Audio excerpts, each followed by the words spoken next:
Nova. Sorry to keep you waiting. That is perfectly all right. My data indicates clear skies in the coming days. Current conditions for maritime travel, optimal. I'll be ready whenever you are. But are we really gonna set off without telling anyone again?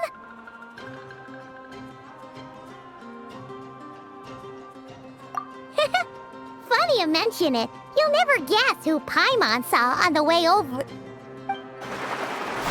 Hey!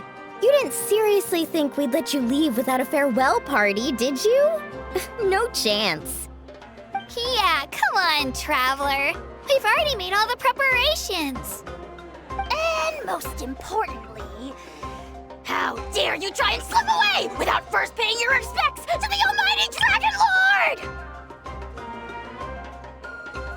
A little bird told us you'd soon be leaving for Nodcry. So, we asked Paimon to give us a heads up before the date of your departure.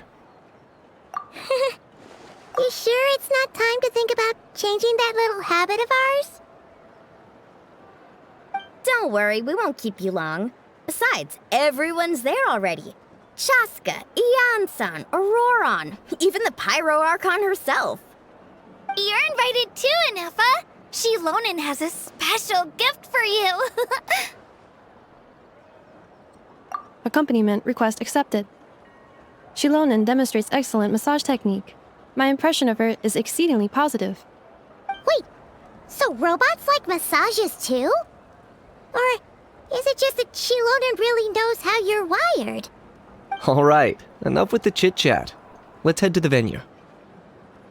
Woohoo! Party time!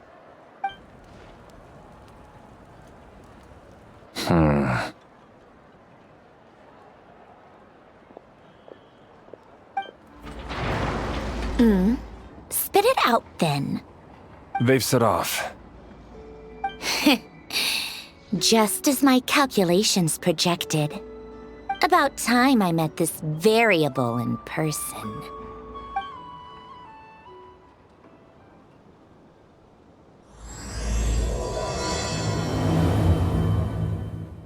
You know, every time we head to a new nation, there's always a point where it suddenly dawns on Paimon. This is it. The next chapter of our adventure has begun. This time, it was the moment she realized she just polished off the very last of her Saurus crackers. Should have stocked up better at the farewell party. In other words, Paimon has marked the geographic coordinates from 2 minutes and 40 seconds ago as the boundary between Natlan and Notcry. This deviates somewhat from the official coordinates stored in my database. Paimon meant more in terms of how it felt on a psychological level. Anyway, what about you, Traveler? When did it really sink in for you? Huh, that actually kind of makes sense. What about you, Anefa? Come to think of it, maybe we should be asking the other way around. So, when you came over to Natlan, what was the moment you felt like you'd left Nodcry? In that case, probably when my sensors could no longer detect the moon's power. The moon? You mean that one we can all see in the sky? Negative. I was referring to... here we are. Paimon, Traveler, we have arrived in Notcry. Oh, wow!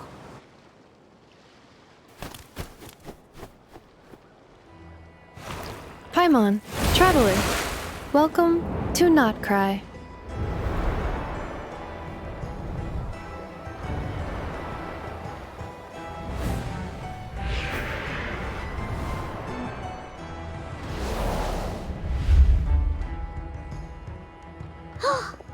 That must be Nasha Town up ahead! That's the place you were telling us about on the way over, right?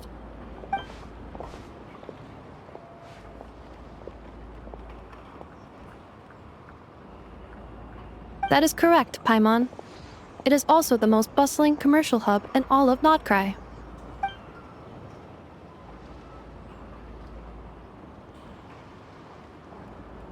Oh, sounds like the perfect place to start trying out all the local specialties. Huh? Is something up, Traveler? Paimon, this is where our spaceship landed when Ether and I first arrived in Tevat. Huh? Sure. But how come you've never mentioned that before? Seems pretty important to Paimon. Well, because those memories are really hazy. All I remember is Ether waking me up and us leaving the ship. But just now, setting foot on this land, I felt something. The kind of power I sensed in those moments. Are you referring to Kuvaki? Kuva, what now? The locals refer to it as Kuvaki. It is a unique elemental force found only in Notcry, or rather, a pure, primordial form of elemental energy. That is correct. Another similar concept I have found in my database is the primordial sea. Legend has it that long, long ago, the moon that shines in the sky above us once rose from the land of Notcry. Modern geological surveys and meteorite studies conducted in the region have since supported this claim. So, when you mentioned being able to detect the moon's power earlier, you were referring to Kuvaki?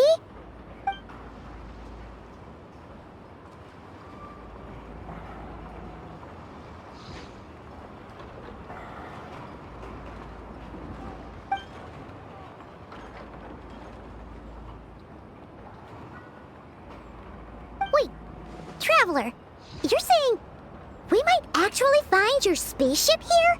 Do you still remember where it landed? Notcry is surrounded by the ocean. In other words, it could have been anywhere along its coastline. Negative. Description still lacks sufficient detail to pinpoint target location.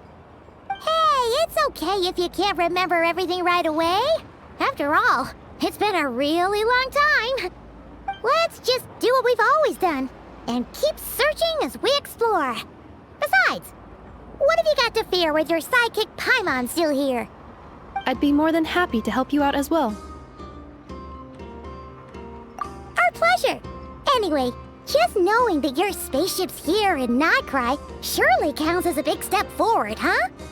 Like we've crossed another boundary? Paimon couldn't have put it better herself. You sure are a quick learner, Inefa.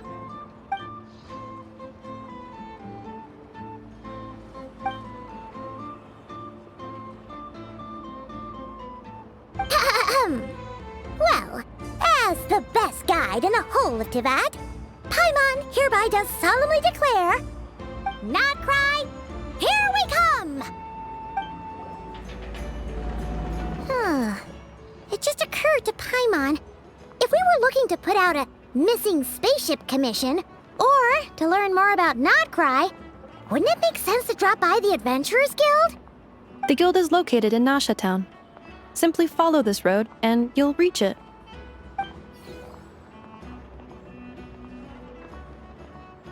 Huh? What in Tivat is that? Looks kinda like a Sealy, floating around in the air like that. That is a Kuhanki, a species unique to the land of Notcry. A Kuhenki? Does she have something to do with the moon, too? Indeed it does. According to the Frost Moon Scions, the indigenous inhabitants of this land, the Kuhenki, are said to be familiars of the moon goddess, leading those who walk in the moonlight's glow to things of great importance. The moon goddess? Don't all people here worship the Tsaritsa? Although Notcry lies on Snezhnaya's border regions, the people here have held their own unique beliefs since time immemorial. As I mentioned, everything in this land shares a deep connection with the moon and the sky above. The beliefs of the Frostmoon Scions seem to date back to the civilization of the angels. According to the documents in my database, even the 7 Archons did not exist at that time. Wow!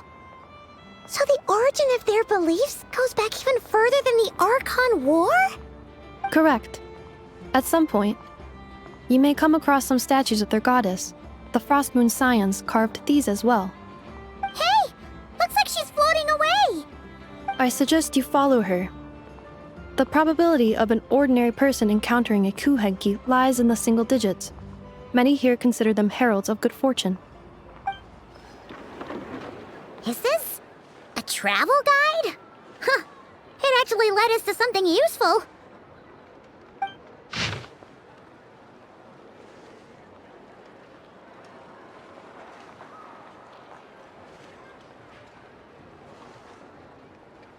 Are there any particular points of interest? Oh, it all looks pretty interesting to Paimon. If we have time, she'd love to see, pretty much everything. Recalibrating route. If we keep following the current path, we will arrive at an area of scenic beauty. From there, we will be able to identify both the Adventurers Guild and several must-visit specialty stores. Yikes! Why is Paimon suddenly getting the feeling that if she doesn't step it up soon, enough is gonna put her out of a job?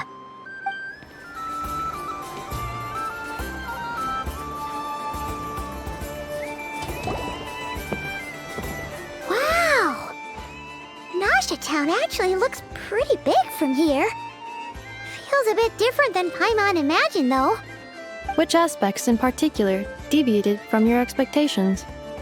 Well, Paimon keeps hearing people describe Nodcry as an adventurer's paradise.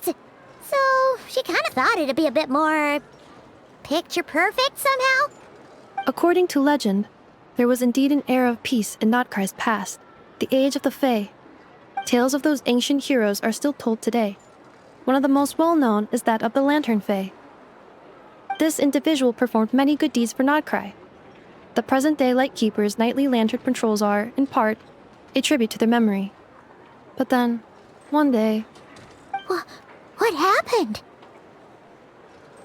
there came a devastating abyssal calamity that swept across Nodcry, and for a time it was left desolate. Heartbroken by what had become of the land they had so cherished, that Fae extinguished their light, just as the abyss had extinguished all hope. Nowadays, the paradise people speak of is more of an aspiration, or an irony, perhaps. An irony? Today, no official authority governs Nodcry. In theory, at least, it is somewhere a person can do whatever they wish, and become whoever they want to be.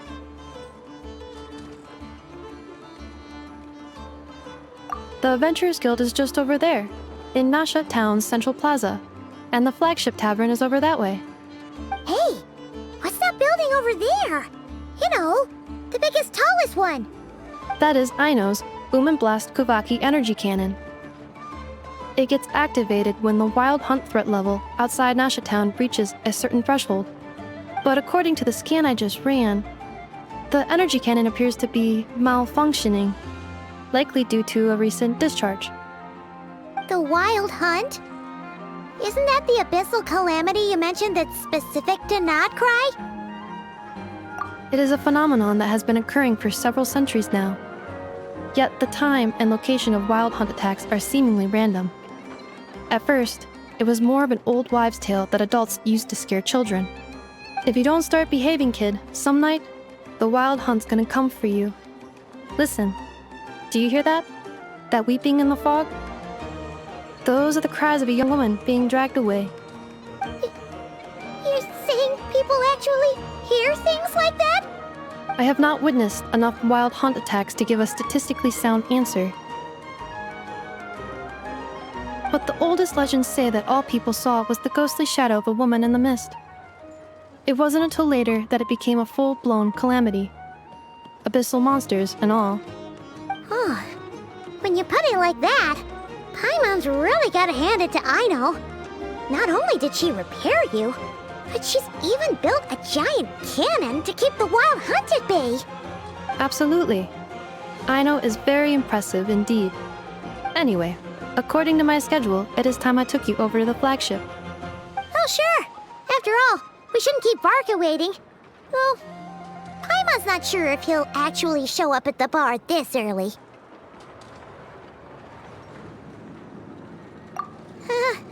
You're right about that.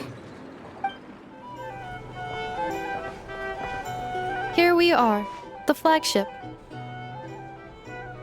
Varka told us to meet him here in his letter, right? Let's see. Varka? Varka! No matches, I identified. Huh. So he isn't here after all. Oh, guess we never did actually say we'd be arriving today. Hey, why don't we go ask the owner? If what they say is true, Varka's drinking prowess must have left quite the impression. Huh? Well, well. If it isn't the ineffable Ineffa. Hello there, Demyon. You know each other? Of course! Ineffa's a regular here at the flagship. So, robots are into booze too? Not at all. The energy conversion efficiency of alcoholic drinks is very low, and most of them are full of impurities. Still, I can affirm that your berries and fried meat deserve a solid 9.12 out of 10. It has Aino's approval too. Funny that you should mention that. While you were away in Natlan, Varka would come in here every day to pick up a serving of berries and fried meat for Aino. Aww. He must have been worried sick that she wasn't eating properly on account of being so hung up about Ineffa being gone. Actually it's 'cause Varka found out that Aino went wild after Ineffa left, gorging herself on snacks she normally couldn't get her hands on. So it was more worry that she wasn't getting a balanced diet. I think I might have just put my foot in it. Anyway, since you're back from Natlan, these two must be the ones Varka mentioned. The Traveler and Paimon, yes? Yep, that's us. So, from the sounds of it, you must be a close friend of Varka's too. Varka? Goes without saying. After all, he's the only one around here who's ever managed to stay standing after 10 rounds of the roulette special. Paimon can't believe he's made such a name for himself. Though, guess it's hardly surprising how. Right now? Must be somewhere near Anvantinyarvi. That's quite far from here. Huh? Where's that? It's a lake in the northern part of Nodcry. Word reached him of trouble brewing around those parts, so he took his knights to check it out. Oh. So, we missed him? Varka knew you'd say that. So he specifically told me to make sure you stayed here and enjoyed yourselves. He sends his assurances that everything's under control. Well, if he's that confident, guess our only option is to accept. Anyway, it's not like there's any special cause for concern. He is the Grand Master, after all. Exactly. Plus, not only has he booked you into our finest room, he's paid for it in advance, too. Whoa! It's so generous of him! We might not have met yet, but Paimon's got a feeling that we'll get along with Varka like a house on fire. Oh, and by the way, he also asked me to serve up a portion of berries and fried meat for Ineffa. That was prepaid as well. Thank you. No, thank you. I'm the one who should be grateful for your business. Traveler, Paimon, why don't you go ahead and drop off your luggage? I can use this time to go pick up some components that Aino asked me to bring back. Sure thing. Besides, now that we've got ourselves a map, once we're done unpacking, we might as well go for a stroll ourselves. Why don't we meet up again later? Oh. So you no longer require navigational assistance? No worries, we should be fine. We've got a rough idea of our way around town, so Paimon's reasonably confident we shouldn't get too lost. Thank you. This translates into an approximate time saving of 30%, meaning I will be able to see Aino about 45 minutes earlier than previously projected.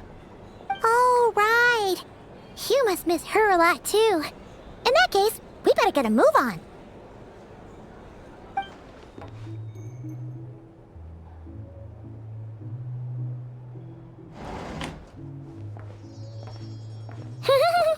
Feels pretty nice having someone sort out our food and lodging for us, huh?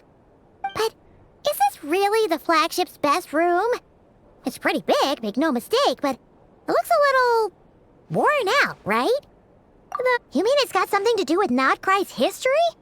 Oh, that makes sense.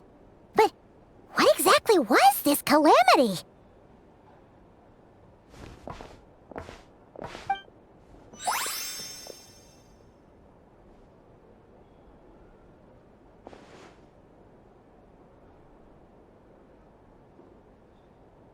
Oh, Should we try the berries and fried meat too? Paimon's getting hungrier and hungrier every time someone mentions it. Oh! Sorry about that. Paimon wasn't watching where she was going. Please, there's no need to apologize. If anything, I'm the one who should be sorry. Clearly, I shouldn't have gotten lost in my thoughts in the middle of a hallway. Wait a sec. Are you staying in the room next to ours? Ah, quite the perceptive one, I see. First things first, allow me to introduce myself. My name is Kirill Chudamirovich Flintz, but please, just call me Flintz. Whoa! That's an impressively long name for sure. Ah, is that so? Names like mine ought to have been fairly common in Snezhnaya, at least in the past. Would I be correct then to assume that the two of you are travelers in this land? Yep, you sure would be. Paimon is Paimon, and this is the Traveler. We've been to a bunch of nations already, but we only just arrived in Notcry today. What a rare honor it is to meet such worldly travelers. Are you here for travel too? If only I had the time to spare. No, I'm just staying the night. Oh, so you're here for business? That's certainly one way to put it. I'm a Ratnik of Nodcry, normally stationed near the burial grounds to the north. My sole cause for being here today was to repair this lantern of mine.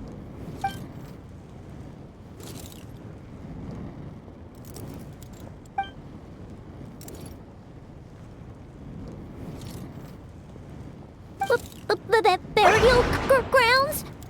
Your surprise is entirely understandable. Most people cannot even begin to fathom the idea of a life surrounded by tombstones and decay. But if you've heard of the calamitous abomination that is the Wild Hunt, you'll know that in their wake they bring a host of souls tainted by abyssal filth. That then is why we are stationed by the burial grounds, to hold the line where it is most vulnerable. Oh, so it's all about fighting against the abyss. Oh, sounds like a tough job. I thank you for your concern. But in truth, I've long since grown used to it. In fact, I like to think it rather suits me. If anything, I'd say I prefer the peace and quiet of a graveyard to the hustle and bustle of urban life. Paimon sort of gets it now.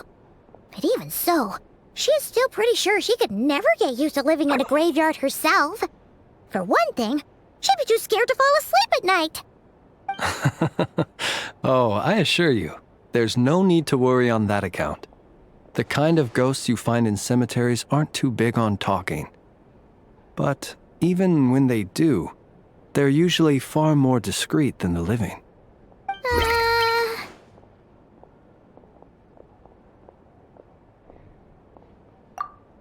Well, would you look at that? Who'd have thought we'd end up chatting this long? Must have a lot in common, huh?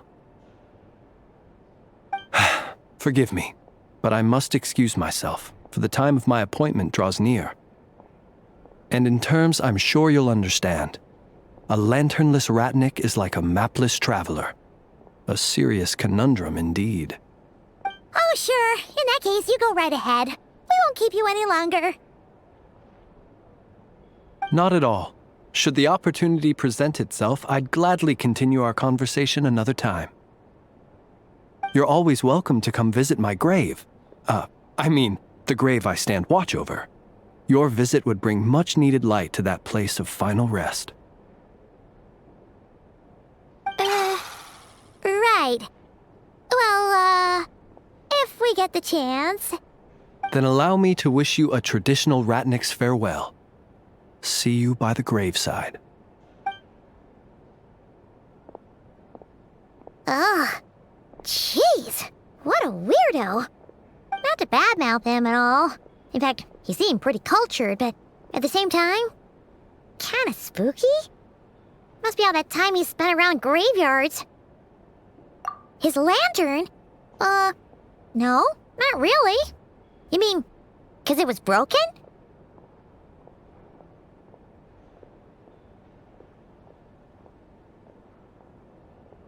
Huh. Guess you've always had a nose for stuff like this. If you're worried, you can always ask him the next time we cross paths.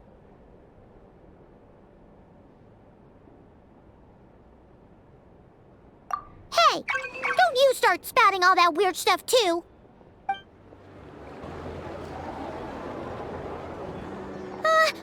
Paimon almost forgot something super important.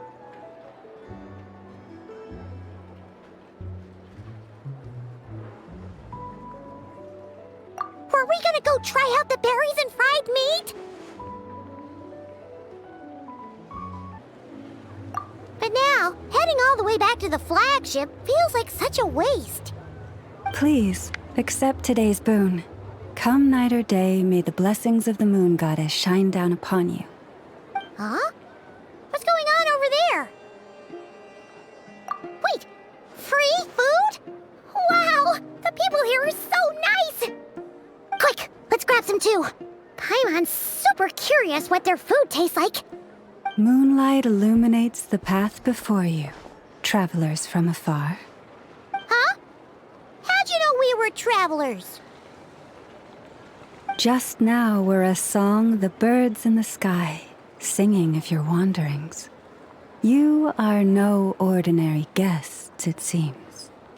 The birds and the... what now? Forgive me. I should not have laid the words of others out as a welcome mat for our very first meeting. You, too, must be wondering who I am. I am Lauma, moon chanter of the Frost Moon Scions. Please, as do our followers and other passers-by, accept today's boon. Happy to oblige. Paimon's name is Paimon, and this here is the Traveler. Thanks so much for sharing your yummy food with us. We'll take one each. Think nothing of it.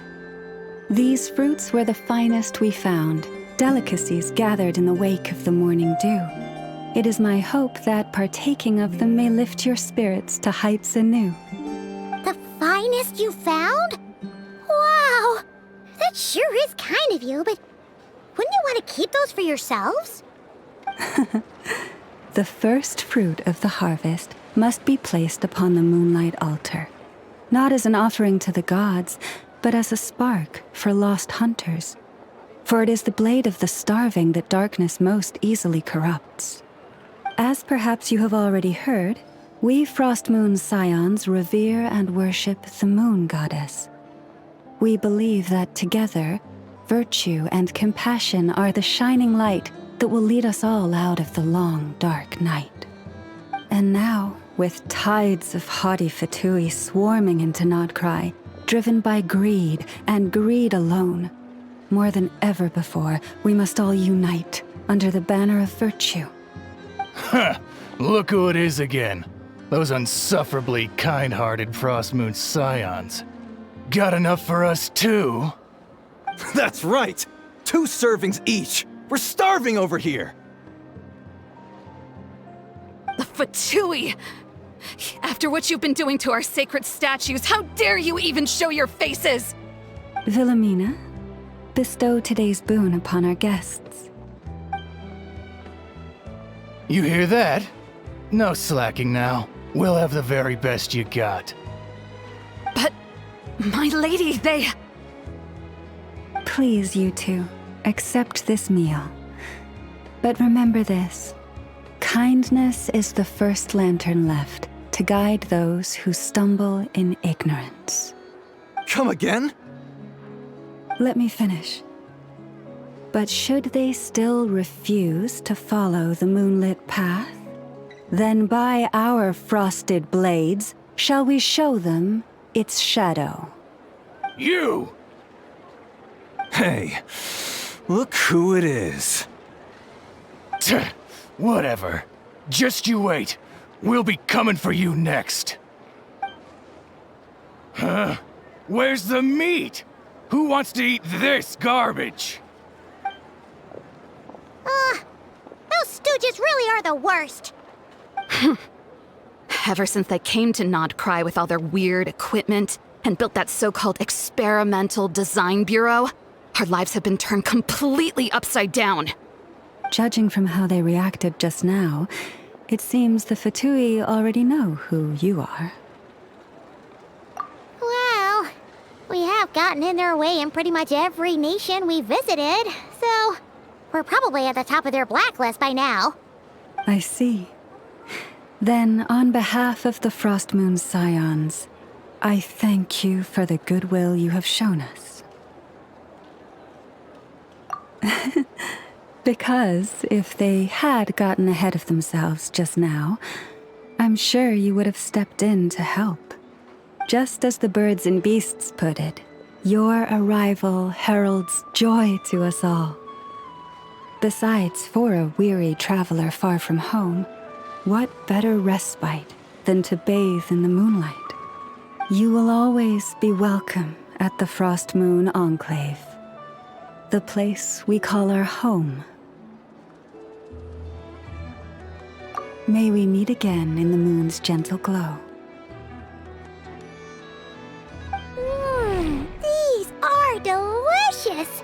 So refreshingly fresh! Those two Fatui wouldn't know a good thing if it came up and bit them on the shoulder. Looks like Anefa isn't done with her shopping yet, and the Adventurers Guild is still empty. Where should we head next? Good idea! Wouldn't want to let the Kuhenki down, after all. Let's see. Okay, Paimon's got our route all figured out. So, all that's left to say is, don't fall behind.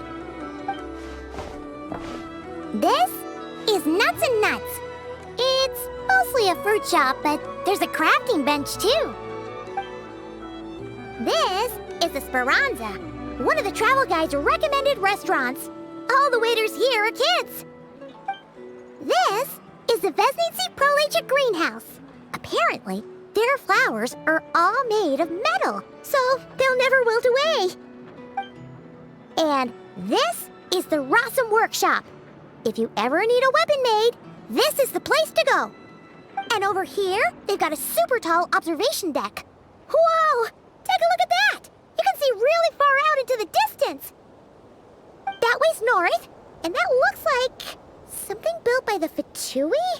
And then over there to the west, that must be the place Lauma mentioned, where the Frost Moon Scions live. So, what'd you think? Even if Anefa kinda stole her limelight earlier, this just goes to prove that Paimon's own tour guiding skills aren't too shabby either, right? She sure is! It'd take hundreds of years of practice to be the best tour guide in all of Tibet. Huh? Look! There must be someone at the Adventurers Guild now. There's already a line forming outside. Looks like we'll finally be able to ask about your spaceship. Oh, or was there anywhere else you wanted to stop by first? Where? Which one are you... Oh, now you mention it, Paimon's noticed it too. Ugh, better not be who she thinks it is. Anyway, where we go first is completely up to you. Either the Adventurers Guild, or that suspicious-looking shop. A word of warning, though. If we step into that shop, be sure to keep a very close eye on your Mora.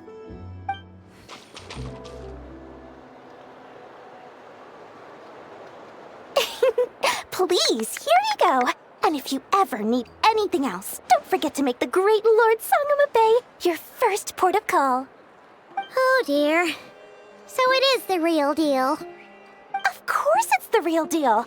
Everything you'll find here is 110% real, meaning every one of my deals is as real as a deal can... Wait a minute. Well, if it isn't my two most valued clients! And with no small thanks to your munificent patronage. Come, how could you just sneak into Nodcry like this without telling your dear Lord Sangama Bay?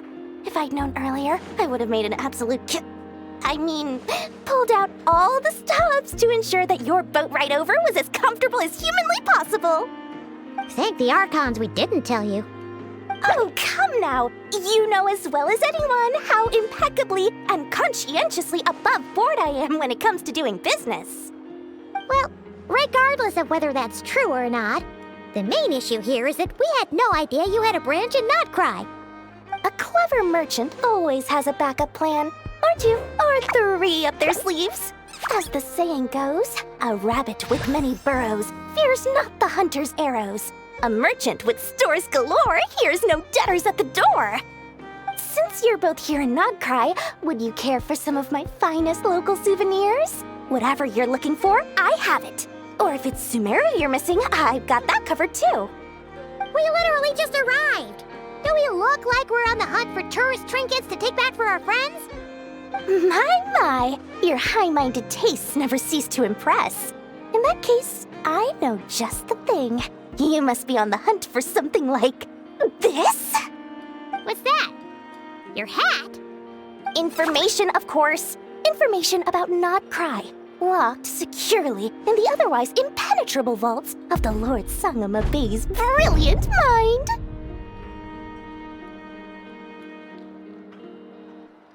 I knew it!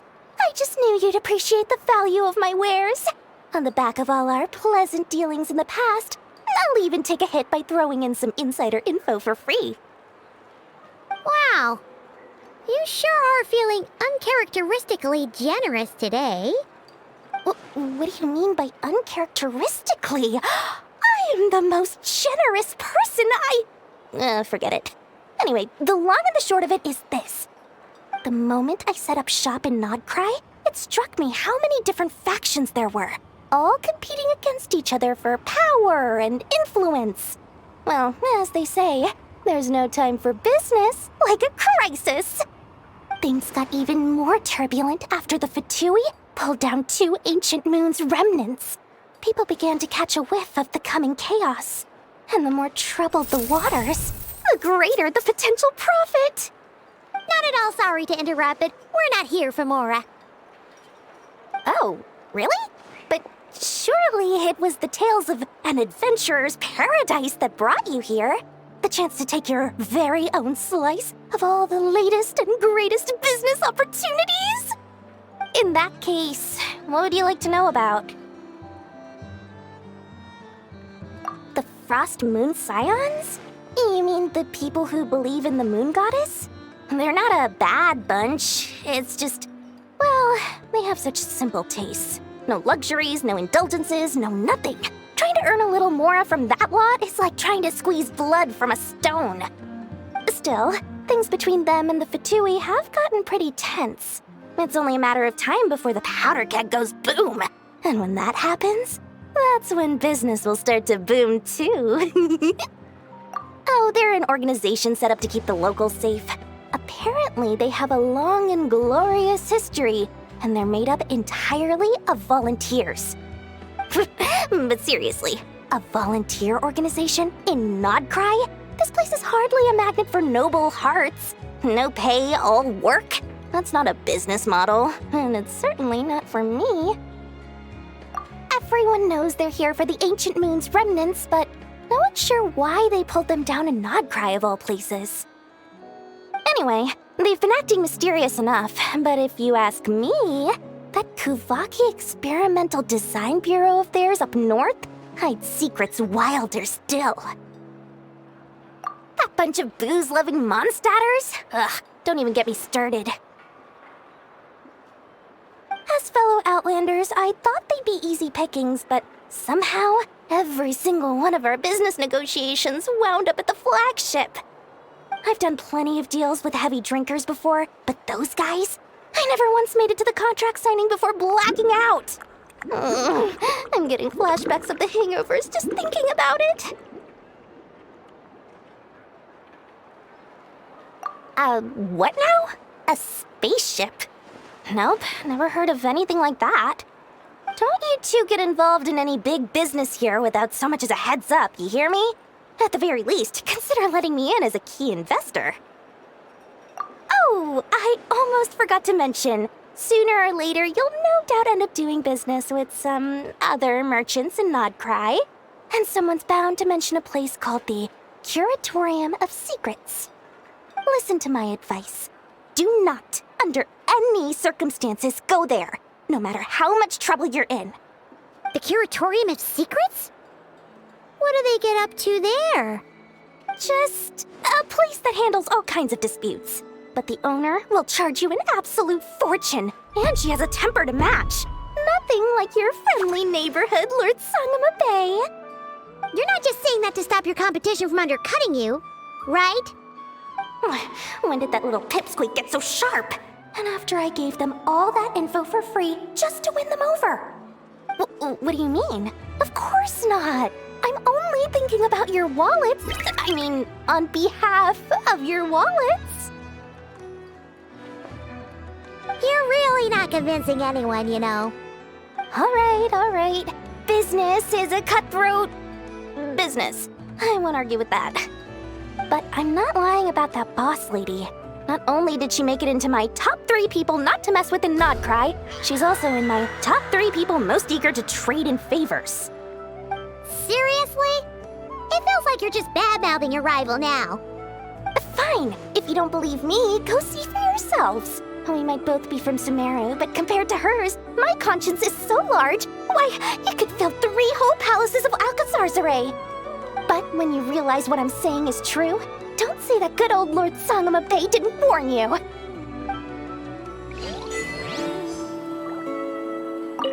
Anyway, don't be a stranger now. We might be in Nodcry, but don't forget, Dory's doors are always open for you. Lucky us! The line seems to be gone now. Come on, let's go say hi to Catherine. Hey, Catherine, we meet again.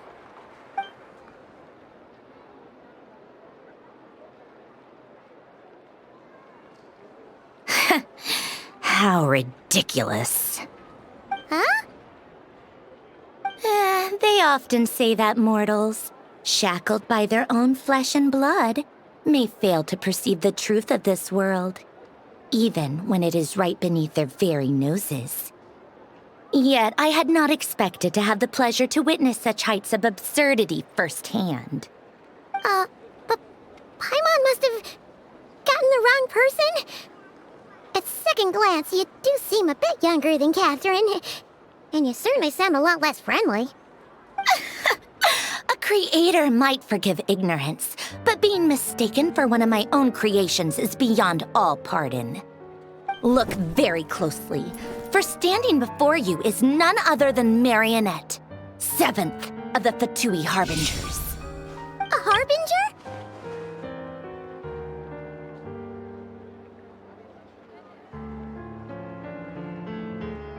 I told you already, I'm not Catherine.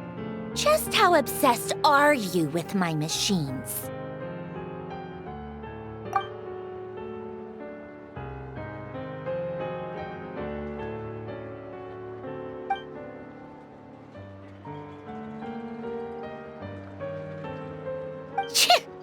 Today's encounter is merely a courtesy call. A friendly warning, if you will. You interfered with my work once before, with that little robot. I let it slide. After all, it was nothing more than a distraction, a side project at best. But we are in Nodcry now, and as such, I strongly advise you not to stand in the Fatui's way. Otherwise, the next time we meet, I might just have to drop all this meaningless etiquette. Oh, please. You've got some nerve coming out with barely veiled threats like that. You're the one stirring things up here. Oh, perhaps you have misunderstood. Just because Nodcry lacks a ruler at present, that does not mean it should not be ruled. We Fatui are simply establishing a new order. Yeah, right. More like shady experiments, judging by your massive, creepy research facility. I've said what I came to say. What you do next, only you can decide. So why don't you start by using your already limited processing capacity to calculate your even more limited options. And, being the refined young lady that I am, I shall indulge you just this once. Ad Astra Abyssosque. Welcome to Nodcry, Dominion of the Fatui.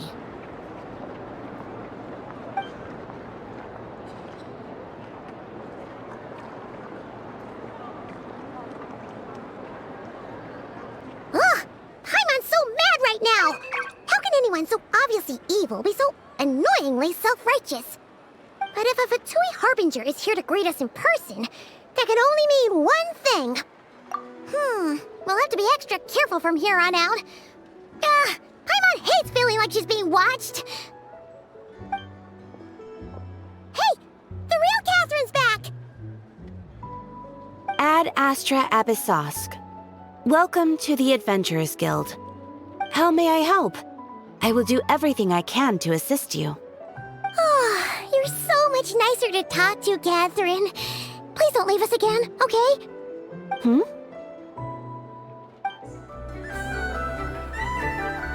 Inefa! Hello. I was just about to start tracking your whereabouts. Did you manage to get everything Aino asked for? I did. What about you? Do you need me to navigate or introduce any more places around town? Not for now. We've seen most of it already. We probably need some time to process everything we've learned, though. Any progress with the spaceship? No. Catherine came back just now, so we asked her, but even she hasn't heard a thing. One possible explanation is the vast stretch of time that has elapsed. Additionally, given the limited resources available in Nodcry, it is entirely plausible that the wreck was scrapped for parts, or even mistaken for a pile of broken machinery. Aww.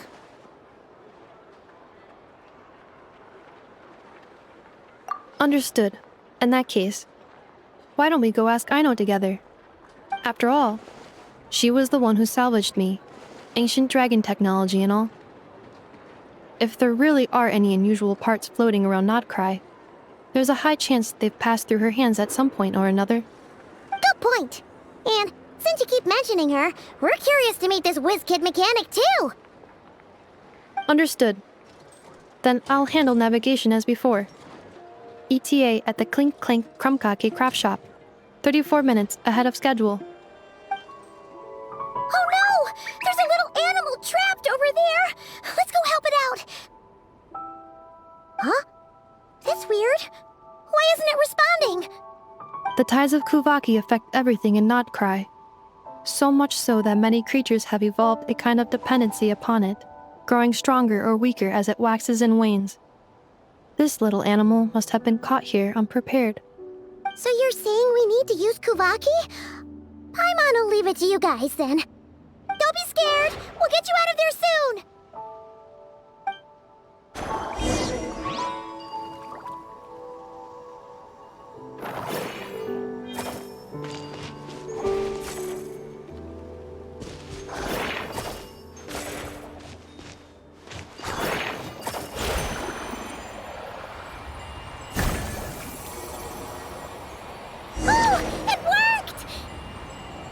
Off you go now, little one.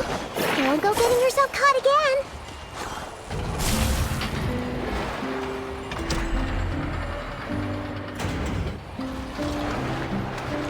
Here we are. The place Aino and I call home. Whoa! So many machines that Paimon's never even seen before. And then there's all these little robots. Did Aino build them all? That is correct. It looks like Aino has created 3 more little bots since I've been gone. Aww. Well, you were gone for quite a bit. She must have missed you. I missed her too. I want her to see what I've become. Let's not keep her waiting any longer then. Come on! Aino, I'm back.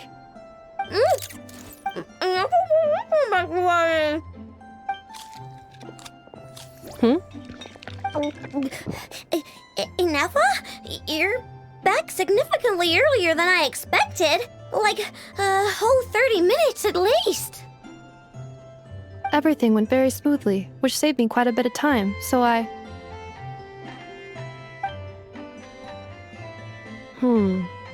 I know. Could you turn around for a moment? I know. I've been on my best behavior the whole time you've been gone. She's got chocolate all over her mouth. I know.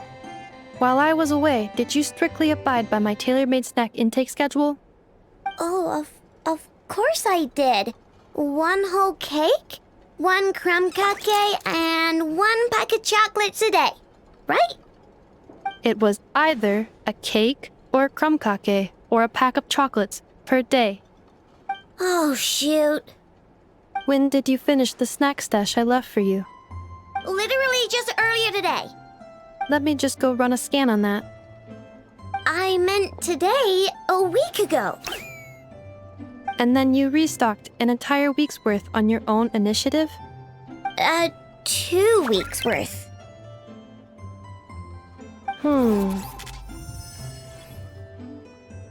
Why does Paimon feel like the roles in this household are pretty much the opposite of what she imagined? Calculation complete. Aino's recommended snack calorie intake for the next 4 weeks. 0. No fair! You're a meanie, Nefa. This is what happens when you break an agreement. Oh, come on! Don't do this to me! I only ate a teeny bit extra every day. Just a teensy bit extra. That is objectively not a teensy bit extra. Oh, seriously? If you'd only arrived half an hour later, I would have had everything cleaned up and you wouldn't have noticed a thing. But now that I think about it, you even said you'd come back a bit earlier than you did, so I wouldn't have to worry. But then, you were away so long, and I was so worried about you. And that's the only reason I even... Oh. I know. I am very sorry to have kept you waiting. I'm back now. Welcome home. Oh. So, will I be able to keep eating snacks as usual now? Negative. Aw. Okay. Well, given that I am later than I initially projected, I'll let it slide. But just this once. Thanks, Nefa! You're the best! I know. Allow me to introduce. It's the honorary knight and Paimon! I know. Uncle Varka talks about you guys all the time. Nice to meet you, I know. And Nefa's told us all about you, too. Huh? Really? She actually said that about me? Well, she's not wrong. Oh yeah, so, you're here to see Uncle Varka, right? A couple of days ago, he suddenly said he had to head out on business, and that he might not be back for a while. He asked me to let you know if I saw you. Yeah, we heard about that at the flagship. Did he say what he was doing? Nope. Just told me to take good care of you guys and make sure you feel right at home. Oh, shoot. Please, take a seat.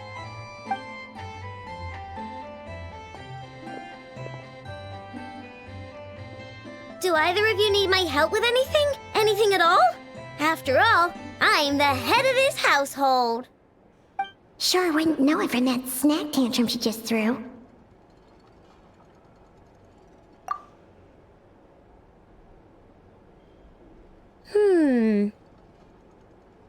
A spaceship, huh? From outside to vet? Exactly. So, ring any bells? No. Oh, you sure? Nope means nope. Never seen the slightest trace of it. More specifically, by nope, I mean, I've never seen a single piece of tech in all of Notcry that might have come from out of this world. Not in any new machines or in any old ones either. Huh. What I know means is that your spaceship almost certainly has not been disassembled nor repurposed as parts for other machines. Oh, so that's what she was getting at. Yep. I've taken apart pretty much all the fun stuff in this city at one point or another, but I don't recall ever seeing any components that were anywhere near that special. So, either your spaceship crashed somewhere it's never been found, or someone did find it and then hid it really, really well. But who would even do something like that?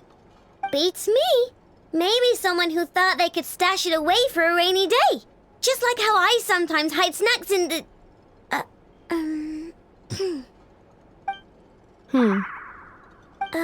Anyway... Long story short, I definitely haven't seen anything like that. Besides, sounds like it would practically be ancient history by now. If anyone still has any leads on what really happened, it'd be the Frost Moon Scions. The Frost Moon Scions? Huh? Haven't heard of them yet? Didn't Inefa tell you about their rituals? There wasn't enough time to delve deeper into their history and traditions. What kind of rituals are we talking about? I've never actually seen them myself, just heard bits and pieces here and there. They say that each of their moon chanters has had access to an ancient relic that lets them see the true past. Not sure exactly how it's meant to work. I can't get my head around anything that can't be explained by either machines or science. And to tell you the truth, I don't like it much either. Looks like we'll have to try our luck with the Frost Moon Scions. Aw, leaving so soon? Sure you don't want to hang out a little longer? It's getting late, I know, and these two still need to head over to Hisi Island. It would not be convenient for them to linger much longer. Aww. All right then. Don't worry, we'll be sure to drop in on you as often as we can. Really? You promise?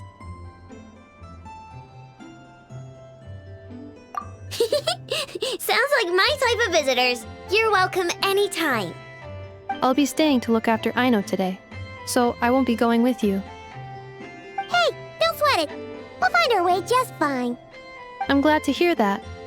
Also, I must admit, I have very much missed the charging bed that Aino made for me. Inefa, Yes? feeling comfortable? I am indeed. No bed in the world is as comfortable as this one. Inefa, Yes? want me to increase the charging rate? Please, if you would. Thank you, Aino. Inefa, Yes?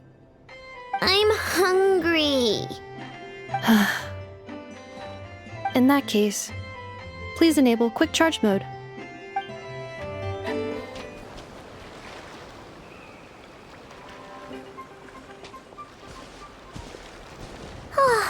Seeing Inefa and Aino reunited like that sure was heartwarming. We should definitely hang out with them more in the future.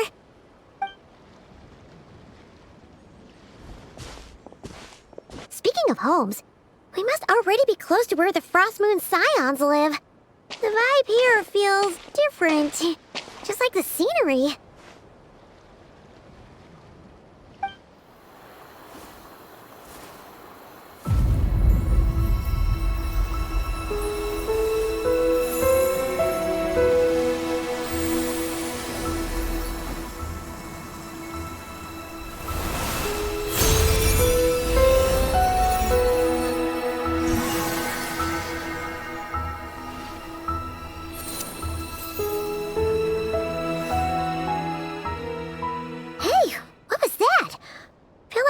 Sort of breeze blew by, and then the petals suddenly turned into...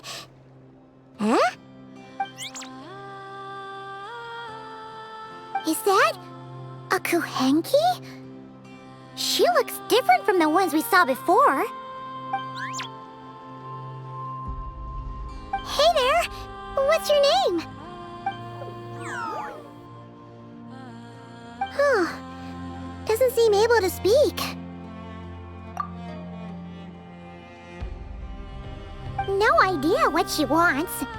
Unless you want to stop, maybe we should just keep moving?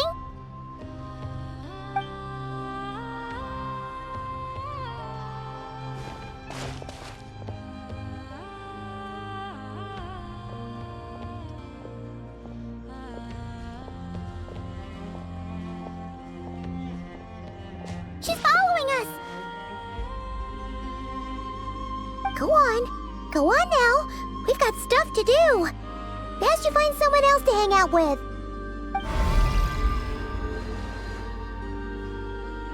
Hey!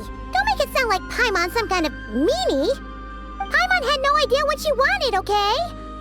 Ugh. Anyway, next time Paimon sees her, Paimon promises she'll be nicer. Seeing as we're on our way over to meet Lauma anyway, we can ask her about it while we're there.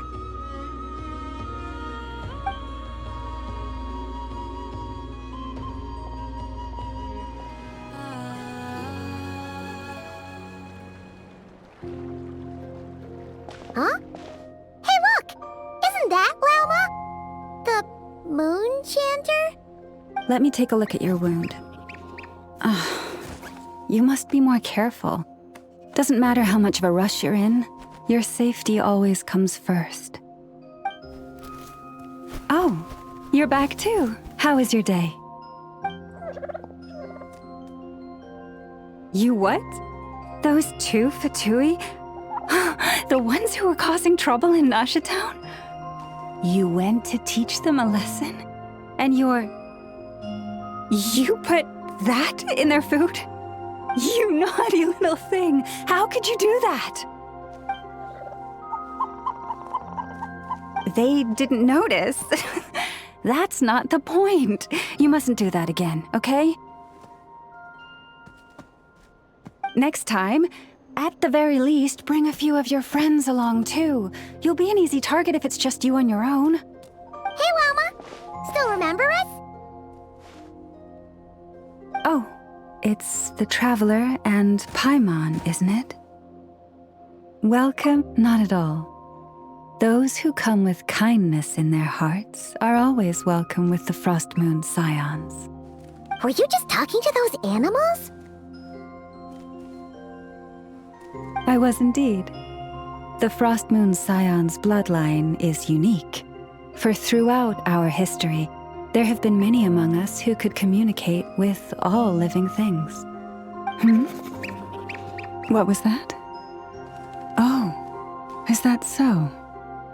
She says she was trapped in a plant earlier, and that you were the ones who rescued her. She wants me to thank you on her behalf. Oh, it was nothing. Barely lifted a finger. If you both are free, why don't you join us at the Frost Moon Enclave for dinner? Consider it a small token of thanks for your kindness. We'd love to! And actually, we had something we wanted to ask you anyway.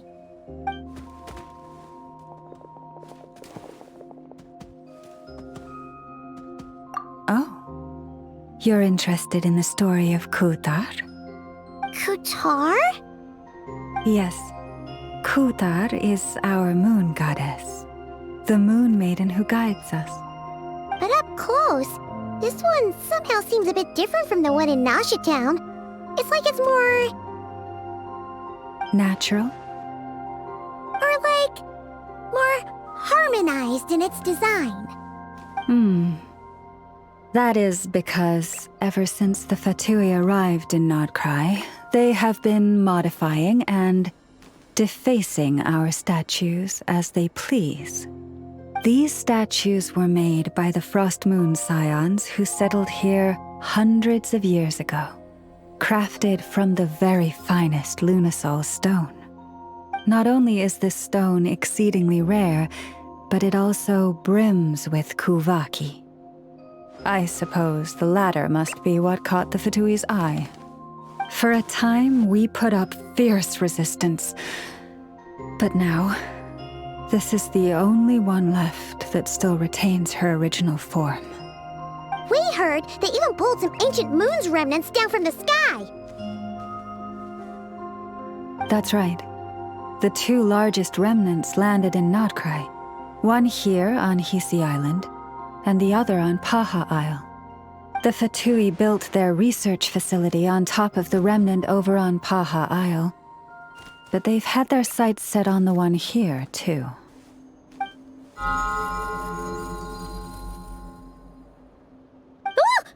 Oh!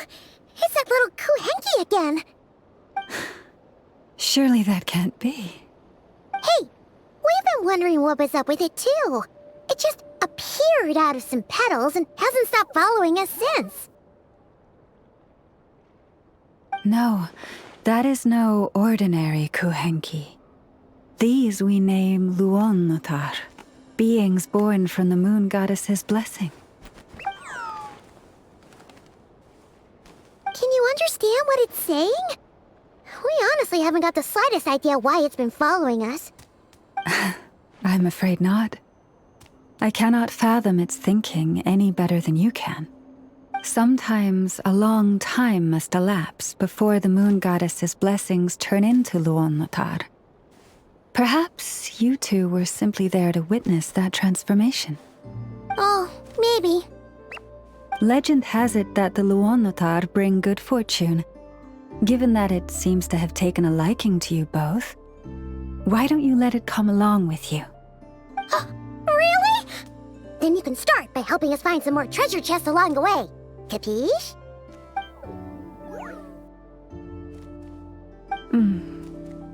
Twilight approaches. If you would hear more of the moon's story, then let us make our way to the Frost Moon Enclave.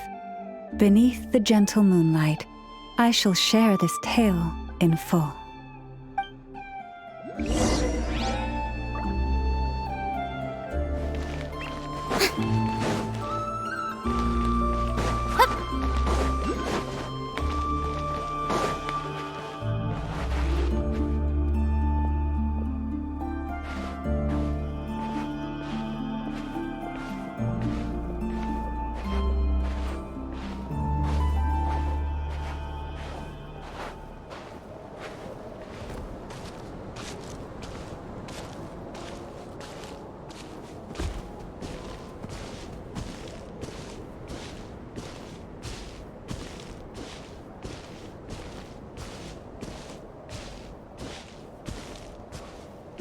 Oh, Lady Lauma, you're back.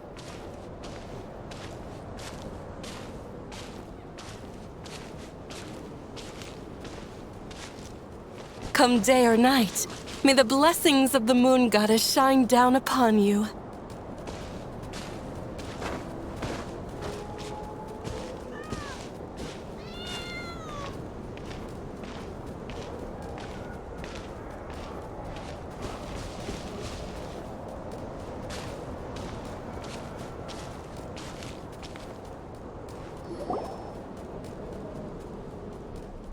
Lauma, you have returned. Wilhelmina, this is the Traveler and Paimon. Kindly arrange for 2 additional dinner settings for our honored guests. Of course, my lady. Wow! Everyone along the way here pretty much saluted you. Are you, like, super important around here? I am but a moon chanter, one entrusted to convey the moon goddess's will. Nothing more. She's just being modest. The Moon Chanter holds the highest rank among us Frost Moon Scions. Lauma is our leader. Wilhelmina? I know. I'll send word to the kitchen. 2 meals coming up. Whoa! Paimon had no idea you were such a big shot. It is merely that the unique traits of our bloodline have manifested themselves especially strongly in my person. That is no accomplishment of my own. Please, follow me this way.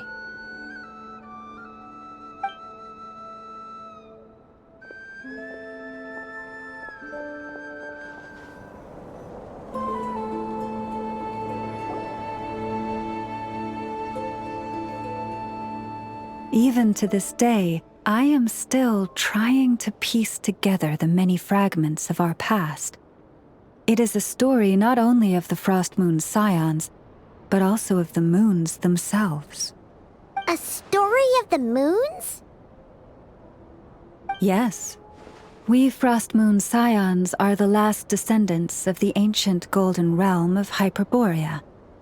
Its former glory may have faded, but what remains is a memory uniquely ours. In the distant past, Tevat had not just one moon, but 3. It is said that they were created by the primordial master of this world, cast into the firmament to keep peace in the land below. Firstborn was the eternal moon, largest of the 3. Legend has it that it was her immense Kuvaki that gave rise to the ocean tides. Next was the frost moon, smaller than her big sister, yet brightest in radiance. Her glow became the cold, undying lantern of the night. Finally came the iridescent moon, smallest of the sisters. Most of the time, her light was barely visible to the naked eye. Yet when she shone, her fleeting halos were all the more mysterious for it. Wow! Sounds like it all happened so long ago. So, what happened to them afterwards? Afterwards, well, as you have seen, the 3 moon goddesses perished. This happened in a war triggered by the Descenders, and of the 3 lunar husks, only the Frost Moon survived unbroken, while the others were shattered to pieces. Oh, so that's why there were ancient moon's remnants in the sky. Yes. It is also said that when the moons shattered, most of their fragments rained down upon this land like stardust. That is why Nodcry is blessed with such an abundance of Kuvaki. As for the remnant that the Fatui recently pulled down, that belonged to the Eternal Moon. Wait a sec. But you just said that 2 of the moons were shattered, so where are the remnants of the iridescent moon? The iridescent moon's remnants were never found. What happened to her after the war remains a mystery. Some say she vanished in an instant, while others believe that her remnants are simply too delicate to leave a trace.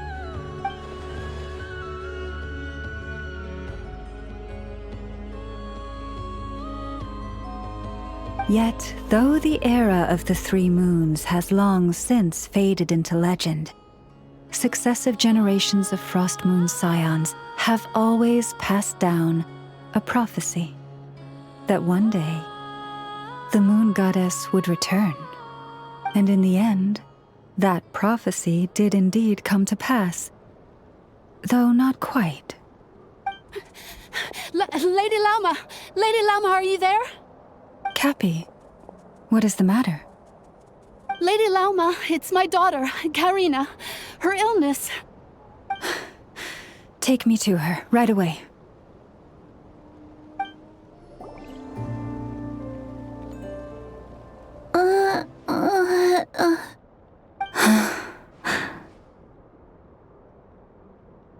Her sensitivity to Kuvaki is flaring up again.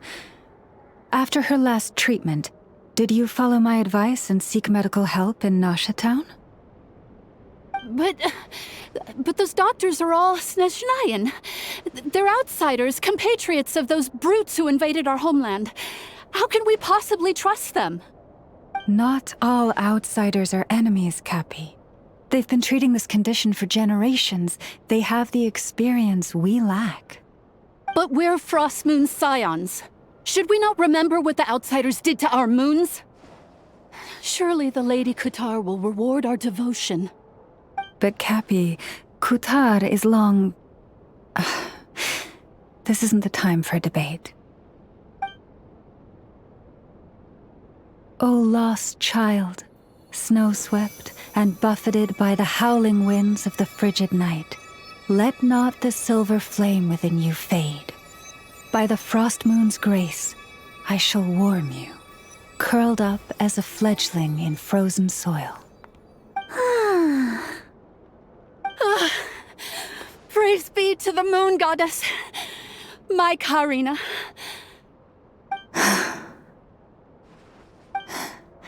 Remember, she must take powdered lacca berries daily. It will ease her symptoms.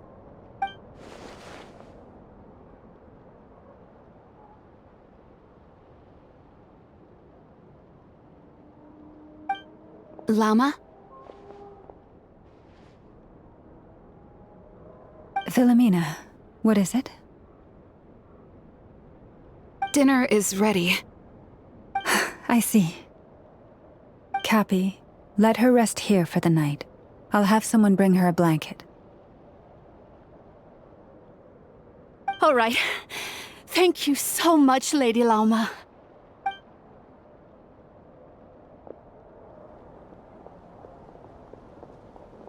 Will she be all right?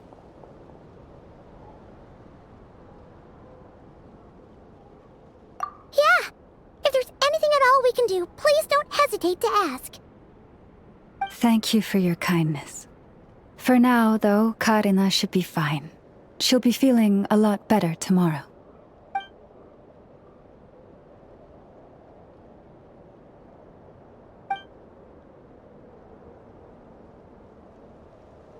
Please do not be worried.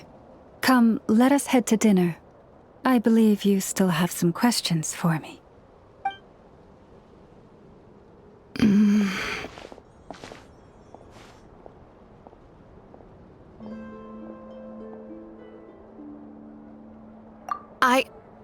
Oh, sorry. Yes, I'll be coming too. I was just thinking about something. Oh?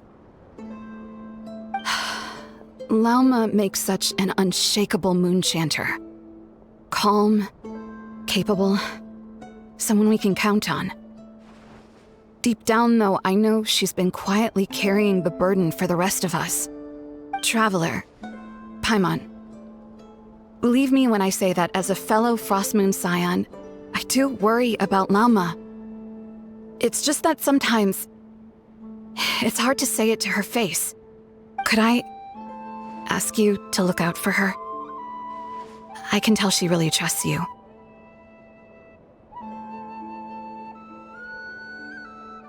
I fear that would stress her out even more. Sometimes I really admire her strength, but at the same time, I can't help feeling powerless myself.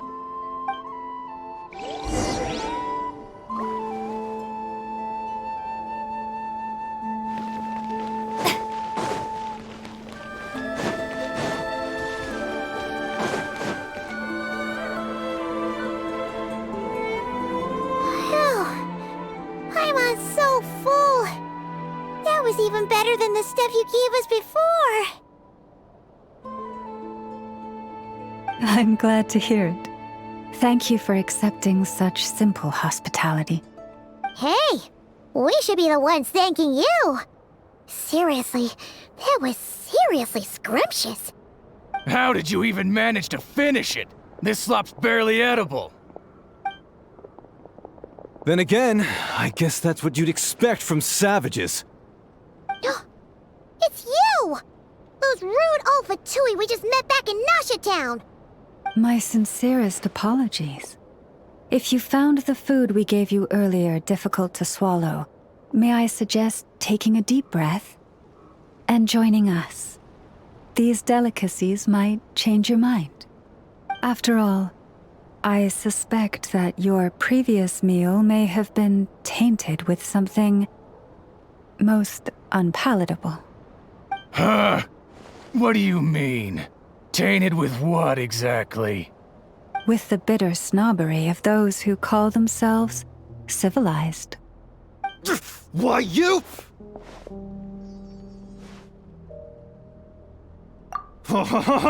Looking for a fight? Sure, I'd be more than... Hold it. We're not here to brawl. Yet. We're here on official business. Orders from above. We're here to deliver the Frost Moon Scions a warning. Or rather, a final ultimatum. You have 3 days to hand over the relic and reveal the whereabouts of your so-called Kutar. If you fail to do so, the Fatui will immediately begin the cleansing of Hisi Island. Which, by the way, is the sovereign territory of the Tsaritsa of Snezhnaya. What insolence! Your demands are outrageous! For generations, this land has belonged to the— Dear guests, allow me to save you both time and trouble with a speedy reply. The Frost Moon Scions will never hand over anything to the Fatui. And to those who set foot on our land with ill intent, I say this. With your blood, we shall draw an inviolable line in the snow. That applies to you, too. Stubborn savages, the lot of you!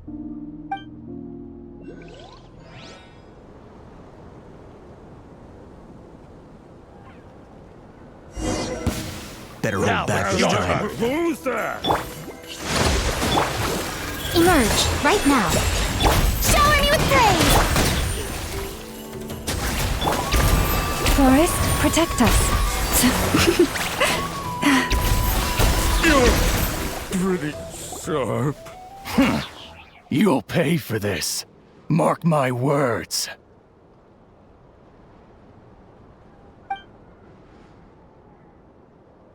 Hey, if you're so tough, get back here and put him up! Huh. Guess all they're good for is running away. I'm so sorry. You've had to put up with far too much unpleasantness today. Come on, it's not your fault.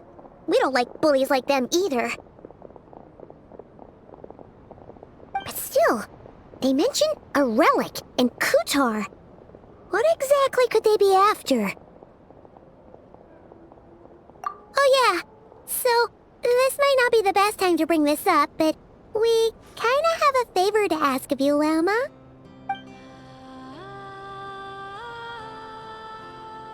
I see. So your questions concern the sacred relic too. Please, do not hesitate to speak your mind. Unlike those insolent intruders, you walk in the moonlight with open hearts. You stood by us when we needed your help, so it's only right that I return the favor. But let us continue this conversation somewhere more fitting. As it happens, there's something I'd like to show you, too. Wow! It's spectacular! Kutar was born here on Hisi Island around 500 years ago. As it just so happened, a priestess of the Frost Moon Scions witnessed the moment of her birth. Instantly realizing that this was the prophesied rebirth, she quietly recorded the event and carved this statue to honor that miracle.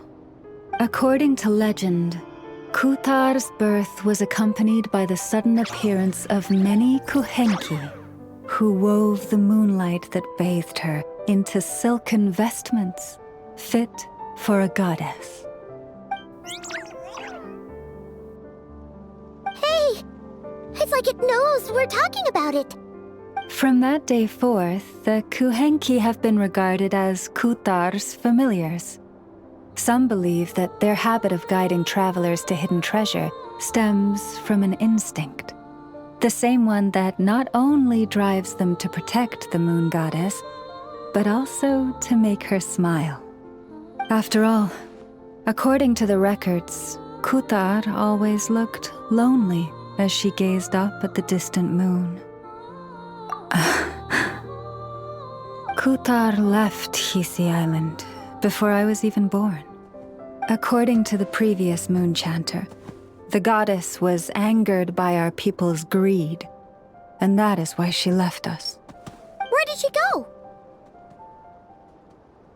No one knows what happened after she left.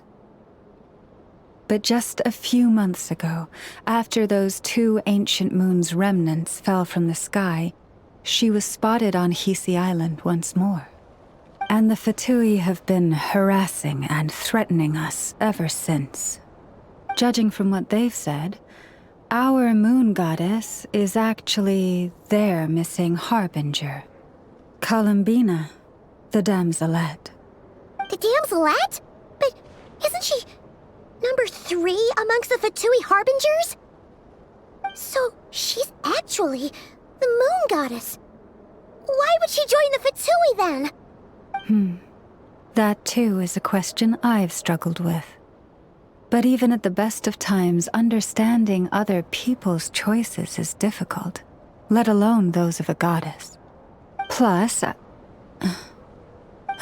forgive me, there I go again, rambling on about our history. But you came here to ask about the sacred relic, didn't you? Honestly, Paimon's not sure which part she's more curious about now. Since ancient times, the Frost Moon Scions have had in our possession a special fragment of the ancient moon's remnants. A piece in which I sense a power unlike any other. Successive generations of moon chanters have all detected a divine presence within it. We call this unique remnant the Moon Marrow. We heard you can use it to see what happened in the past. What is it in particular that you seek from the past? Well, basically, to cut a long story short, the traveler here is actually from outside of Tibet. Oh.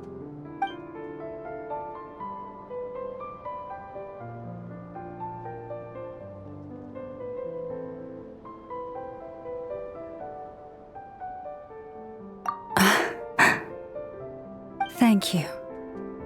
Your honesty is a sign of your trust, both in me and the Frost Moon Scions. Unfortunately, though, I won't be able to use the Moon Marrow to shed light on your past just yet. Our people revere the Moon Marrow as a sacred relic.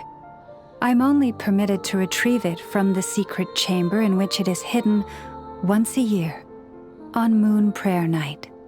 Oh, really? So, when's the next Moon Prayer Night? Judging from the tides this evening, a little less than 2 months. Huh? Does that mean the date changes every year? The ceremony is held on the night when the moon is closest to Tevat. This is also when Nodkrai's Kuvaki reaches its peak. Only then can the seal on the secret chamber be lifted. Oh, guess we've got no choice but to wait. I am truly sorry that I cannot help you sooner. But, as the Moon Chanter, I swear that I will do everything I can to help you find the answers you seek. Think nothing of it. After all you've done for us, you deserve nothing less. Who'd have thought today was only our first day in Nodcry? Feels like so much has happened already. If I may be so bold, what does family mean to you?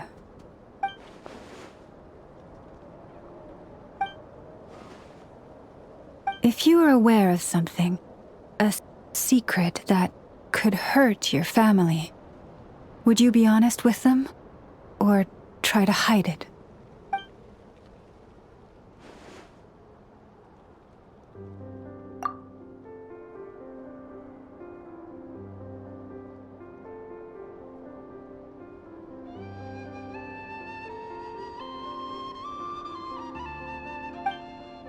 Oh, I'm so sorry.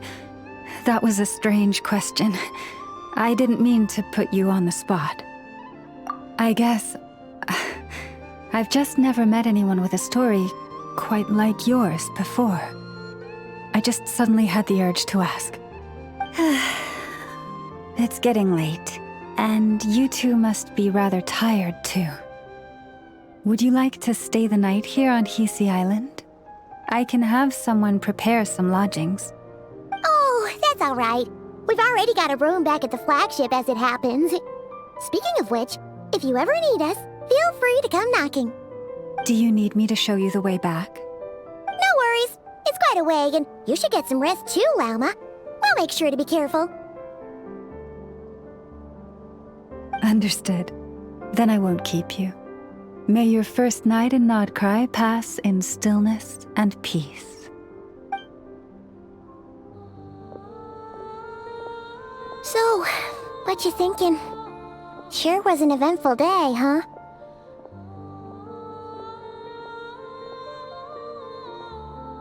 The good news is, we're not at a dead end in the search for your spaceship yet.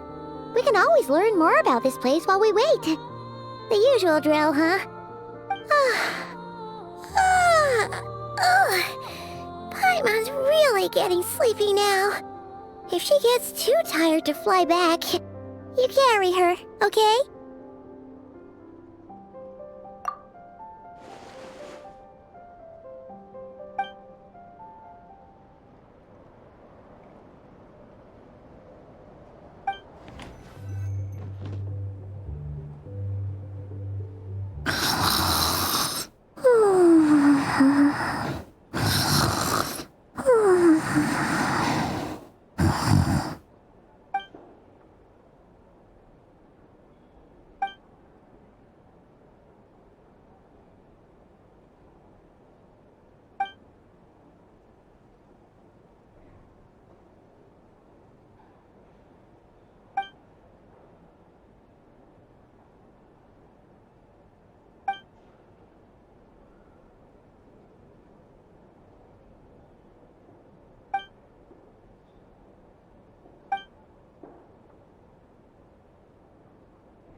Just one more helping.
Hey, what are you doing here? Oh, these flowers. I remember when you first appeared, there were flowers like this all around you.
Who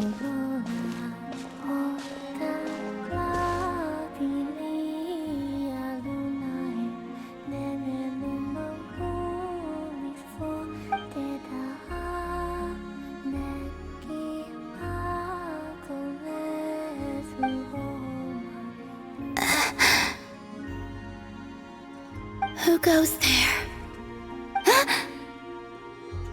How did you get in here? I am but a passing traveler.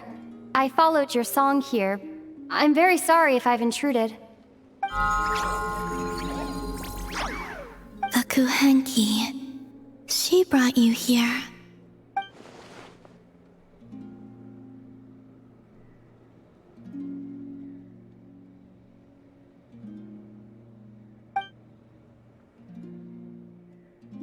May I ask, are you the one they call Kutar? And the harbinger that the Fatui referred to as the Damselette? The Fatui? Are you here at their behest?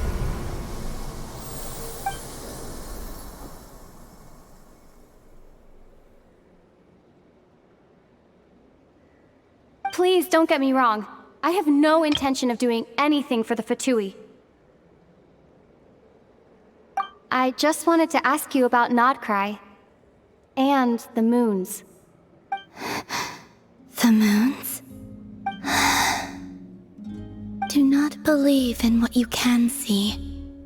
What truly matters is what you cannot.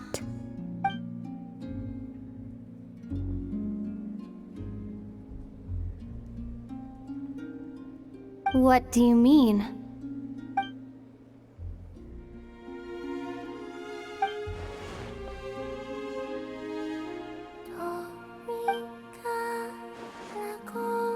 Listen, I'm the Traveler. I'm on a journey through the nations of Tevat. Hello.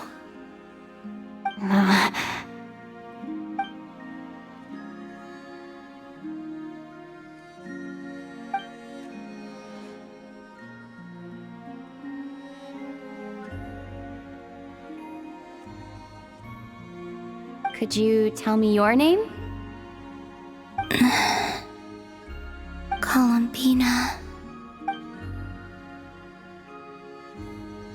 Kutar, the Damselette, the Moon Goddess. Pick whichever takes your fancy. I do not know my own name.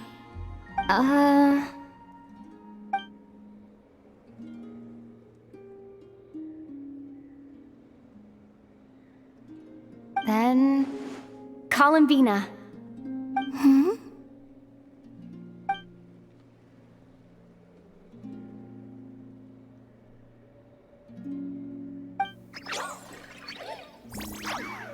This Kuhenki, this Luanatar, did you bring her into being? Come here, little one.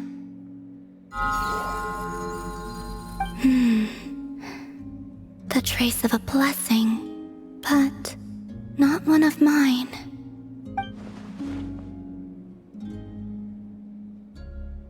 People always assume I can do many things.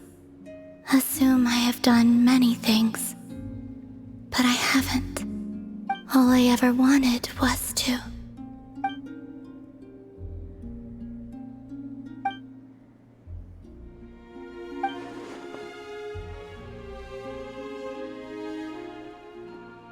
It's about time I got going.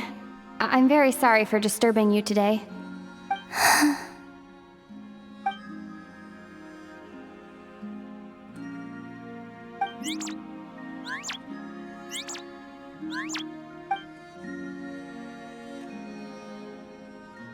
Columbina, that Kuhenki... Oh, you're leaving?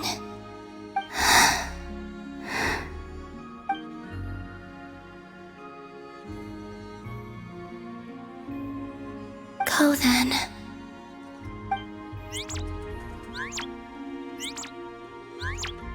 Goodbye. Take care. The moon can be treacherous.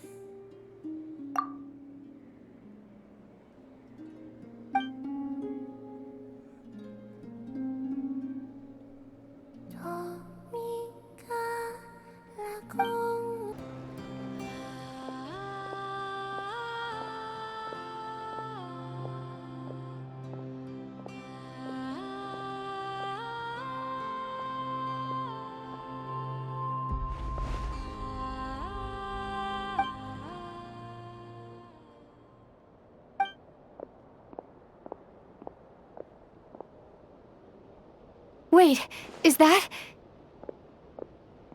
Ether?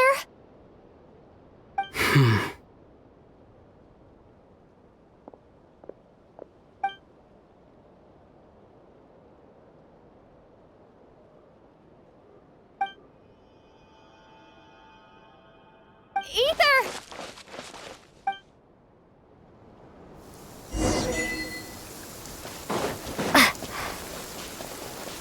Ether!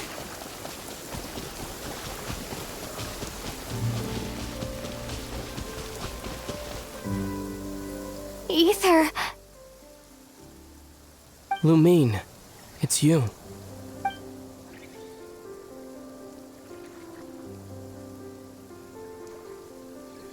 Why are you here on Hisi Island? If I told you I was here in search of the Frost Moon Scion's sacred relic, what would you think?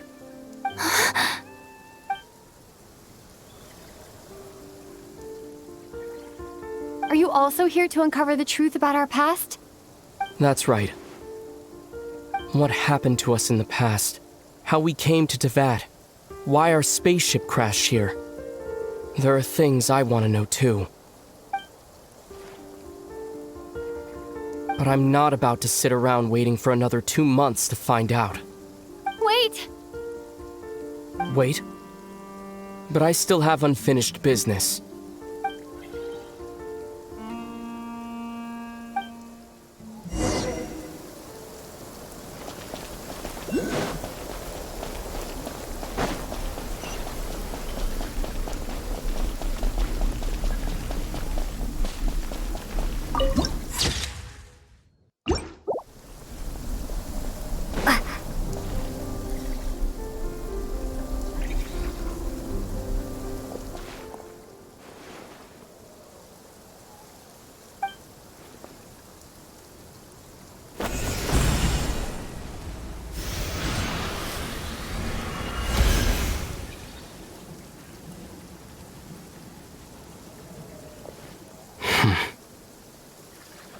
Hold on a second. What's wrong? That's the Frost Moon Scion's sacred relic. We can't just... Use it to get to the bottom of all this? We should at least get their permission. You barely even know her. Yet already you hold that moon chanter in such high trust. What do you mean? She told you that the seal can only be broken on Moon Prayer Night, when the flow of Kuvaki is at its peak, yes? You heard all that? Watch this. Huh? But... Get it now? She's been stalling for time. As long as the statue's base is imbued with sufficient power, the secret chamber can be opened at any time.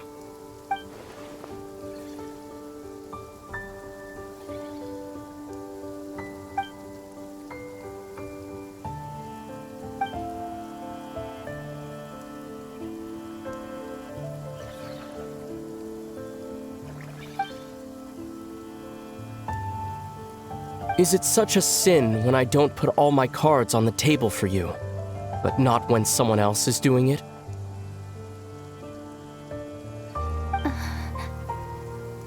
It's not like that. Is it? Ether, you've got it all wrong.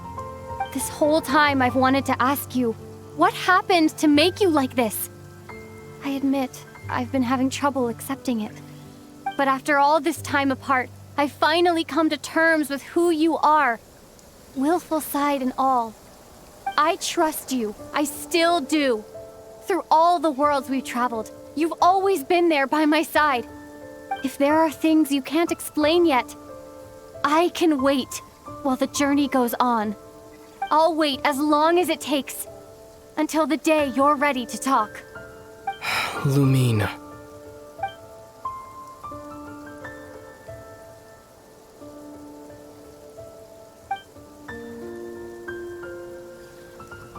I'm not looking to borrow the Moon Marrow simply because of our past. It holds answers about the very origins of Tevat. I've always believed that if you want the truth, you have to see the whole story for yourself. I'm not asking you to trust me, Lumine. Just don't try and stop me. If this choice weighs on your heart, then let me go in alone. Forget this meeting ever took place. A bit late for that now. But maybe this is the chance I've been waiting for all along. Even if it fades with the morning light. I want to go with you. You sure? Yeah. Then let's go. Ether. It's been ages since we went on an adventure together. I can't wait. Really? You think I'd lie to my little sis? From what I understand, the path ahead is likely to be full of trials and challenges. A deterrence against intruders, and a test for those who truly seek entrance. Nah, I doubt the two of us will have any problems. I agree. Still, if we get separated, things could get tricky. Best we move together and watch each other's backs. Even the sound of your footsteps takes me right back. As a warrior, as a traveler, as my little... Looks like this is the first trial.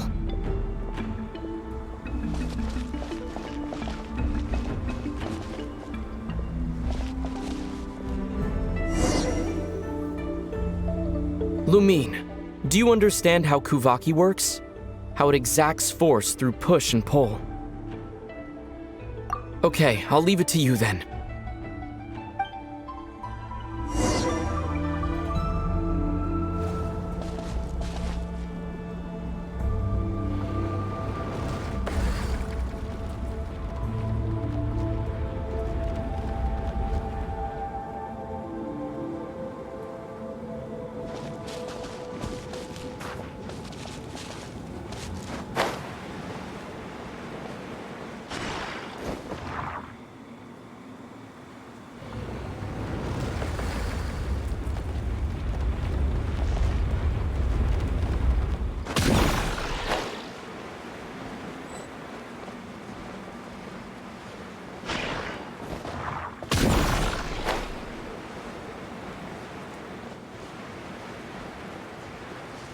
This should help Ether get across.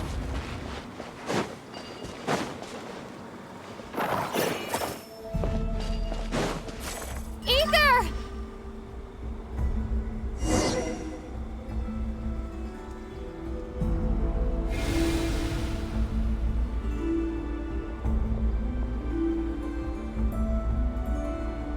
We make a pretty great team, huh? Just like the old days.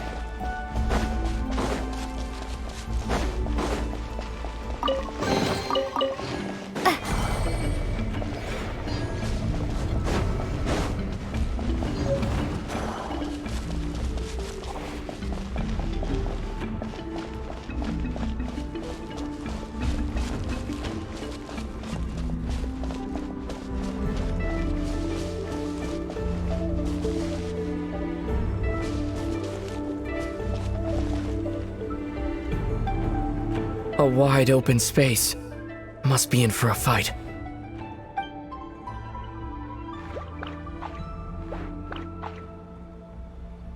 Was that it? What a letdown.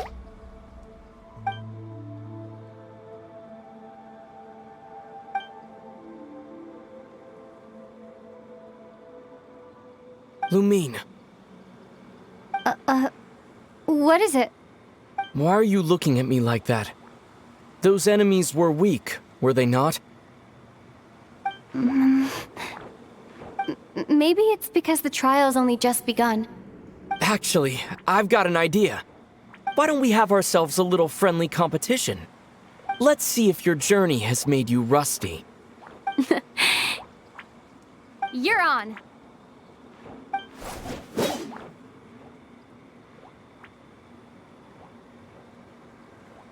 I won't lose to you, Ether.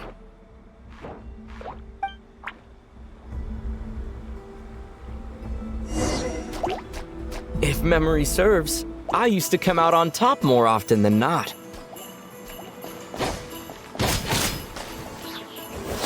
You sure you're alright? Seems your memory's slipping, Ether.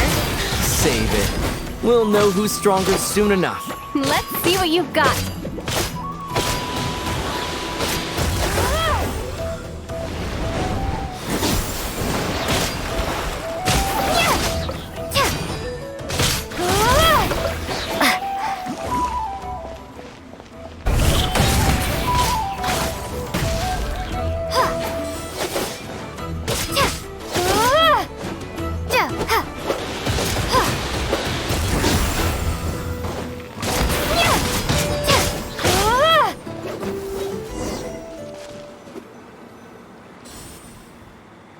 Been slacking off on your combat training? Or has no one been around to keep you in shape? No, I just wanted to let you win.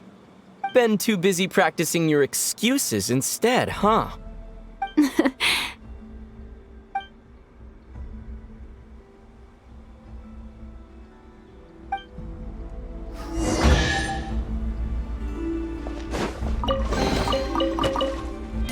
Let's keep moving.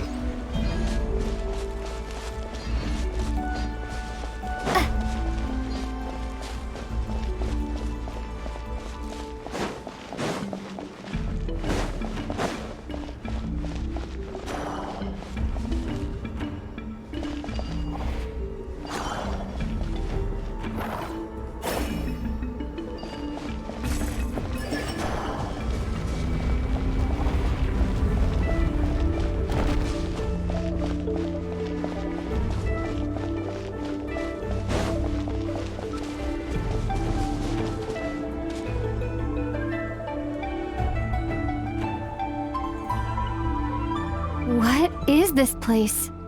No sign of any monsters. Feels like a ritual site, but something's missing. It's a head, inside that thing that looks like a mirror. I can feel it. But maybe it's sealed within? Can you open it using Kuvaki? Apparently not. Do you think it might have something to do with the Frost Moon Scion's bloodline? Ether? If this is about strength of blood, what could possibly stop us? Let me give it a try. Why don't you check around for other clues? Sure.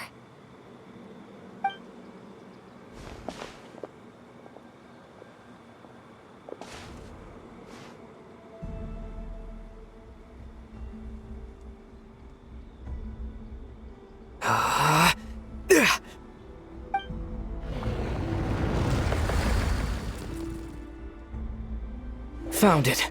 This should do the trick. Okay.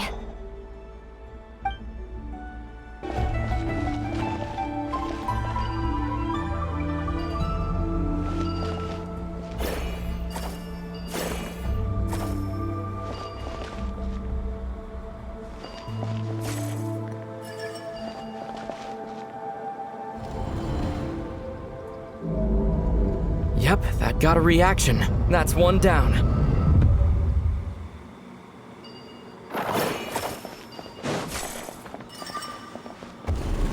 Nicely done.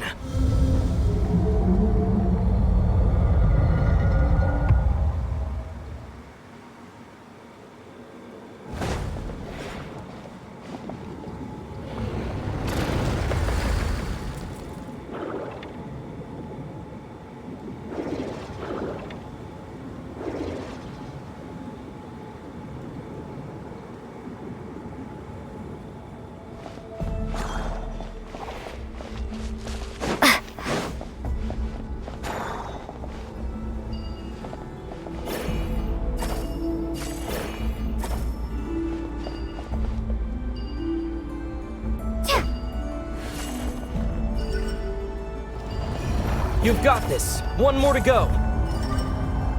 Good work, Lumine.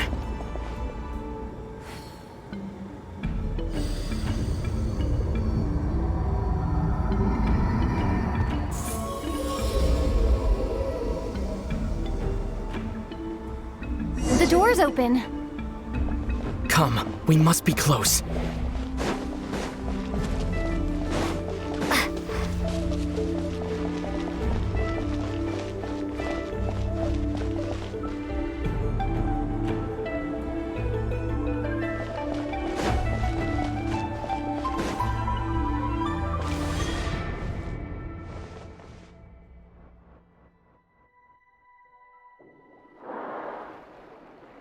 Stay on your toes now. Have you considered that I might be the more experienced between us? Is that so?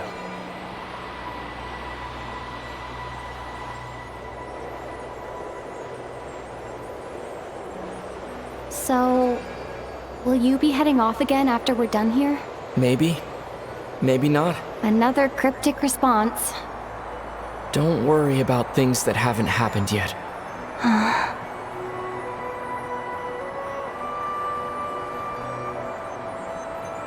At the end of all this, what do you think we'll find?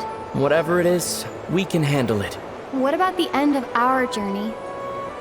That's not something we need to worry about right now.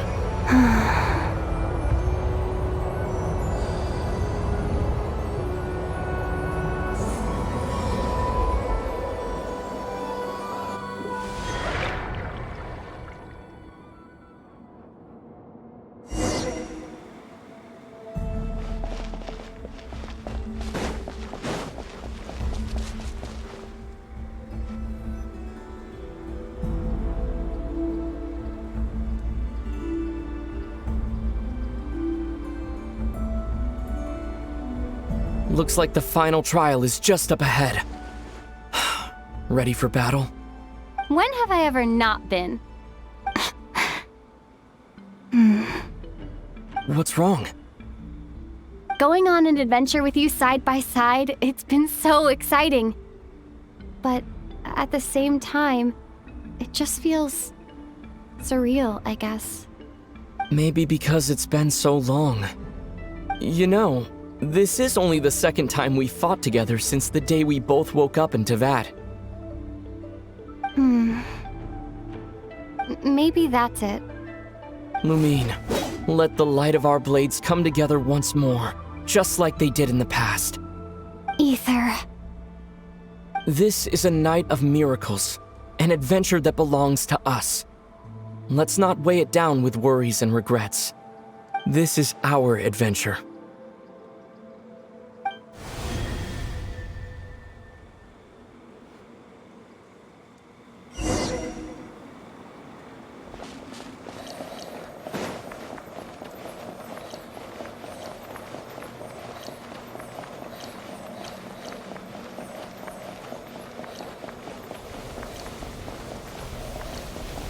Here goes nothing.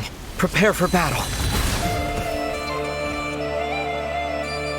Stay focused! Dodge its attacks!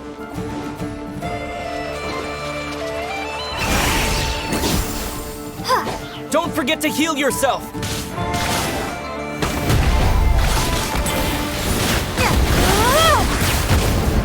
Now's our chance!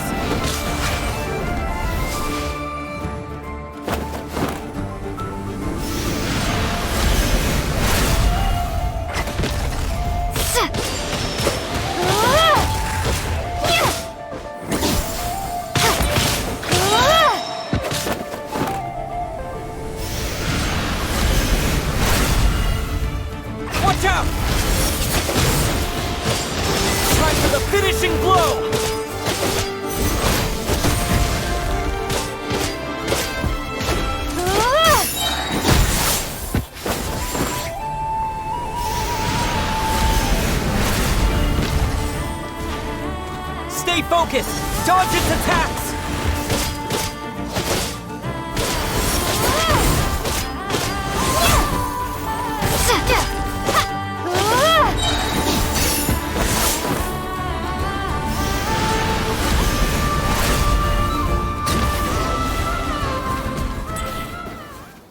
It's over. Nicely done. Flawless execution. Couldn't have pulled it off without your backup. Not too shabby at all. As for what you were saying, yes, I should have come to see you earlier. Or at the very least. Spent more time with me, going on adventures like this? Something like that. Instead of just running off and expecting you to follow my trail. Wait a sec. That's not an official apology, is it? That goes without saying. Come on, time to claim the treasure we came for.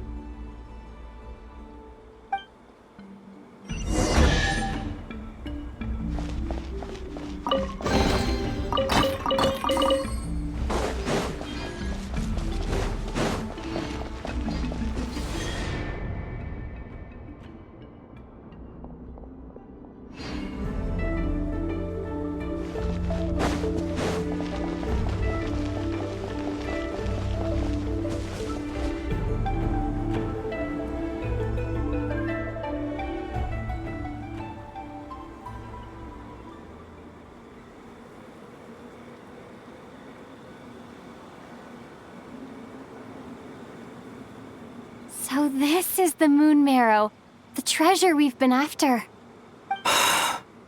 All right. Go get it for me, Lumine. It belongs to me.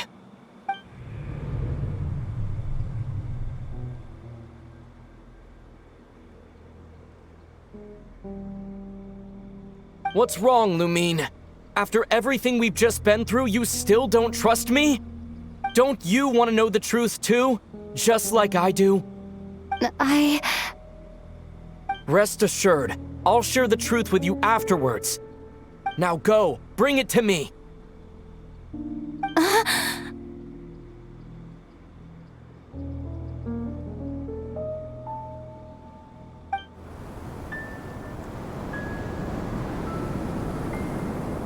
What's going on? Where did this fog come from? Ether!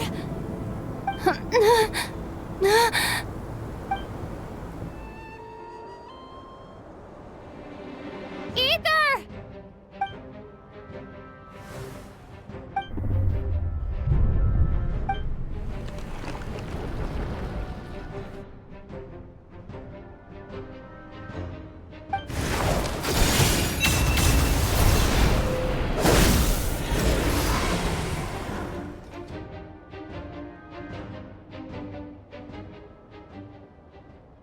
Ether! Huh? Huh? What are you doing here? Yes, we ran into each other at the flagship this afternoon. I'm honored you still remember.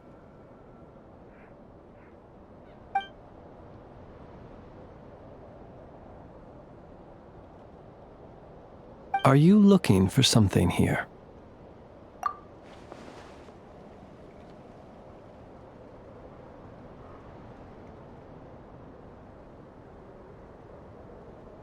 And you just happened to end up surrounded by the Wild Hunt. Sorry, I did not intend to come off as pointing fingers. Indeed, perhaps our courses of action do not differ so greatly. Not exactly. We Lightkeepers are accustomed to patrolling at night. A long-held tradition, you understand. I was just passing by when I noticed that the Wild Hunt had struck.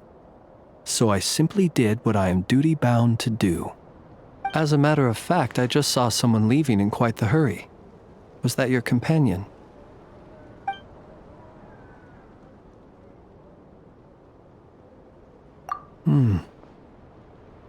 Perhaps I should take my leave now.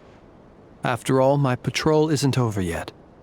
Nodcry is a dangerous place to be at night.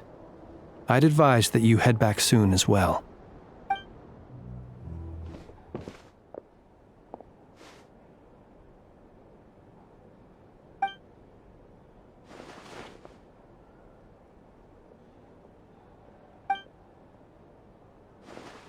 Paimon woke up and saw you were gone, so she made you a cup of berry juice to help you sleep.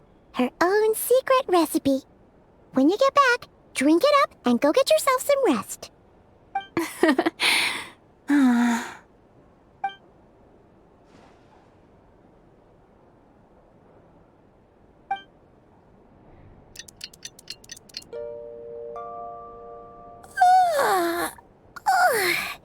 Good morning? If now still counts as morning. When did you get back last night? Did you sleep well?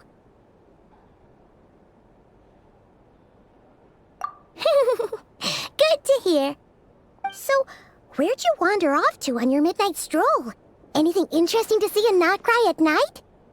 Oh, really? Come on, don't leave Paimon hanging.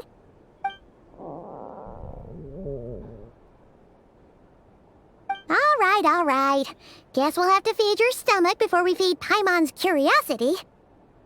Let's go grab something to eat while we talk.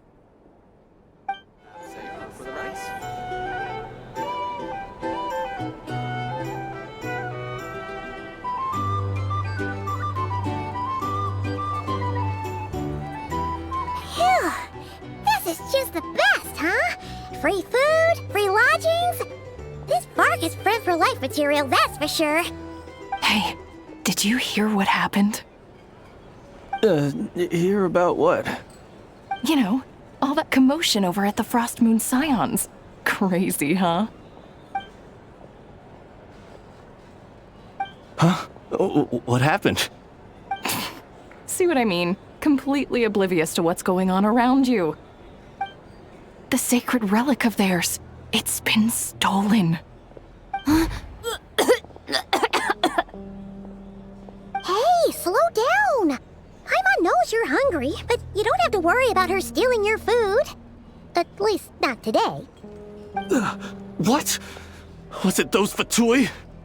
No idea, but the news has already spread right through Nasha Town. What did their high priestess what do they call her again? The moon something? Anyway, what did she say about it? What could she say? She's the one who discovered it was missing.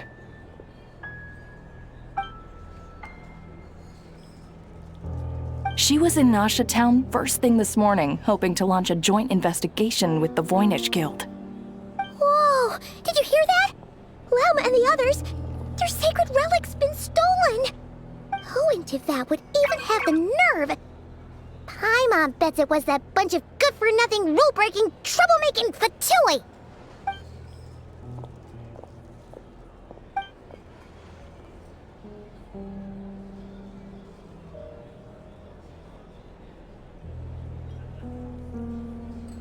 Huh? What's wrong? You feeling okay? A joint investigation? Good luck getting any takers. Unless there's some reward or business opportunity to sweeten the deal. Same thoughts here. So just a few minutes back, she switched gears and headed over to the one place that might actually be able to solve this. The Curatorium of Secrets. Ah! You scared, Paimon! What is it? Huh? Okay, just... Hey! Paimon's not a baby, you know! Quit pulling her arm! Sorry to... Huh? There's no one here. But didn't they just say Lauma came this way a few minutes ago?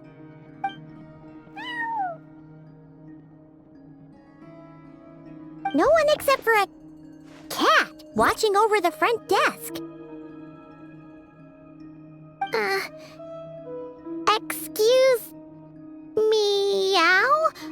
Are we supposed to check in here?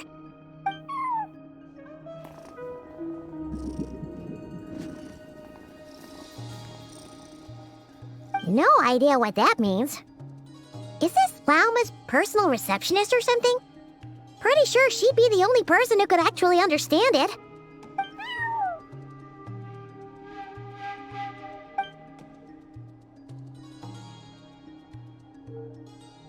Huh? It's heading into that room! But why not? Like I told you already, that's just... Another client.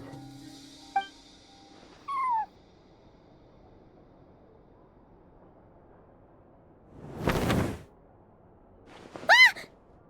So, you were in this room the whole time? Something I can do for you? Traveler. Paimon. Oh, you're acquainted then? Yes. They visited Hisi Island yesterday. We had dinner together. Allow me to introduce you. Traveler, Paimon. This is Nefer, boss of the Curatorium of Secrets.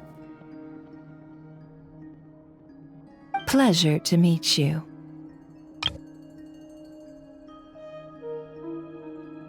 They are travelers who arrived in Nodcry just yesterday.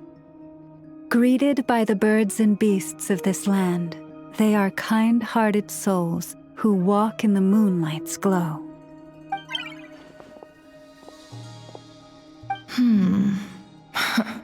Interesting. Thank you, Lauma, but you need not have introduced them. They are great heroes, renowned throughout the nations beyond our borders. Oh, really?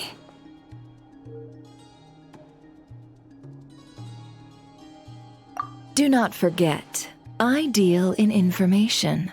Just because most people in Nodcry pay scant attention to foreign affairs, that does not mean the same goes for the Curatorium of Secrets. They're the heroes everyone was talking about before. The ones who saved Natlan during the Abyss crisis.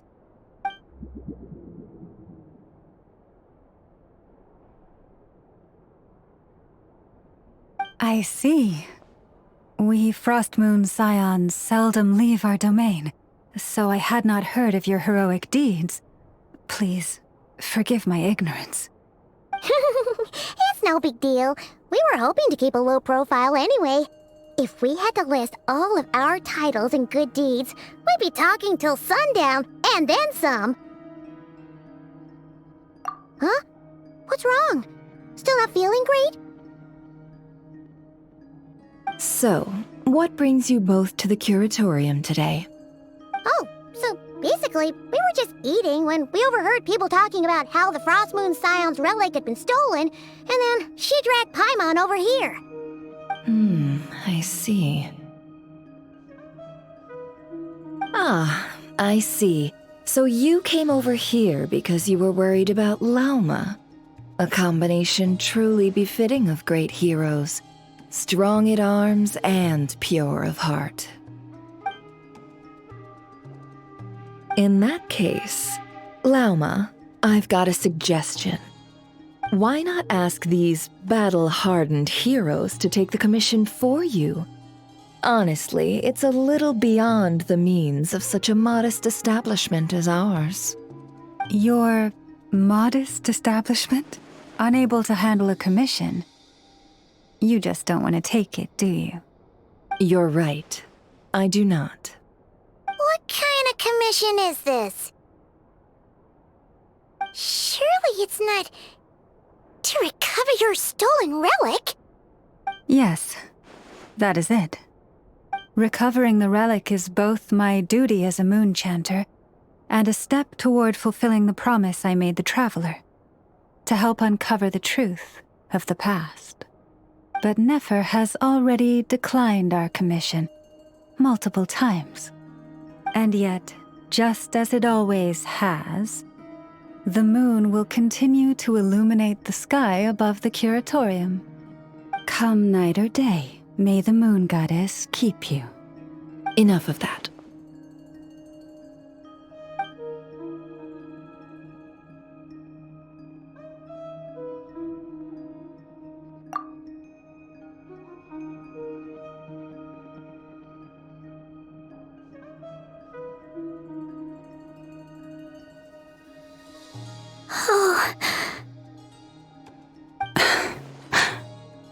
So, according to her, she never came into contact with the relic.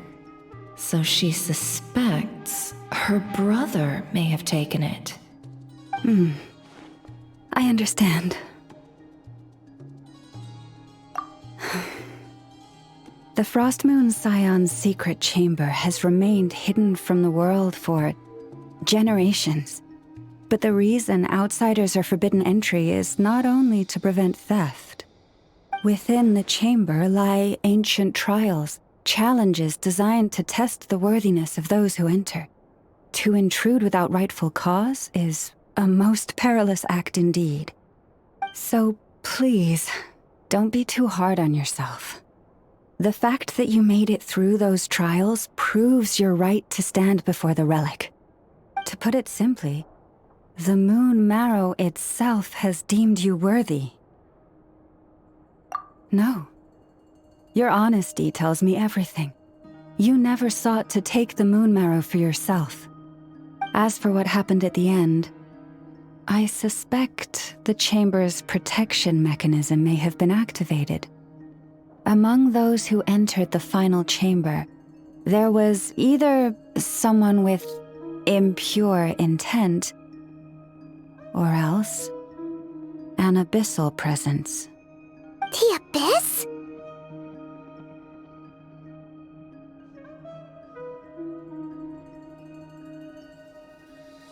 Perhaps that's why, then.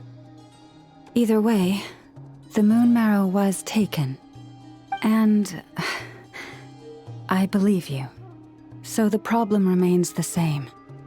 I need to recover our relic. See? Didn't I tell you it would all work out in the end? But before everyone starts celebrating, forgive me for asking just one more thing. Are you absolutely sure your brother took the relic? What do you mean? Weren't they the only ones inside at the time? Who knows? Think about it. After your brother broke the seal with abyssal power, what was to stop someone else from following you in there? In theory, nothing. And as it just so happens, I received a tip-off from one of my sources earlier this morning. Word is, today of all days, the Fatui suddenly called off their search for the relic. What? Huh? Why? Well, either they woke up this morning and suddenly decided they'd lost all interest, or... Exactly.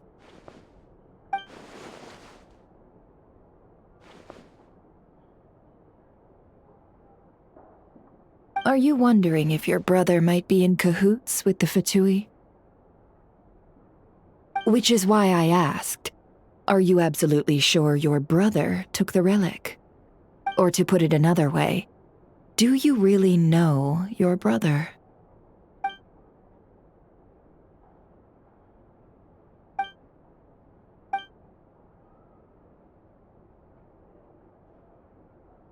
In other words, it's highly likely that the Fatui already have the moon marrow.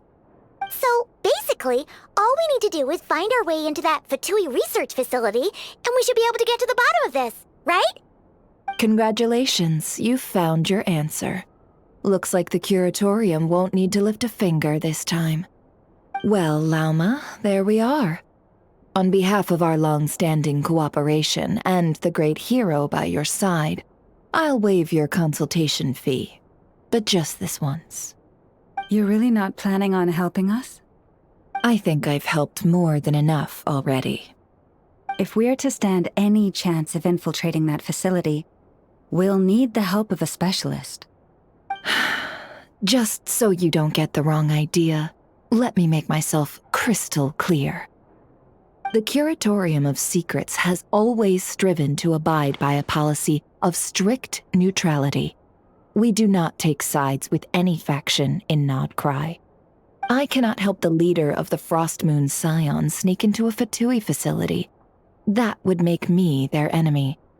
When one of their harbingers asked me to help them infiltrate your territory, I gave them the same answer. No. All right, I understand. But I do have one final request. I promise it's my last. It had better be. No matter who it is, I want you to help us persuade the next person who walks through that door to join us. What is she up to? You're that desperate for help? What if it's a member of the Fatui? It doesn't matter. You're welcome to tell them everything, even about our plans to infiltrate the Experimental Design Bureau. All I'm asking is for you to say one thing, just one thing to help persuade them. If you do that, I promise I won't ask you for anything else. Made up your mind? Fine. Fine, I'll play along with your little game. Besides, as long as I'm not personally involved, no one can accuse us of taking sides. Boss, I'm back!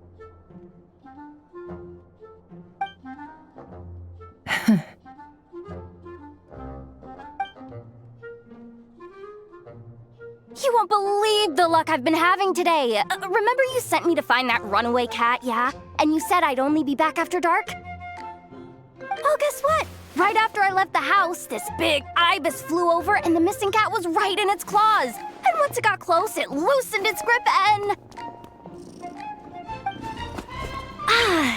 Boss, you're meeting clients. I'm so sorry. I'll get out of your way.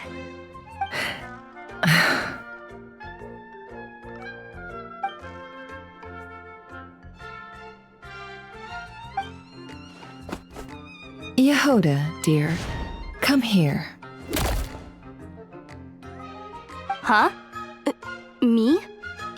Is something the matter? Oh, hi there.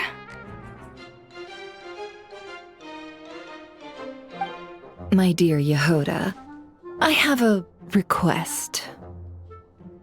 Yikes! Why does the boss sound so scary? Did I do something wrong? Would you be so kind as to accompany these 3 delightful clients of ours and help them infiltrate the Fatui's Kuvaki Experimental Design Bureau? What is going on here? Boss usually just says things like, hey, go do this, or you, go take care of that. Why is she being so scarily polite? And wait a sec. The Fatui's research facility? That's basically a death sentence. Made your mind up yet, my dear?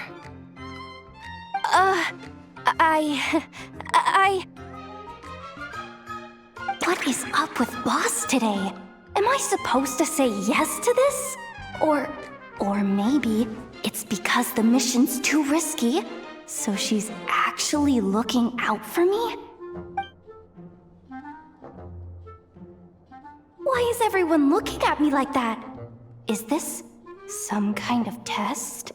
I can't let the boss down. Can I?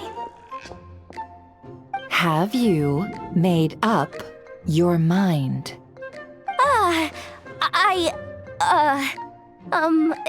That's... Sure, why not? Really? You really don't mind helping us? Huh? Oh, yes. I mean, no. Of course, I guess I do. Oh, thanks so much! We owe you big time. On behalf of the Frost Moon Scions, too, thank you, Yehoda, for your help. What the? Seriously, what just happened? Why does the boss look so fed up? Oh no. Was I supposed to turn them down? All that mentoring, time spent teaching her how to deal with different factions. In one ear and out the other. Never. You got what you wanted. You promised that was it. I know this goes against your principles. I won't forget the favor. Trying to get me to change my mind now? Of course not. I just wanted to say thank you. So, thank you. Oh. Yehoda, we'll leave the planning to you. Let's discuss the details elsewhere. Huh? Oh, okay. Oh, what have I gotten myself into? Oh, by the way, Yehoda, before you go... What is it, boss? You're fired. Huh? Effective immediately. As in, this exact moment. The curatorium will take you back, of course, but only once you've completed this commission for our 3 clients. What? Is there some issue? Well, here's the upside. Without me taking a cut from your commission, you'll earn more. Seriously? Can someone explain what's going on here?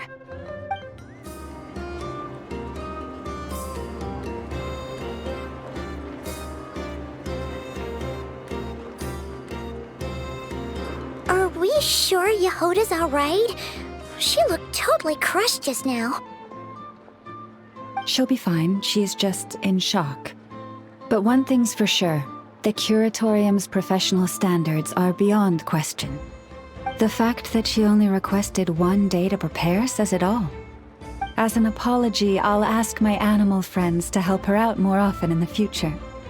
Also, thank you for being honest with me. It means a lot. Was it really, though? As far as I see it, trusting your family is never wrong. In this case, let's call it a misjudgment. But the truth is, we all make mistakes every now and then. What matters is how we deal with the consequences. So, in return for your sincerity, there's something I'd like to share with the two of you as well. Oh? What is it? Perhaps it is something best said under the moon's gentle light. Would the two of you meet me on Hisi Island tonight?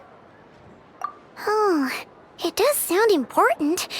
You're right, there's too many people here. Somewhere quieter makes a lot more sense. Thank you both for understanding. Then let us meet beneath the moonlight. Llama, we're here!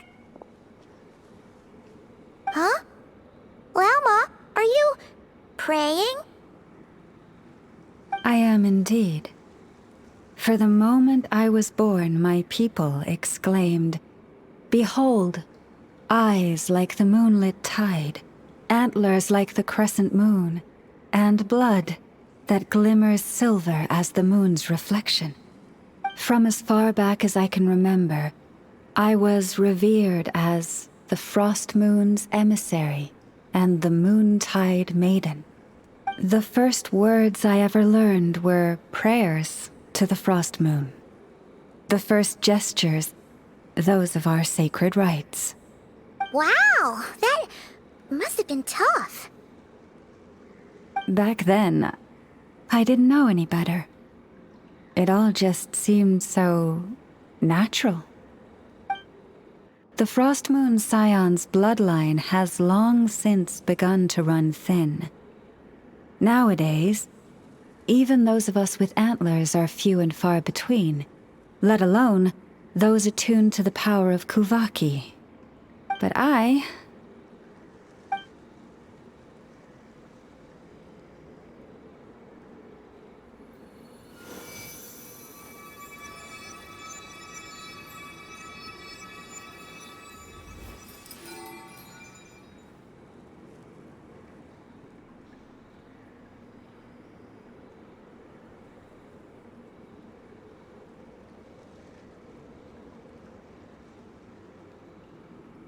Whoa! Your antlers are so pretty. They say it's an extraordinarily rare condition. Once in a century, if that.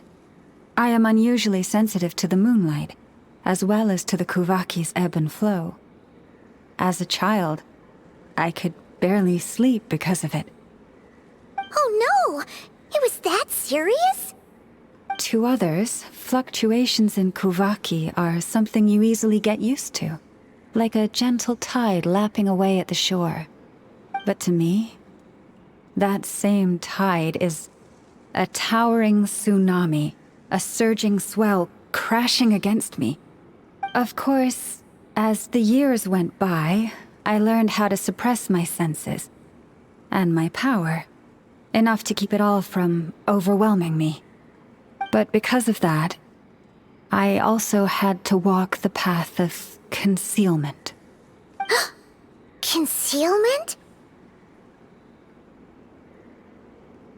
From the moment I was first taught to pray, my kin would point up to the night sky telling me, "That, Lauma, is the Frost Moon, the last of the moons, the sole surviving truth." But I would ask them in response, why? Why can't I feel anything from it at all? Later, I came to understand that they simply could not tell where the real tide was coming from. They couldn't sense it. The true moon beyond the sky's veil.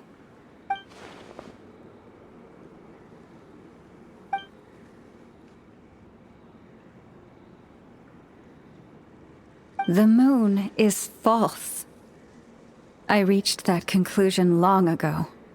But there was no one I could tell. Not a single soul. At least, not until now. Am I the one who's wrong? Is it the moon that is false, or my own senses? I asked myself such questions time and time again.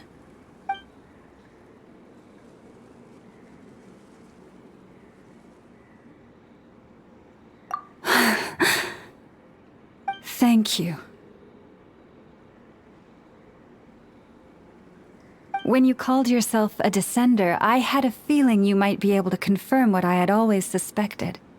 And now that you have, it's exactly as I imagined. I feel relieved.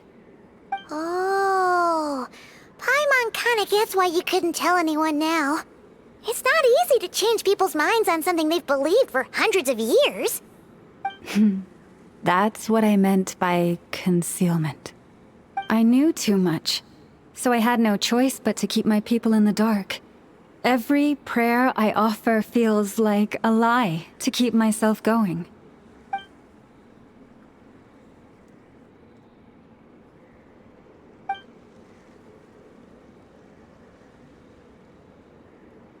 You've already met our Kutar, haven't you? Huh? When was that? And more importantly, when were you planning on telling Paimon? Ah, no wonder. What did you think of her?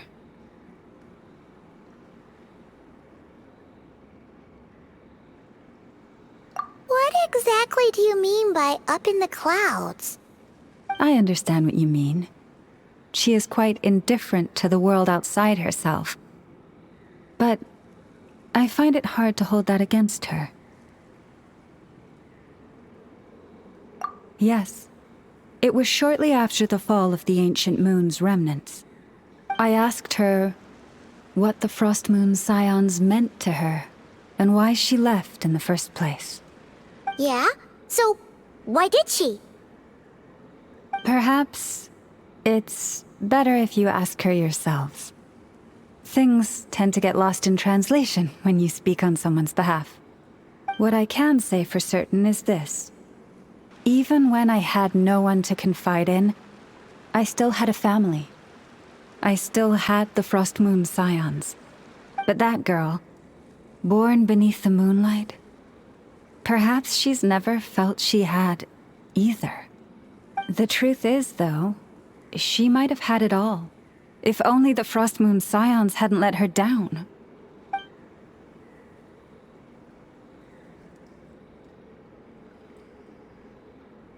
The Frost Moon Scions now walk a path of error.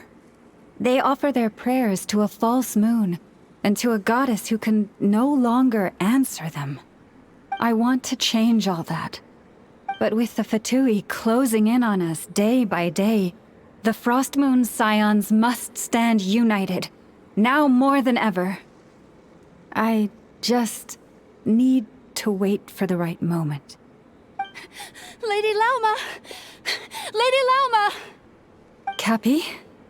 Has Kadana's condition deteriorated again? Traveler, Paimon, we'll have to continue this conversation later. We'll come too!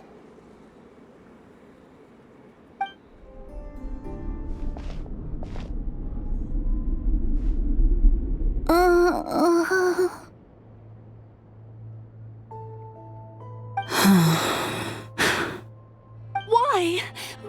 Did I do something wrong? I've been praying to the moon goddess every day. Why isn't she getting any better?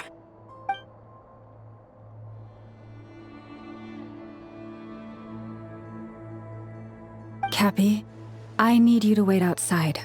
I'm about to start her treatment.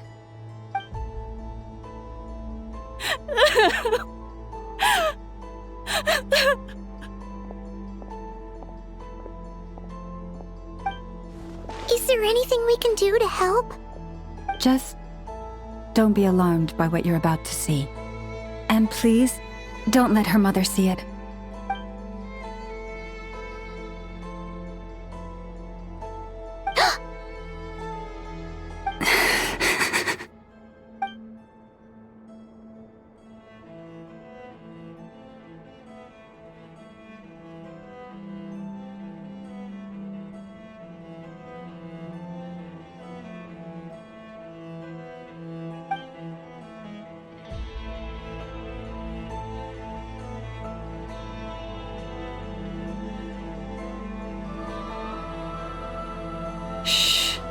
Please, help me keep this a secret.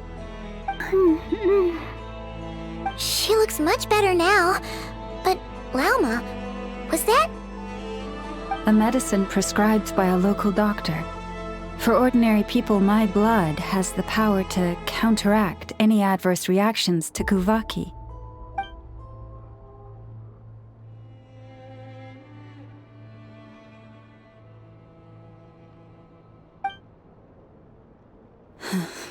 So, now you know another of my little secrets. I had hoped to guide the Scions out of error before Karina's illness reached this stage, but clearly, I was too late.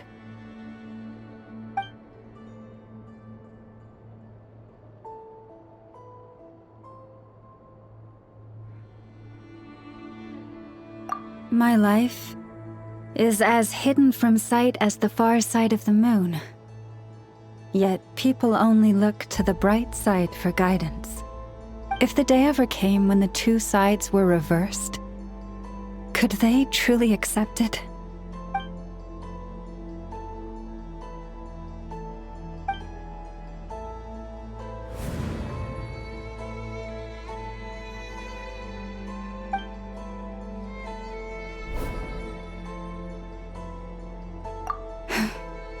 Hearing you say that puts my heart at ease.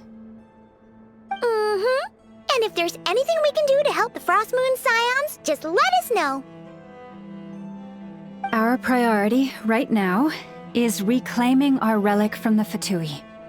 But I now understand that the day I will tell everyone the truth is no longer far off. Wow! Paimon would never have guessed Lauma had all that bottled up inside. Hey! Watch your step! Ah! What's wrong? Oh, you scared Paimon. You scared me there too. Almost stepped right into one of my traps. A trap? Why would you leave a trap somewhere like this? Well, it's not like this is a main path. And besides, we Frost Moon Scions would recognize it instantly.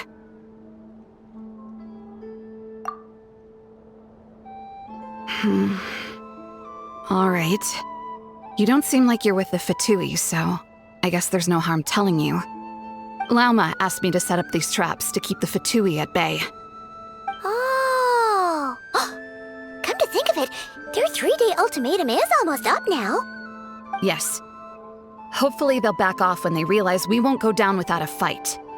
Oh, you've done a lot for the Frost Moon Scions too, just like Lauma.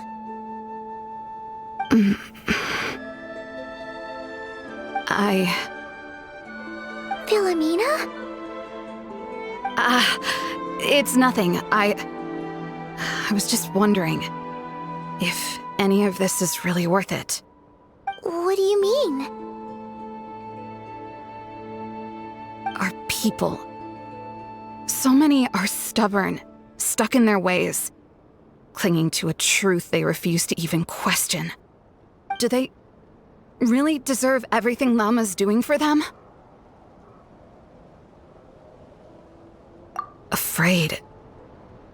Huh. I suppose. Maybe you're right. No. I shouldn't be saying this.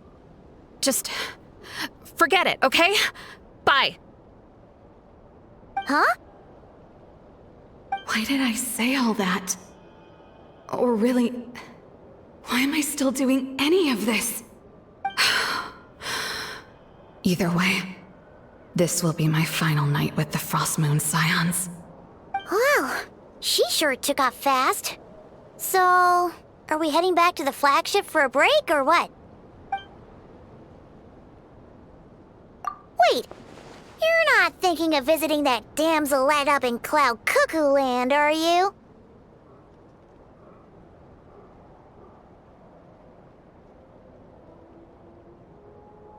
Huh. Given who she is, pushing her won't get us anywhere. Hey! Why don't we...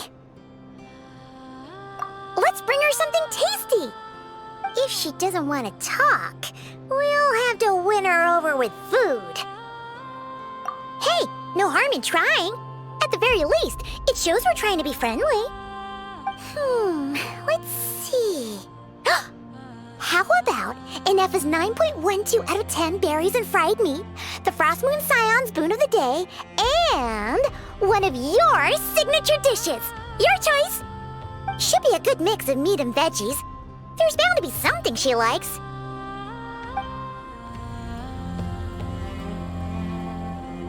All right, food's packed and ready. This is the place, right? Why does it feel like we're going to visit a patient? Oh, no. Take this seriously, Paimon.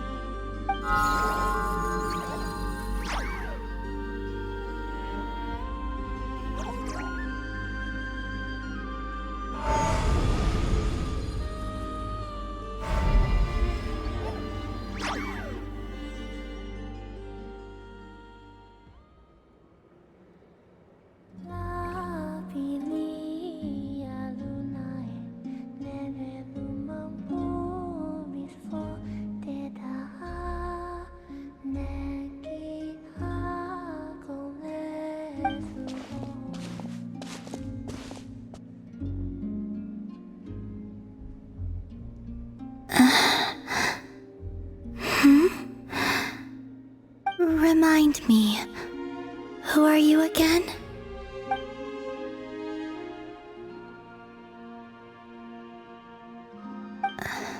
A different one floats by your side today. A different one? What's that even supposed to mean?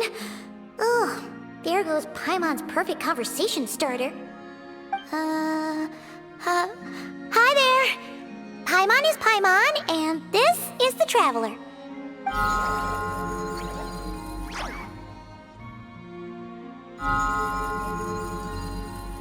Oh, there you are. Between the two, I suppose you're cuter. Wait, what do you mean Paimon's less cute than that floaty thing? Columbina. What is it? What's your favorite kind of food?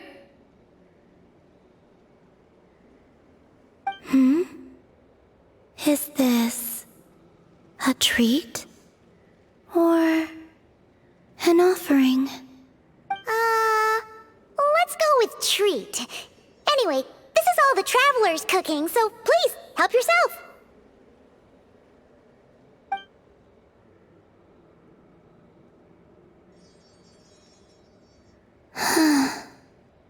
Oh, that wasn't exactly a yes, but she didn't turn it down either. What could she be thinking?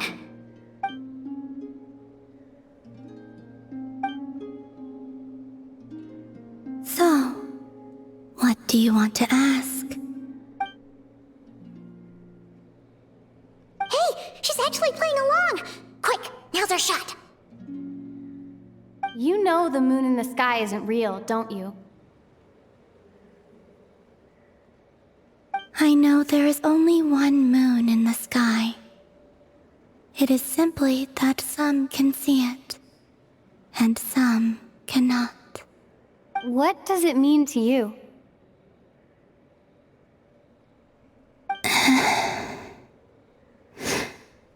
The missing prologue. What?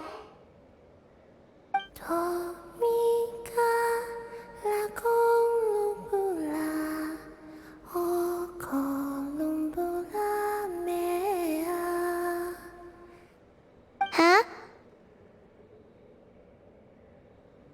What does that mean? Isn't she going to explain herself? Can you tell me more about that melody? You were humming it last time too. It must be important to you.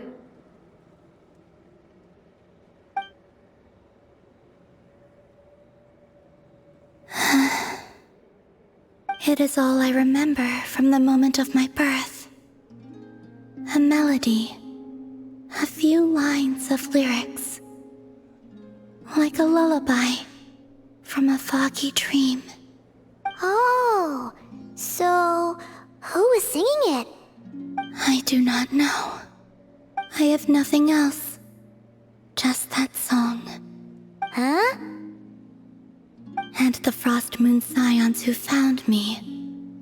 They had nothing either, but hope. Before I even knew what was happening, they were already calling me their goddess.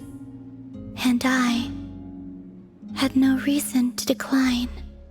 Like two lost infants unknowingly exchanged, I adopted their faith, and in return, they adopted me. But my adoption drops you into the story halfway through. What came before was scribbled onto the wrong pages, never even bound into the book. That sense of something missing only served to nurture their greed and doubt.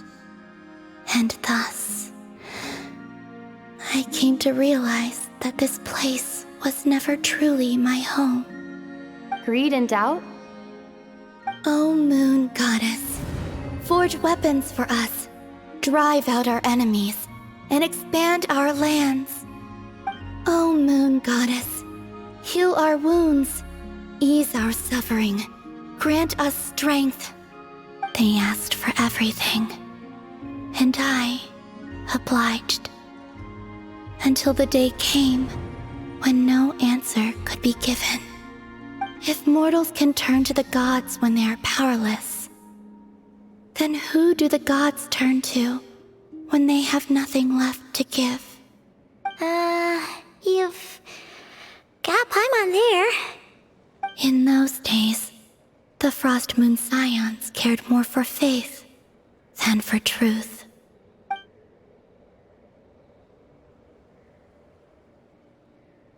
Reality rewrote the sky in words I could not understand. I did not want to read a tampered version, so I simply stopped looking.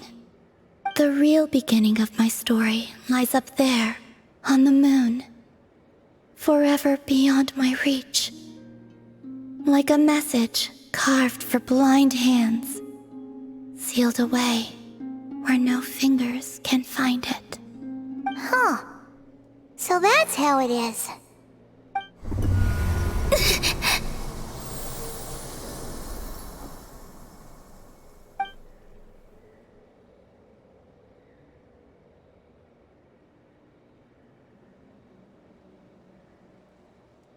What's wrong?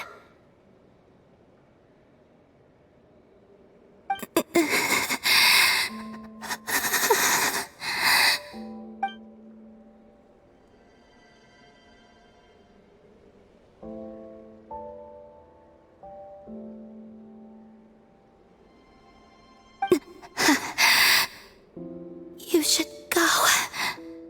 What, now? But you really don't look well. Did something just happen? Is there anything we can do to help? No. Aside from answers, I have nothing else to give you in return. This is the price of running away from home a second time. Running away from home?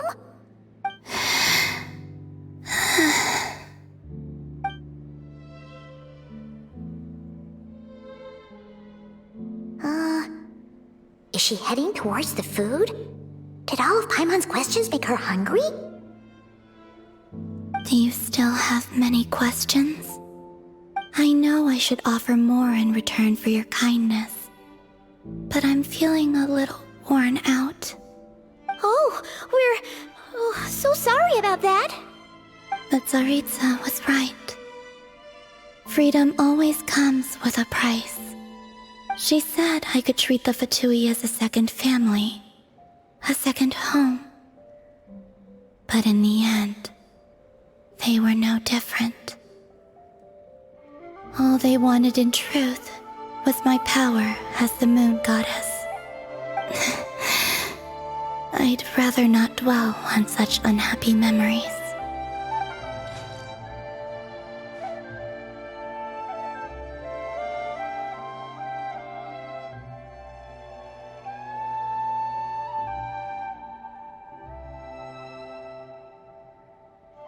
I have fulfilled my promise to the Tsaritsa, though it has used up much of my power.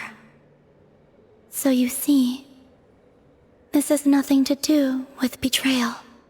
So, you're just staying here for now, resting and recovering your strength? Yes. What about these flowers?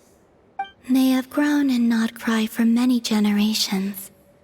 They're highly sensitive to the ebb and flow of Kuvaki.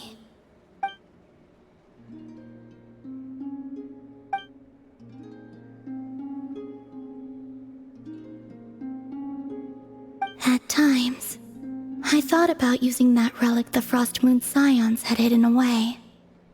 I could sense the power within it. But going out is such a hassle. People might see me, and I promised Lauma I wouldn't show myself to anyone. Besides, I know it's gone now anyway. Really? Lauma asked you to stay in hiding?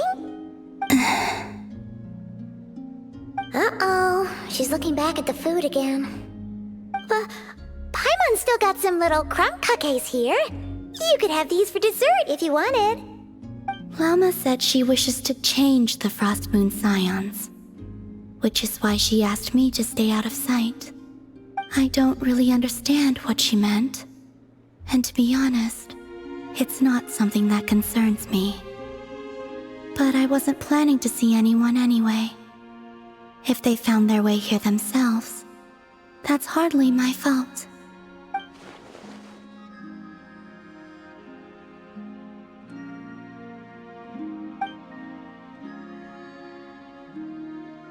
Lauma, the Maiden of the Grove.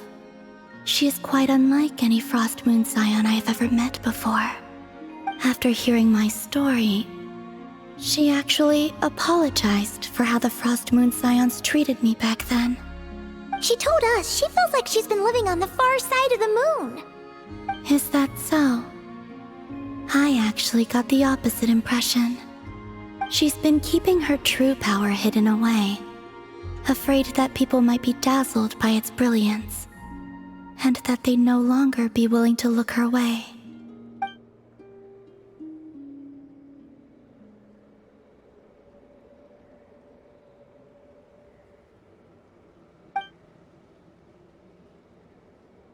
So, what do you wish for now?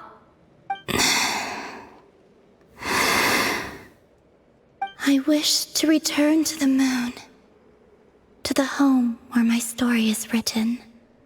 Right now, that is all I wish for.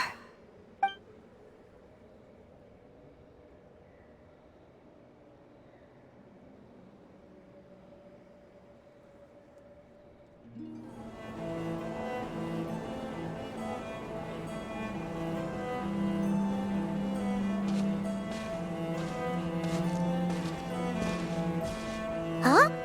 How come you're here by yourself, Lauma? Where's Yehoda? I haven't seen her. Seriously? Don't tell Paimon she's ditched us on our first mission together. I don't believe so. Nefer and I have our differences, but that shouldn't interfere with our shared objective. Recovering the relic is my duty. But as far as she's concerned, there's plenty to gain here too. In Nodcry, it's common knowledge that the Curatorium has a nose for profit and opportunity. The same way aphids flit from flower to flower in a never-ending quest to make honey. Huh. Sounds like you know her pretty well.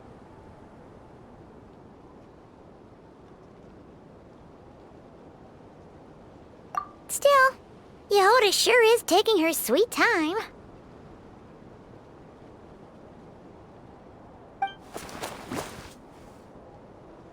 Hmm?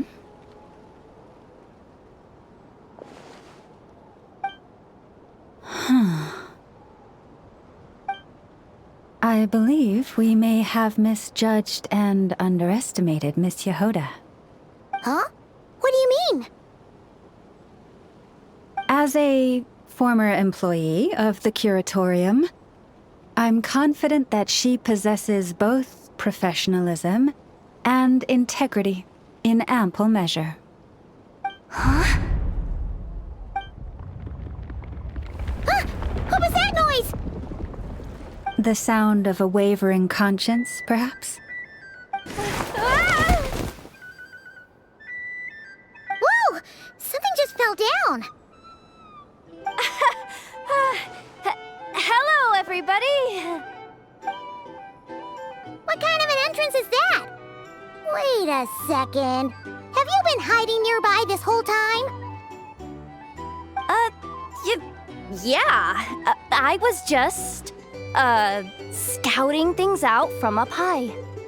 Darn it. How did Jane Doe even notice me up there?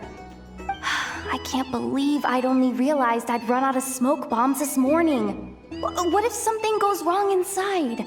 How am I supposed to make a quick getaway now? Thought I could just hang back and wait for the clients to get cold feet. But nope, turns out they're all completely fearless. Don't they know how scary the Fatui are? Really sorry everyone. Truth is, just as I was heading out this morning, I discovered I'd run out of a super important, completely essential, absolutely indispensable piece of equipment. So, what are we gonna do? Well, as I see it, there are two options. Plan A is we take a detour to Nasha Town to restock, though who knows if any shops will still be open this late. Plan B is we call it quits right here, disband the team, and I'll go home. My place is only like a 10-minute walk from here, so... Personally, I vote Plan B. Bada bing, bada boom! Maximum efficiency, minimal effort. Don't try to solve your problems by running away. Not a fan of either? Then I guess our only option is to fall back on Plan J. That's J for Yehoda, by the way. Why didn't you just tell us that was an option in the first place? Come on, that would have totally ruined the surprise. Boss pulls this trick all the time, and it's always the clueless ones who end up praising her to the skies. Feels like you just threw shade at a whole lot of people. I have faith in your professionalism, Yehoda. You don't need those flashy tricks. Your abilities alone are more than enough to earn our respect. Huh. This Jane Doe sure has an eye for talent. Speaking of which, maybe it's time I started calling her something nicer? You really mean that, Jane? Laumado? I do. I'll tell you what, it's not every day you get to work alongside such considerate clients. I have a feeling we're gonna make a great team. Plan J is this. We find our way in through the freight access on the facility's east side. It's tucked away from view, and security's lighter at night. I've prepared some special gadgets too, so we should be ready for anything. If we want this to go without a hitch, we'll need to work together every step of the way. So everyone, stick close behind me. Now that finally sounds like a real pro talking. Hey, you saying I didn't before? Kinda, yeah. You... Ugh. Never mind. A top-tier treasure hunter like me never lets the naysayers get to her. All right, let's go over what we agreed on yesterday. The goal of infiltrating the Kuvaki Experimental Design Bureau is to locate and, if possible, recover the relic that the Fatui stole. We also need to figure out why they built the facility in the first place. I'm worried that they've set their sights on the ancient moon's remnants on Hisi Island too. Well, now that we've got a plan, time to get this show on the road.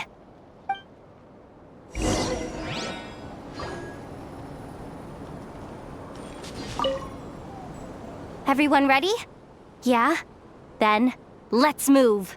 No rush. We'll be waiting right here.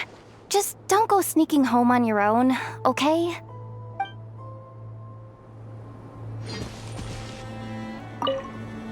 Everyone ready? Yeah?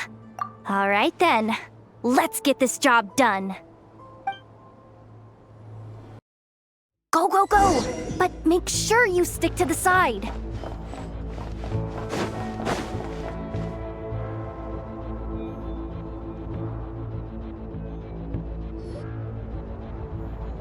Just as I thought. There's a gate controlling access from the outside. Good thing I brought this keycard, huh? Well, technically, I stole it. But no need to tell them that, right? Blame that chump who thought it was a good idea to get wasted at the flagship during work hours. Ooh, is it top-level clearance? Of course, that goes without saying. Let me read it out loud for you. Fatui Experimental Design Bureau number 183574, maximum clearance, maintenance intern.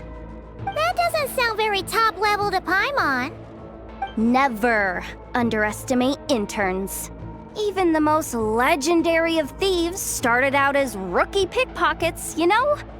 Besides, if it wasn't for this person's selfless generosity, we wouldn't be able to just waltz in like this, would we?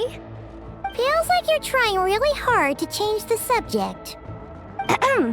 Allow me to teach you the first rule of treasure hunting. First and foremost, use every resource at your disposal.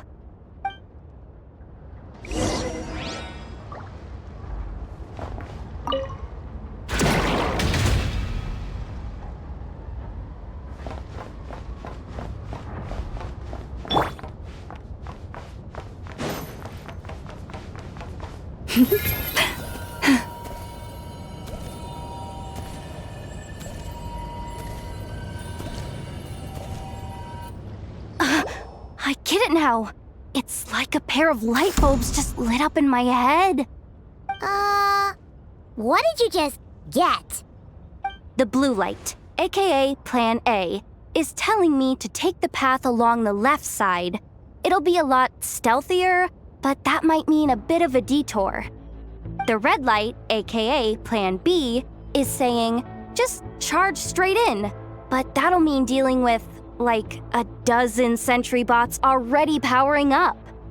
Although, I might be able to switch them to training mode. Their attacks will be weaker, but we'll still be in for a fight. Can't you just put them in sleep mode? Hey, I told you, I'm just a maintenance intern. Give the new recruit some time and space to blossom, will ya? We're still pretty close to the entrance. Surely they'll call the whole thing off once they see what these bots can do. Anyway, I say we go with Plan B. Either way, I won't be doing any of the fighting, so the shorter route sounds good to me. If we can avoid fighting at this stage, we should. Plan J is to call it a night so we can all make it back to bed before sunrise. After all, the deeper we go, the more dangerous this is gonna get. So we might as well give up while we still can. Okay, here are the bosses. Just don't forget, whatever you do, don't let those recon bots spot you. Let's see. No kidding. Enough told me about something like this before. I can't believe that dumb robot actually helped me out for once.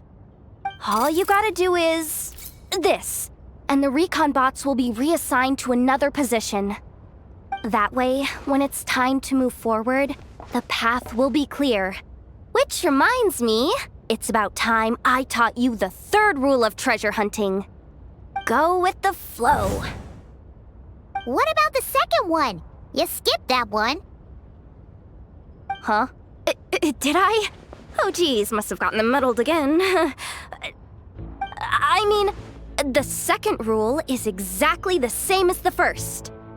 Guess that's what you meant by going with the flow, huh?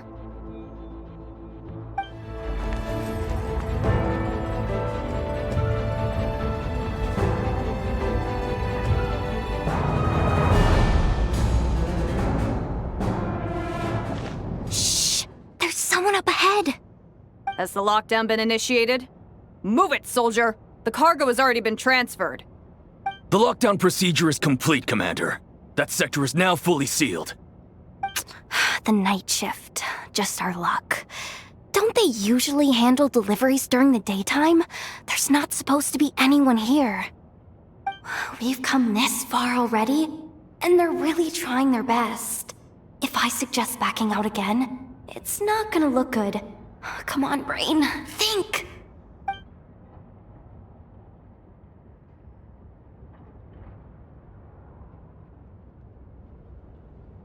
Got it! The freight shaft to the upper levels. We might have a shot there.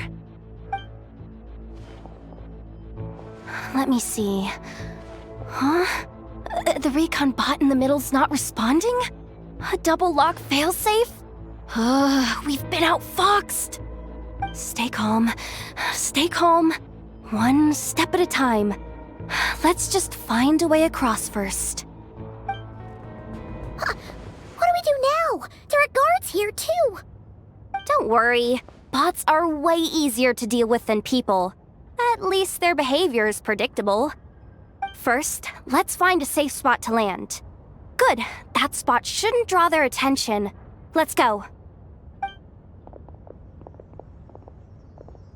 Let me just try something. Maybe I can use the terminal to command them to move out of our way. Security verification? With 10 questions? Are you kidding me? You really trust me that much? Fine. I'll do my best. But just to be clear, if I can't answer a question, I'm backing straight out of the terminal. No way I'm risking triggering any sort of alarm.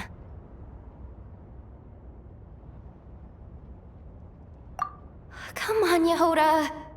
You can't give up now. Question 1. What is our motto?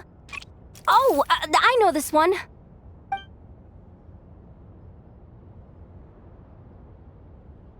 Question 5. The name of the harbinger in charge of this facility. Let's go with, Sandrone. This one should be... the Pale Star Edict. I've heard one of Boss's informants mention that before. Final question. Enter employee ID. And it's timed? Okay. 183574. Confirm. I actually got them all right? What a miracle! Not bad, Yehoda. Not bad at all. Guess you're an official maintenance intern now. Hey, that could be my personal plan B if I can't get my job back. Just kidding. The Fatui are awful. The bots have taken the command. They're moving off. Let's get going while the coast is clear.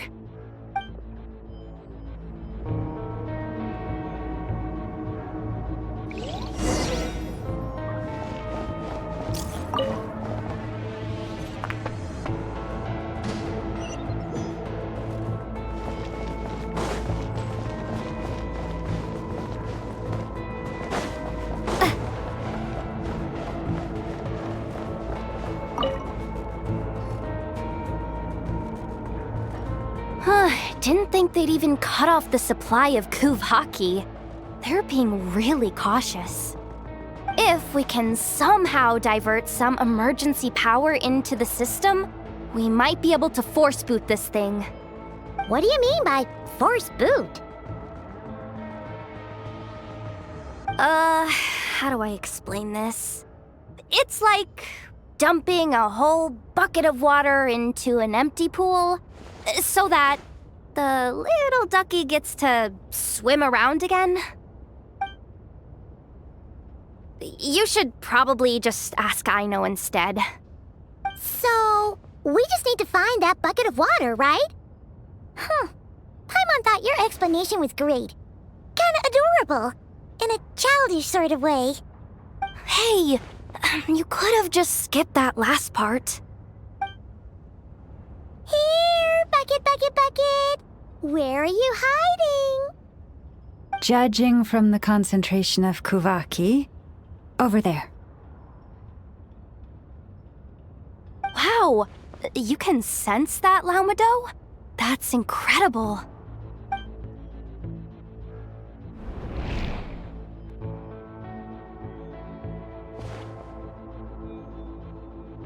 Let's move the recon bots above them out of the way first.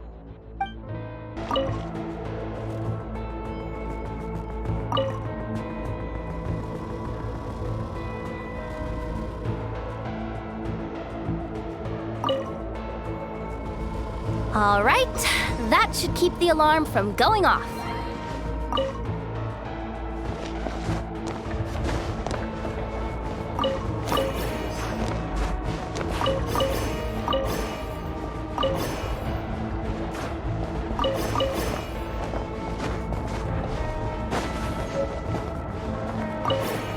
Time to plug in the charging component.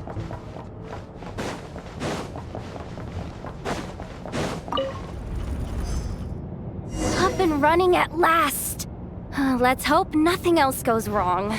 Please, everyone, step inside. Oh, it's so dark in here. Well, it is a cargo crate after all. No point in being picky about lighting at this point. Ah! Something sharp and pointy just poked me in the back! Sorry. That was probably just my antlers. It's pretty cramped in here, so I had to crouch down. Oh, having antlers must be inconvenient at times like these.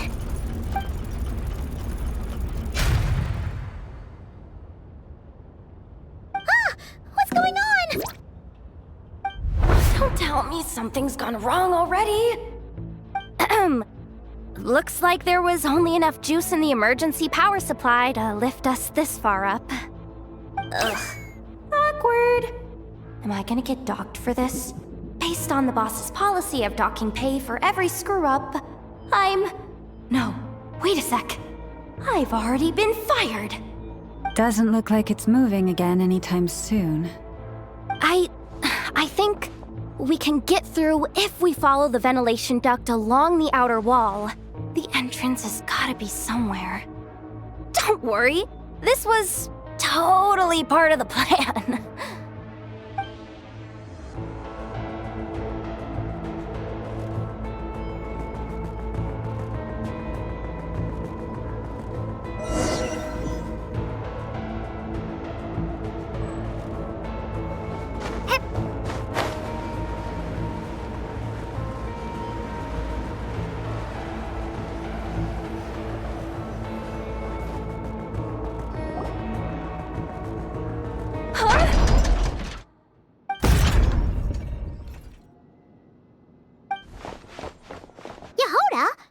How'd you end up outside? Looks like she slipped out at the very last second, just before the gate shut. Impressive reflexes, I must say. Though I'd expect nothing less from a former employee of the Curatorium. I'm so sorry. That was pure survival instinct. I didn't mean to ditch you. Anyway, you guys just stay where you are. I'll figure something out.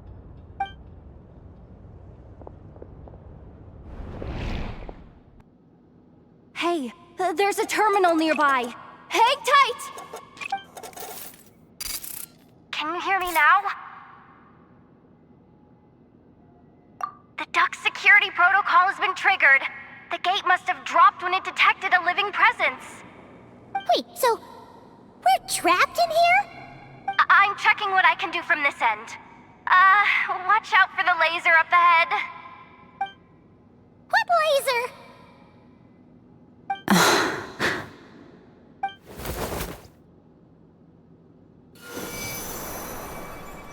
Oh, we see it now. Good thing we didn't move.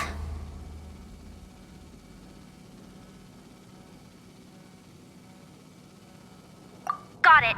I think I understand the situation. Hang in there. Just one moment. This is killing me. but I think I've got it. I can try adjusting the direction of the Kuvaki flow inside the duct. If I've got this right, you might just be able to dodge the lasers by utilizing the Kuvaki's pull in reverse. Oh, Paimon thinks she gets what you mean. But I can't see where you are from here, so I'll need your constant input. Just tell me what to do. I'll follow your lead.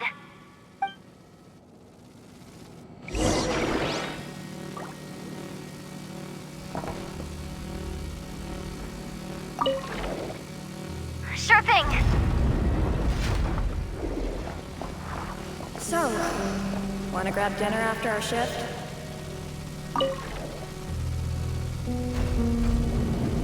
How about the flagship?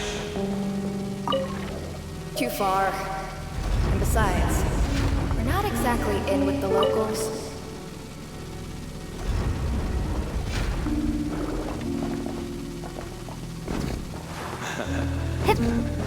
Then how about the staff cafeteria?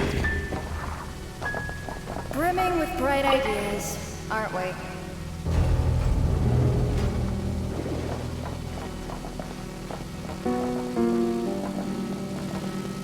Okay.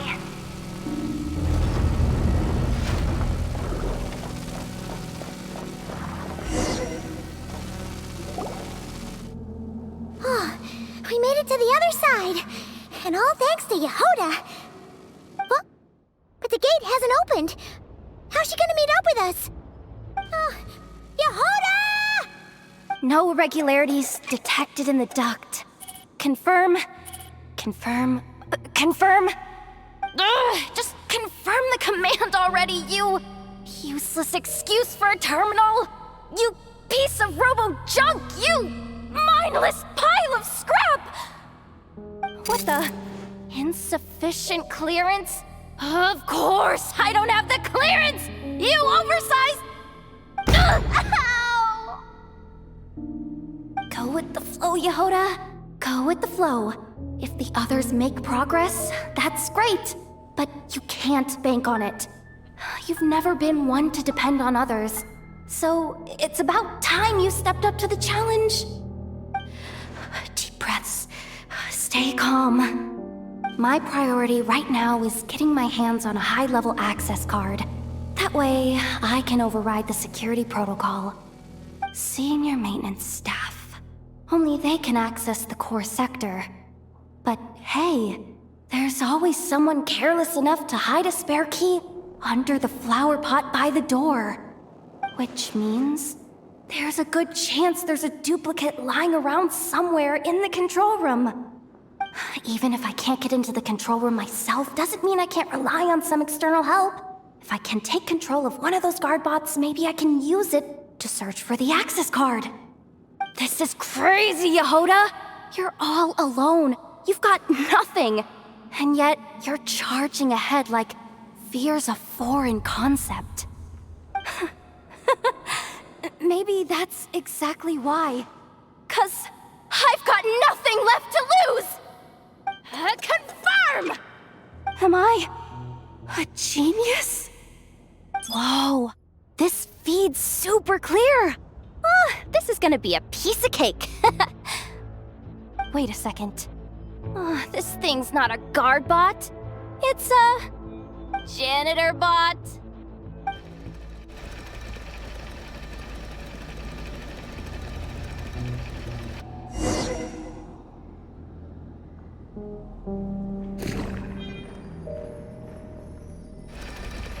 You think Marionette even knows what we do down here? She seems to spend all day either holed up in her lab or out doing the rounds. Still a mess over there. Go clean it up. Why? Planning to skim a little off the top? No, nothing like that. Just wondering if anyone would actually notice if we didn't show up from time to time.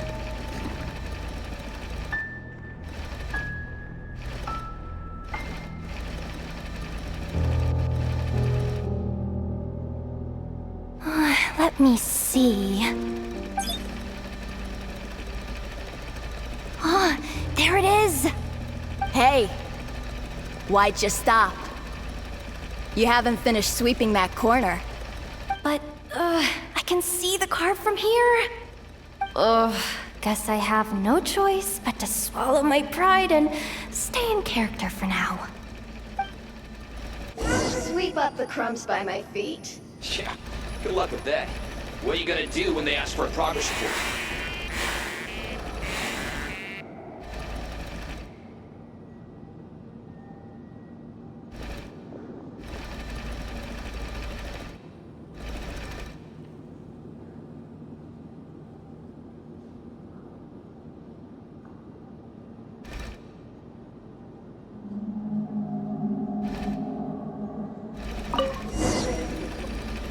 Sucks, though. Finally sent somewhere warmer than Snezhnaya. Yet we barely get to see the outside world. Gotten rid of the dust behind the door yet? Come on. Where's that bot passage when you need it? There! Oh, the terminal's just ahead.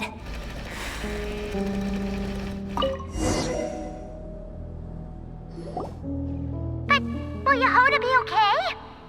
Paimon? She said she'd use every resource at her disposal, so let's have some faith in her abilities. Besides, when it comes to surviving in Nodcry, she probably knows more than any of us. So, they really do believe in me. But how long are we gonna have to stay here? Paimon doesn't want to get caught by the Fatui either. Does Paimon mean the two Fatui in that room? Let me see if there's a way to distract them. Wait, did you hear that? Huh? The alarm? What's going on? Let's go check it out.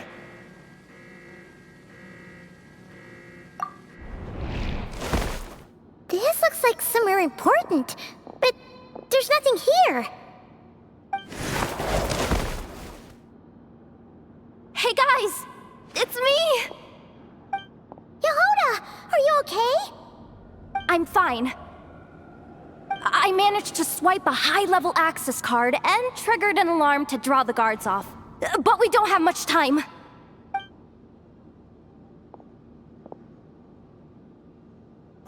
Alright, looks like we can control the elevator. Come on, hop in. Let's take it further down.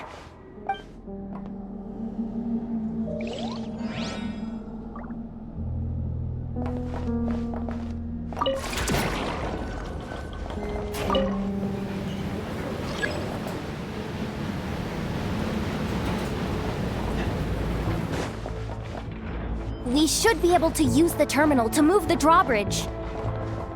Here's the access card. I'll keep watch while you handle the controls.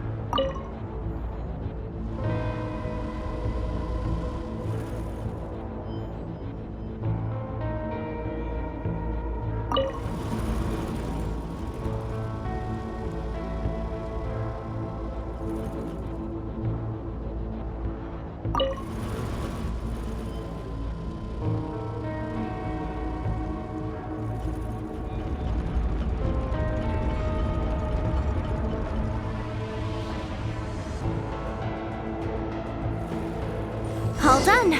Let's keep moving.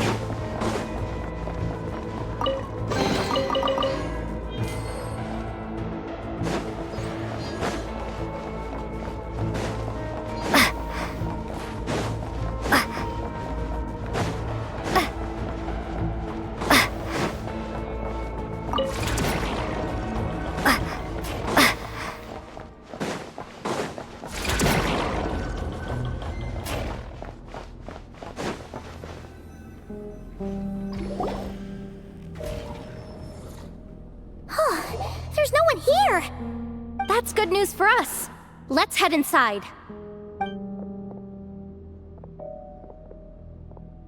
Looks like a rest area for the Fatui's Oprishniki. Huh? The terminal's still on?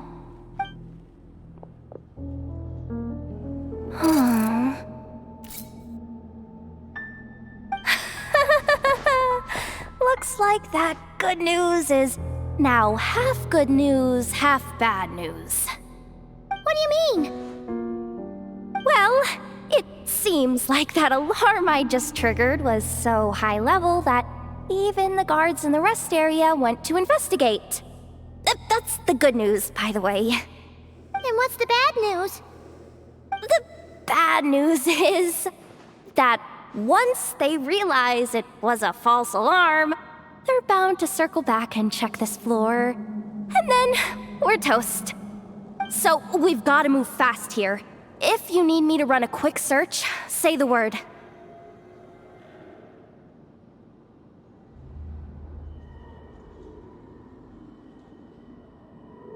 "264 pages! What is this? A novel? Can we just skip to the end? I'm flipping through it as we speak. Kuvaki, a weapon. Huh. Seems like the Fatui and Snezhnaya are trying to harness the power of the Light Realm to build some kind of weapon. The target of which is... Seriously? Insufficient clearance? Again?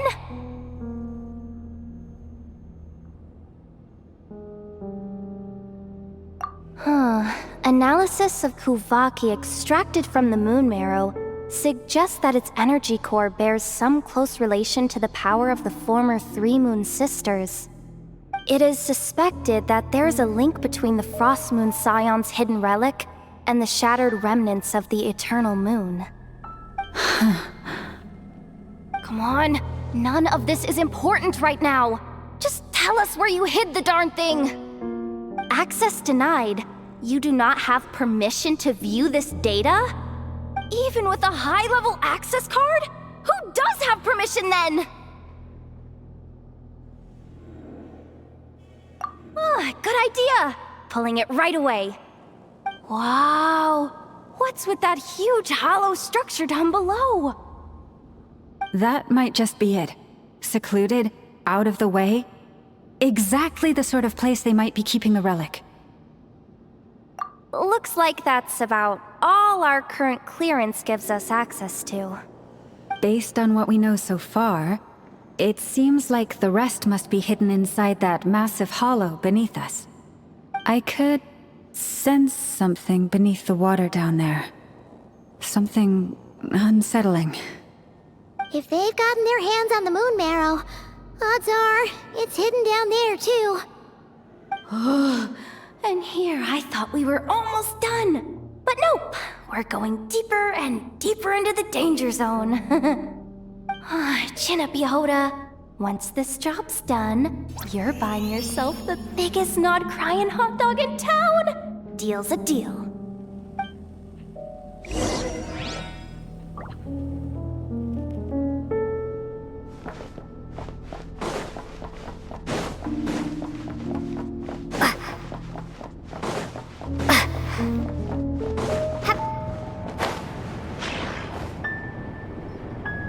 Watch out for that defense bot! It's aiming right at us!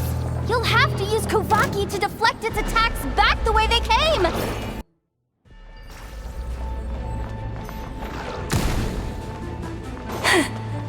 Leave this place.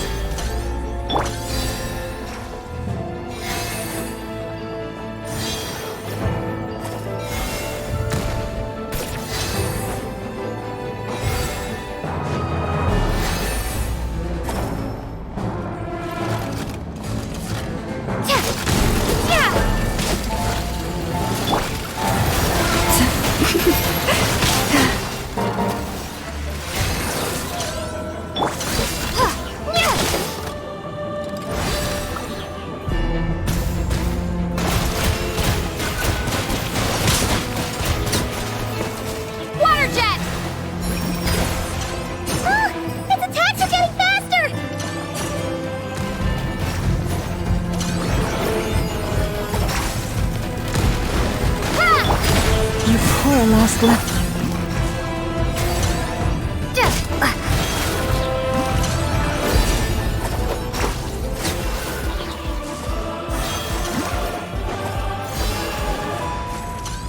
Almost there. We're almost there.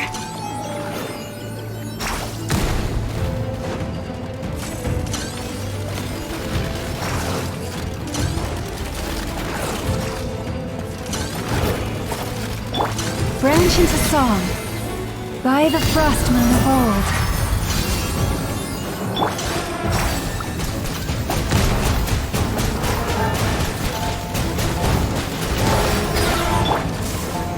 Leave this place.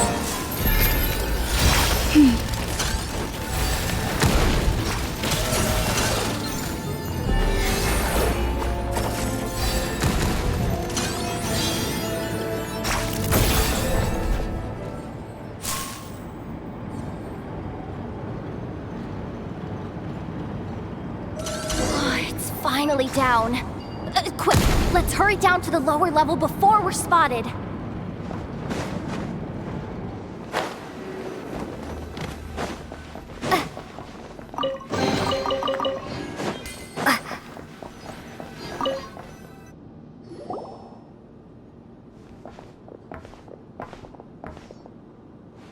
That switch looks suspiciously obvious.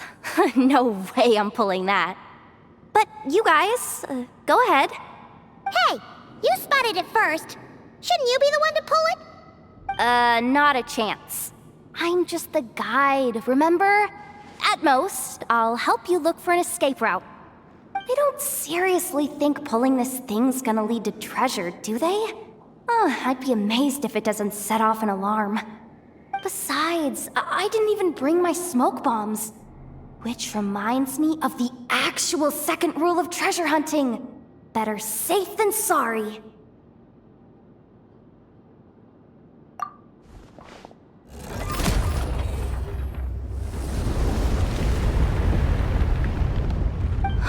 The ground, it's shaking.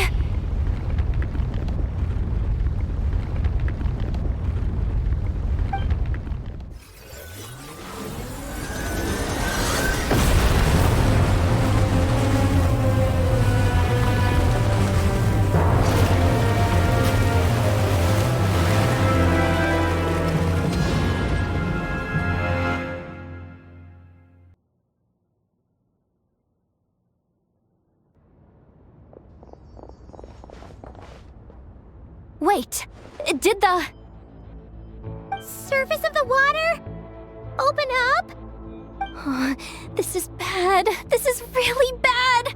I'm getting put on the Fatui's blacklist for sure. Don't worry, Yehoda. You've helped us so much. If they try anything, we'll protect you. Aww. Come on, I was just kidding. I'm tough, okay? Just haven't had the chance to show off my fighting skills yet.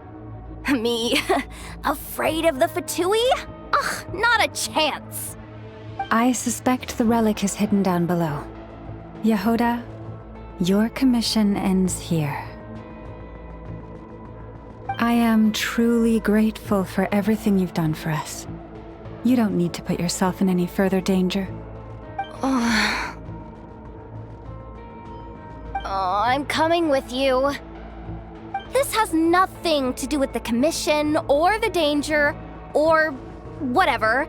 This has already gotten way out of hand, so I'm coming too. End of story. Ah, she's blushing.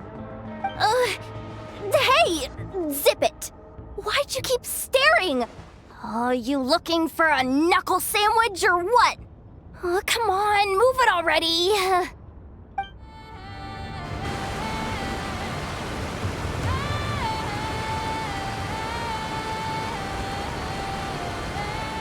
Whew.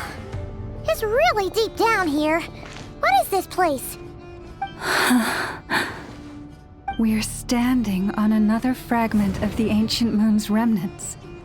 So this was the source of the Kuvaki I sensed earlier. Wait, what? So the Fatui had it hidden underwater this whole time? This gigantic thing?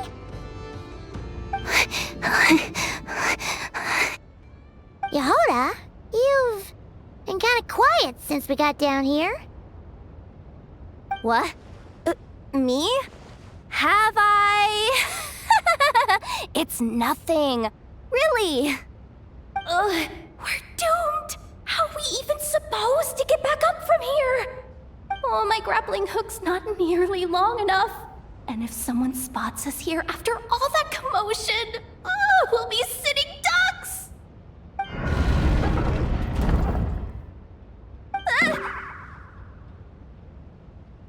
no!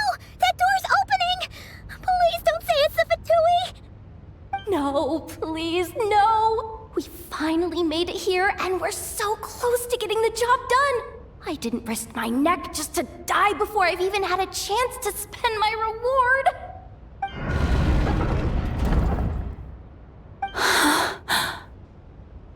What happened?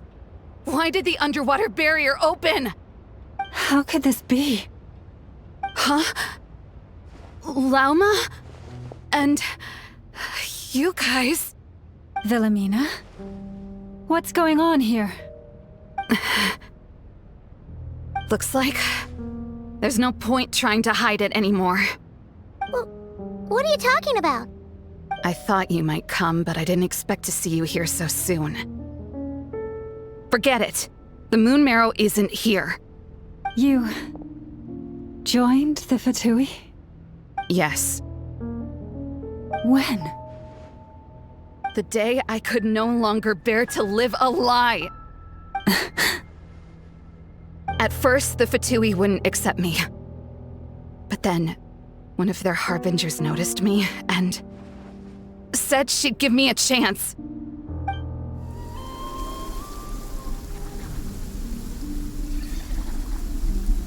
Ugh. Lost them again. That harbinger told me to follow the blonde traveler who might visit the Frost Moon Scions. Easier said than done, though. The animals are on alert at night. If they see me, Lauma will catch wind of what I'm doing sooner or later. Am I really doing the right thing? No. It's too late to turn back now. The empty prayers, the stubborn displays of faith like Cappy's today. This isn't the life I want. Huh? Is that... the Traveler's back. I won't let her slip away this time. Wait, who's that with her? They look so alike. They seem to be heading towards the statue of Kutar.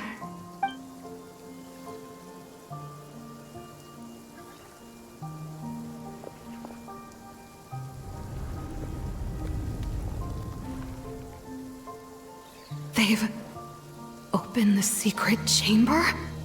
But wasn't it meant to be sealed? Wait a second. The Moon Marrow! Surely they're not after the Moon Marrow. I'd better go report this straight to... Hold on. If they do actually make it to the final room, then maybe I'll be able to get my hands on the relic. The one thing the Fatui have been after this whole time. If someone's going to take it, it might as well be me. This could be my ticket to joining them.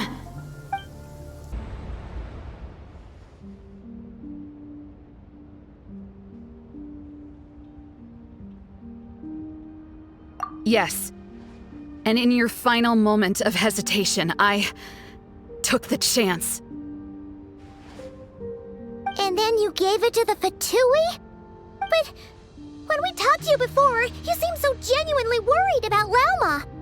Because I thought she was as fed up with the Frost Moon Scions as I was. We grew up together, Lauma. I know you were chosen to be the next Moon Chanter when you were just a child. They never gave you a choice in that. I saw the look in your eyes when you were treating that child. That sense of helplessness. Surely you too must see that this blind, inherited faith of ours is simply holding us back. If our prayers are never answered, then why keep praying? Do they really deserve all of your devotion? Or are you trapped by the responsibilities they imposed on you? So those are your reasons for wanting to leave the Frost Moon Scions? Isn't that reason enough? When we pray to the moon, we do so to show our gratitude for the life it granted us long ago. It reminds us to strive for something higher within ourselves. But I know that's not what you want to hear. You're right, Philomena. I have indeed kept secrets from you.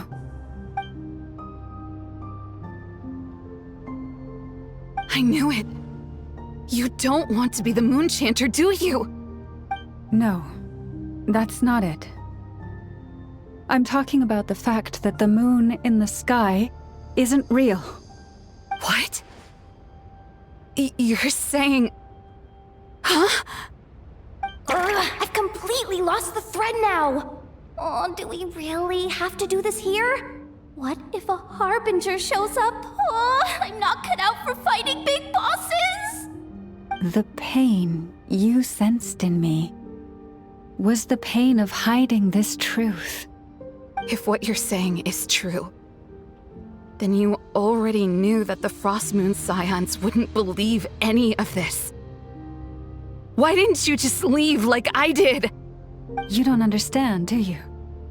That's the difference between us, Philomena. I care about the Frost Moon Scions. They're family to me.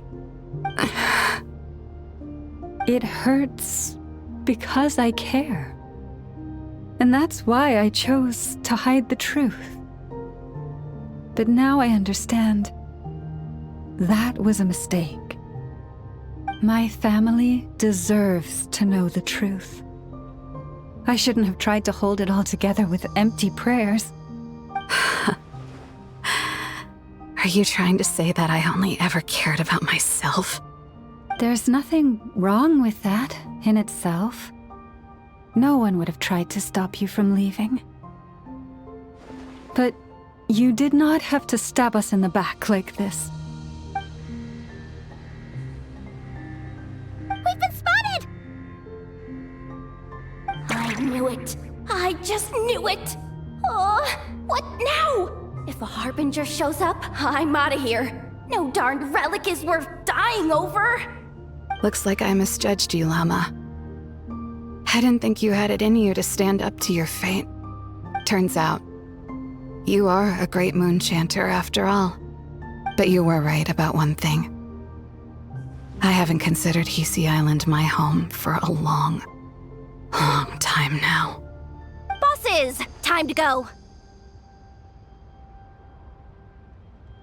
I will change the Frost Moon Scions, Philomena, as soon as the new moon rises. Then I guess I won't be around to see it. Say, Llama, what happens to those who betray the Frost Moon Scions? May their antlers be shorn with silver blades, and let them be cast into the long night of unknowing.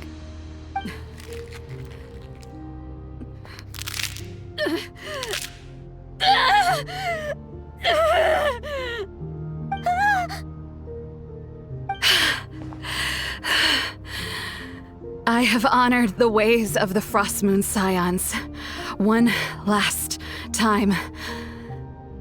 Think of it as a gesture of respect, Llama. There they are! Grandma? Marionette has the moon marrow. She went to Starsand Shoal. Don't flatter yourself now. I'm not trying to atone. I just don't believe you'll actually be able to change them. An alarm coming from the Experimental Design Bureau. Interesting. Hey, wrap things up and get yourselves ready. Looks like we might be having some guests. Yes, milady. Perfect timing. This job's been boring me to death. Time to test some hypotheses.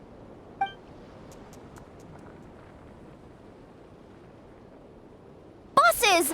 I mean, esteemed clients. I mean, generous benefactors. Wait sure you don't want to consider heading home first and coming back another day?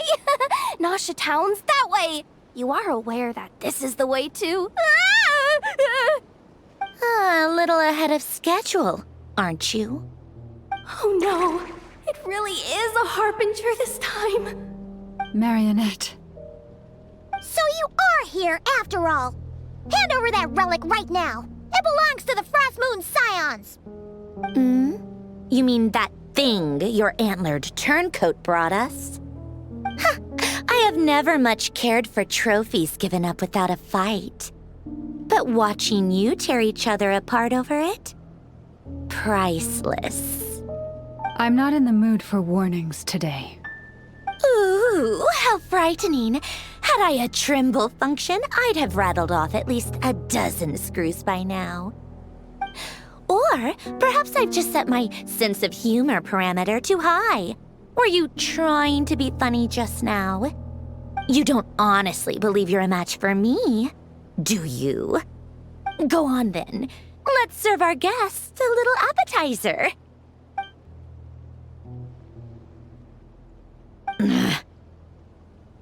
Hey, didn't you hear me? I said let's serve our guests a little... What's going on? Oh no. Watch out! It's the Wild Hunt!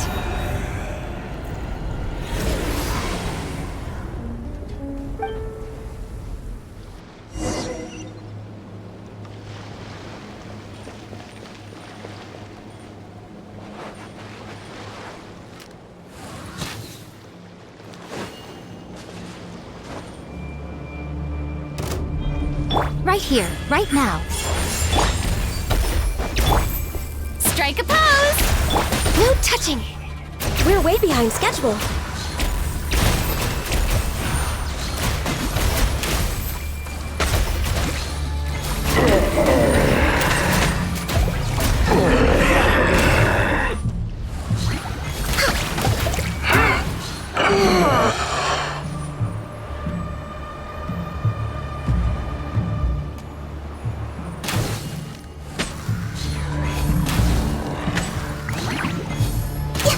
Right here, emerge, right now. Hold the line! Born of ice and frost.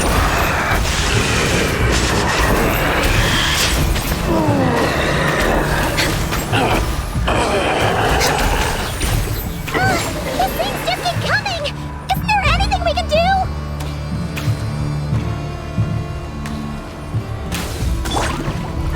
Right here. Right now. Rest and reboot! Shower me with praise! Time to shine!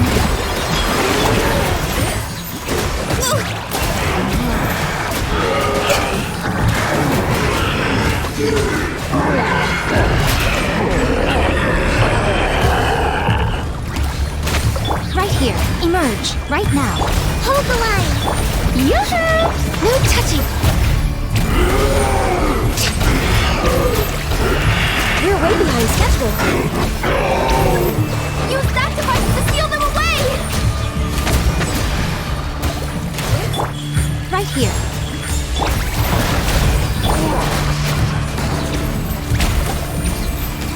Strike a pose! Right now. Allow me! Born of ice and frost.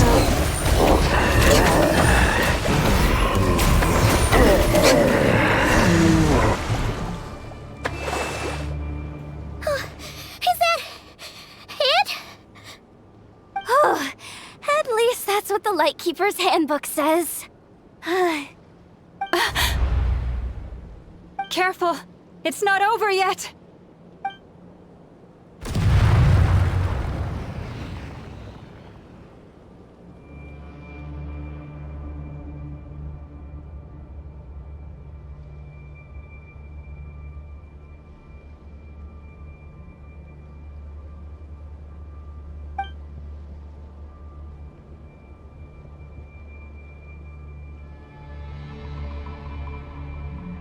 Paimon!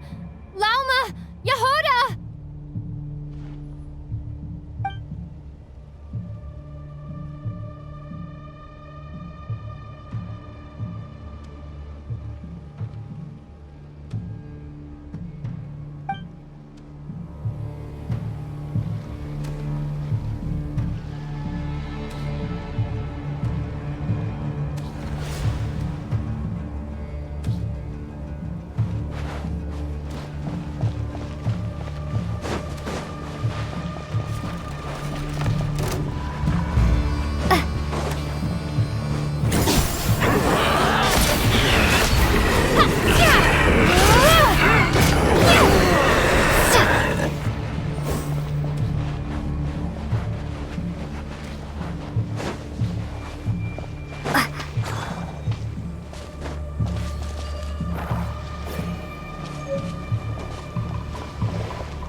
Quick, grab my hand!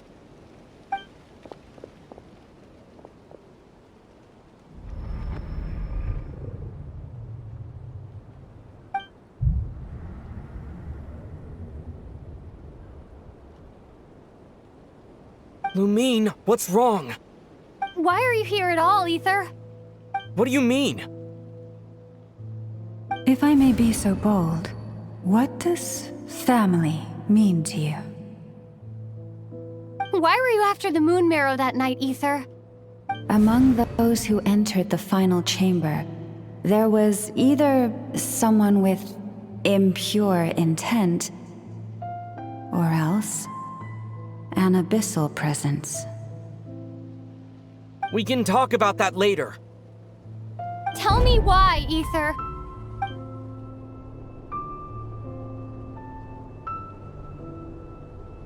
You know, this is only the second time we fought together since the day we both woke up in Teyvat. No. Lumine. But when I found you, you were still in hibernation. Even the key to the chamber was still secure on your person. We didn't wake up together. What are you talking about? We don't have time for this, Lumine! Look at me, Lumine! Don't you want to explore this world with me?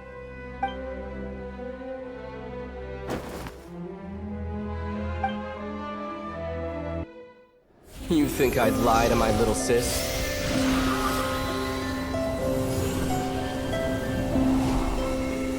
What a letdown.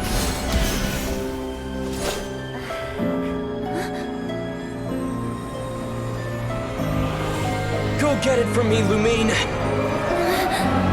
It belongs to me!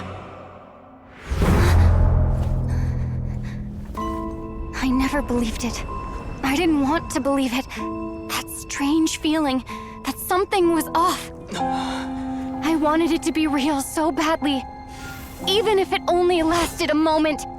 But you're not my brother.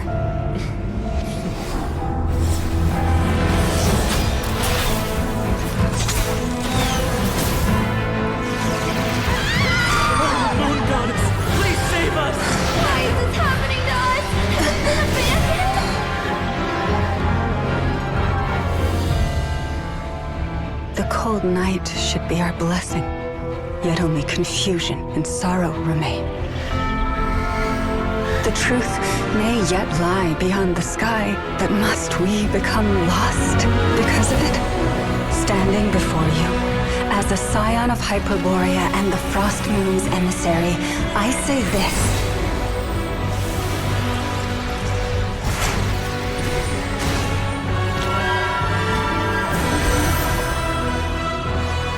Should the false sky above dim the light of the moon, then from silver blood that flows as rivers, let us weave moonlight anew.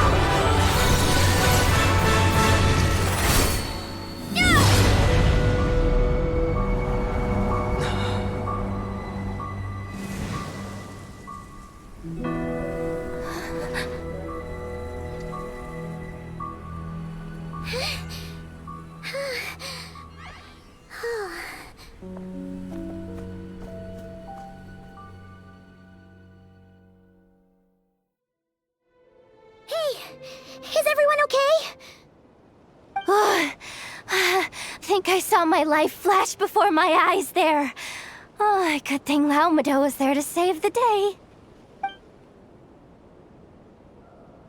Are you all right, traveler?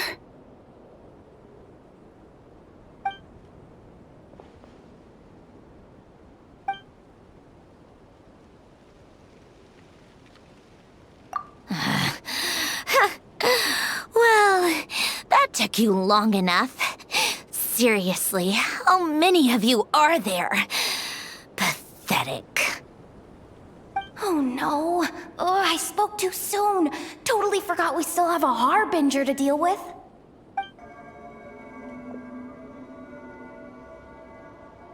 Hey, is that the moon marrow? It was hidden inside that big robot of hers all along! But Colonia to you, not just some robot. Take it and get lost. Huh? You're just giving it to us? Well, I wasn't the one who put out the order to find this thing in the first place. So if someone wants it, they can help themselves. Maybe even choke on it. See if I care.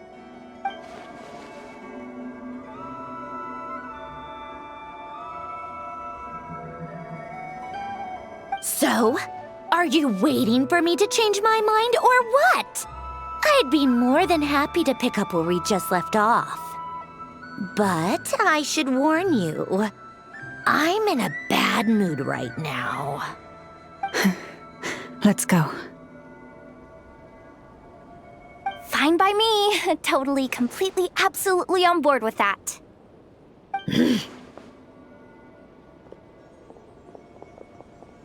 It's finally over. If that doesn't make the most thrilling commission of the year, I don't know what will. Looks like the Fatui are all gone now. Lalma?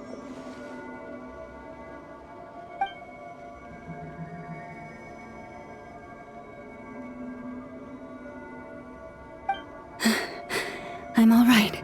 It's just been so long since I truly felt the power of the moon. I thought I sensed the wild hunt nearby. Don't tell me you've already taken care of it. Hey, it's Flynn's! Hey, he's that Ratnik. Unless I am mistaken, you are the Moonchanter of the Frost Moon Scions, are you not? May I ask, what is that in your hand?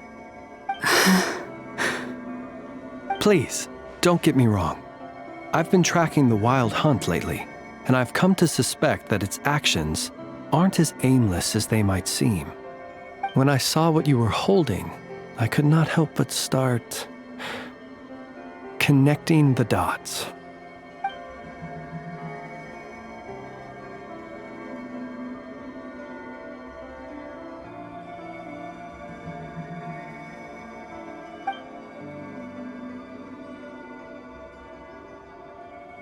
You better be extra careful, Flint.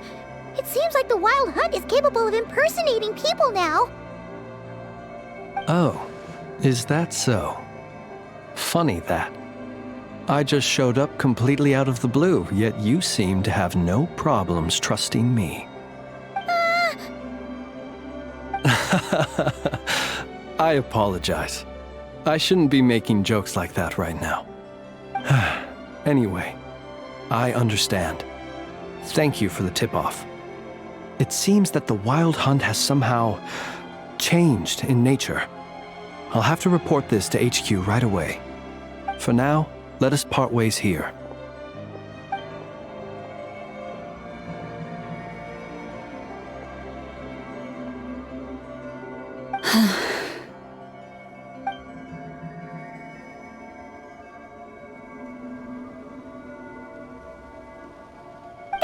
Joke of his just now sure scared the bejeebies out of Paimon.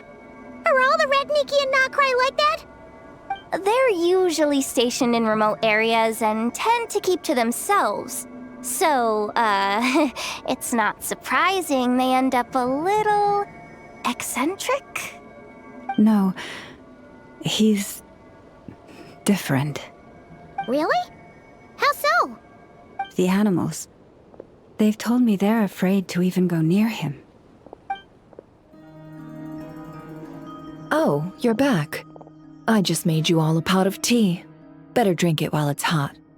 Boss Neff, you wouldn't believe how scary our day has been! Seriously, I am never, ever taking random jobs like that ever again!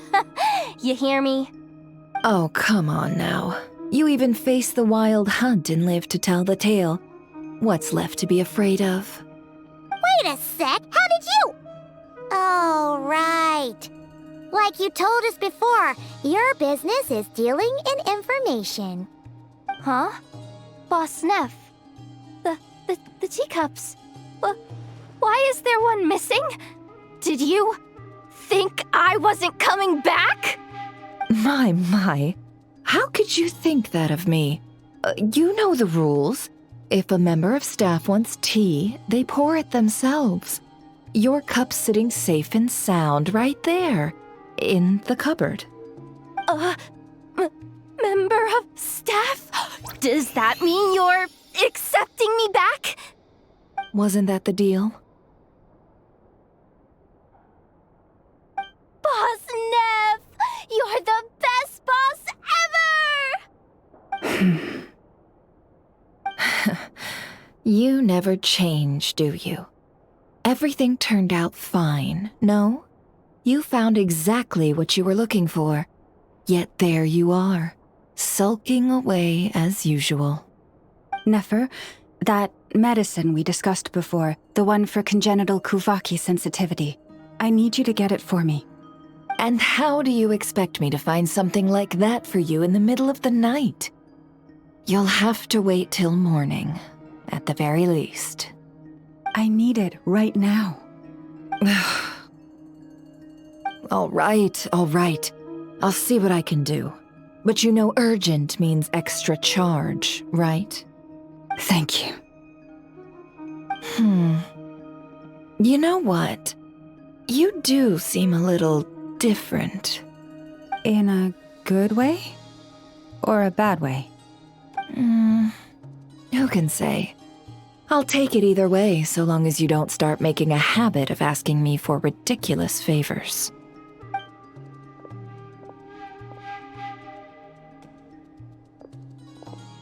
Traveler, Paimon, a lot has happened these past few days. I don't know what I would have done without you. Hey, don't mention it. That's what we're here for.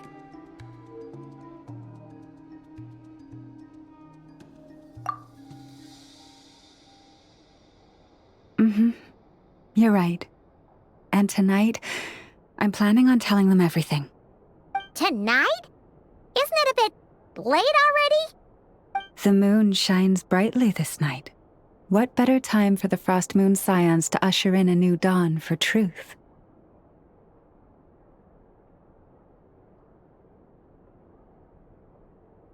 Thank you for your kind words. But before I do, there's one more thing we need to deal with. Oh yeah! Now that we have the moon marrow... You'll have to forgive me. I used too much of my strength in the battle earlier. I fear I won't be able to help you uncover the truth of the past. Not right away, at least. That's fine. We're gonna be in Notcry for a while anyway, so there's no rush, right? Thank you. But there's another problem.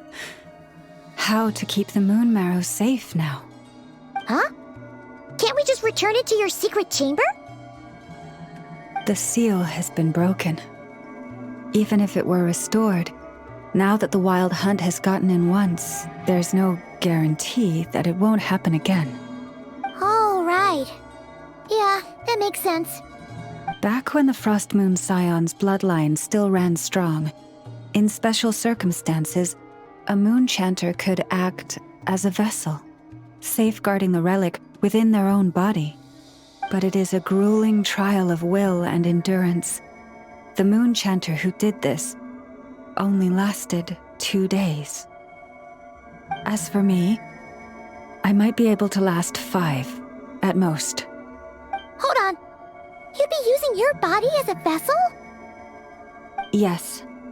You can think of it like dropping a red-hot ball of iron into a bucket of water. How long the water lasts depends entirely on the bucket's size. Pardon? Hey! That's not a bad idea! You've always held up pretty well against the abyss. Surely the moon mirror can't be any more dangerous than that. It's not at all that I don't trust you, but it's too risky. out of options, aren't we? Might as well give it a shot.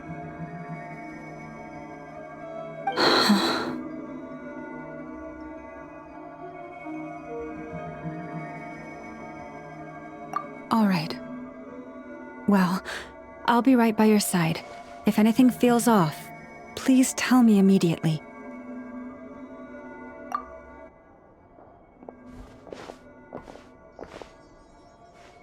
Here, hold it in your hands.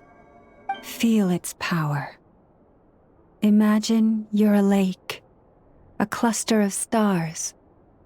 Let the moon become a part of you. Whoa!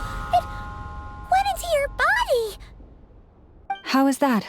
Are you feeling any discomfort?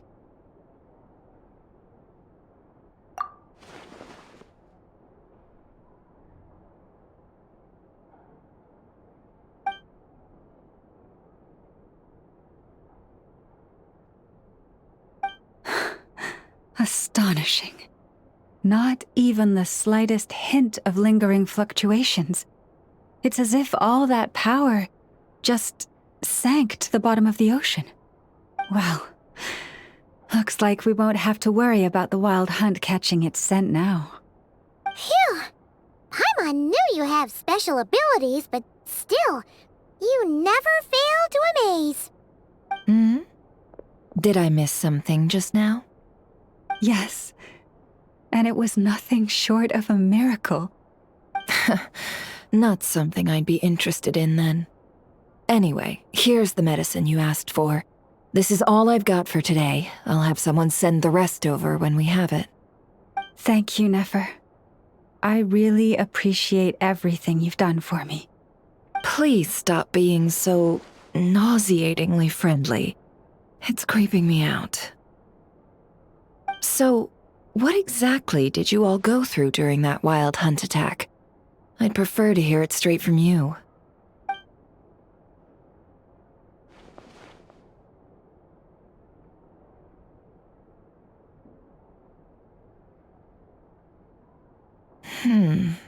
A phantom that can mimic the appearance of others.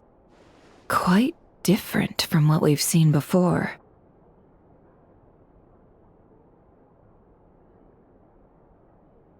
Yeah, and both times it appeared, its goal was pretty clear.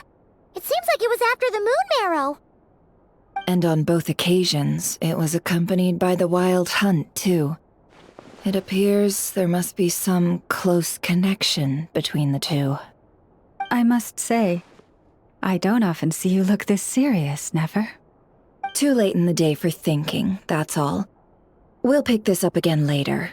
You all feel free to keep chatting, though. Just don't forget to lock up when you leave. On that note, Traveler, please keep the moon marrow stored within your body for the time being. We'll take it back off your hands as soon as the wild hunt's been taken care of. Once and for all.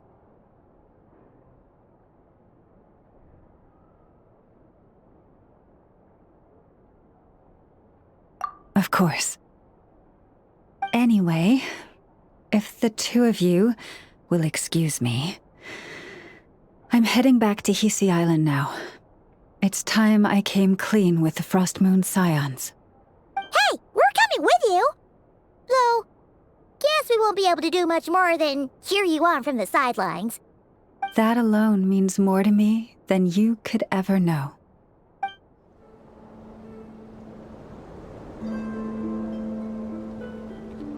What's going on? I'm not sure. It seems like the Moon Chanter has something important to tell us. I heard the relic's already been retrieved. That's our Lady Lauma, all right.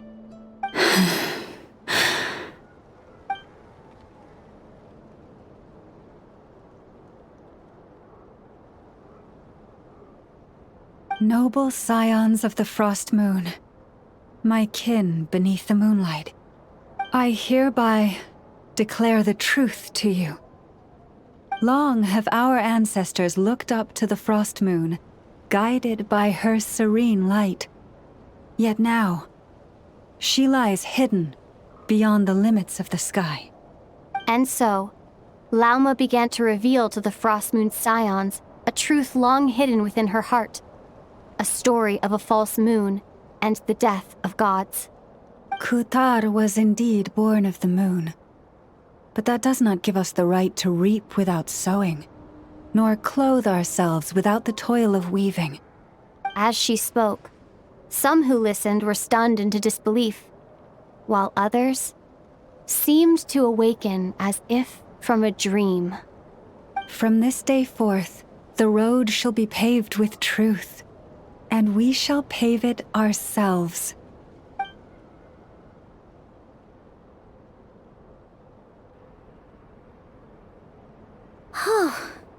After everything Lauma said last night, Paimon wonders how everyone's adjusting. Still, judging by their reactions at the time, it didn't seem as intense as Paimon might have imagined. Says a lot about how much trust she commands, huh? Hey look! It's Lauma! Welcome, both of you. The animals were most lively this morning. They told me of your coming.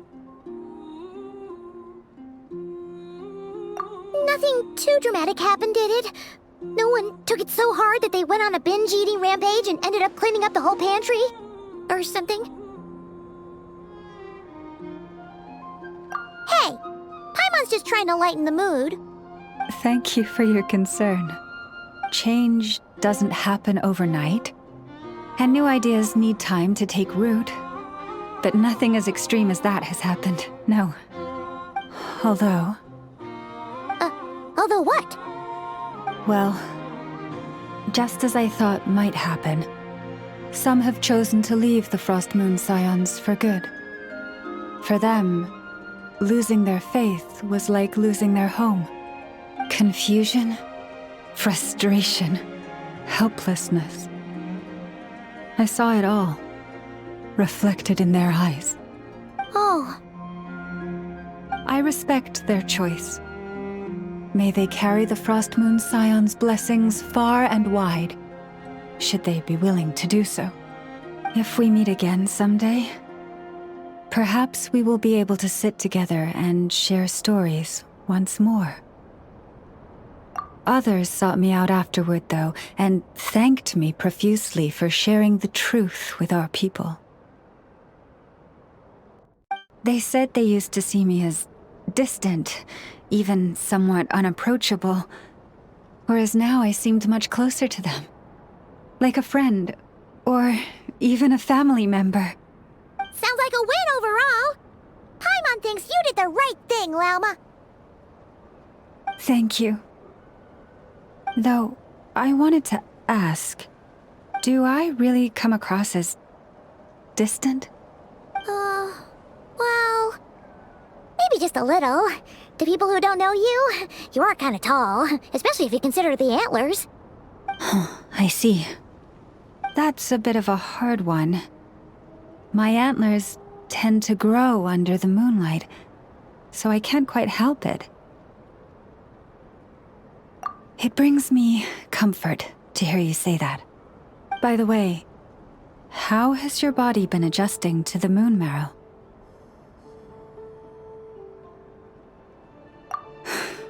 I'm glad to hear it. I've also suggested to Nefer that we meet within the next few days. We need to figure out how to counter this new manifestation of the Wild Hunt. But for now, let's just relax.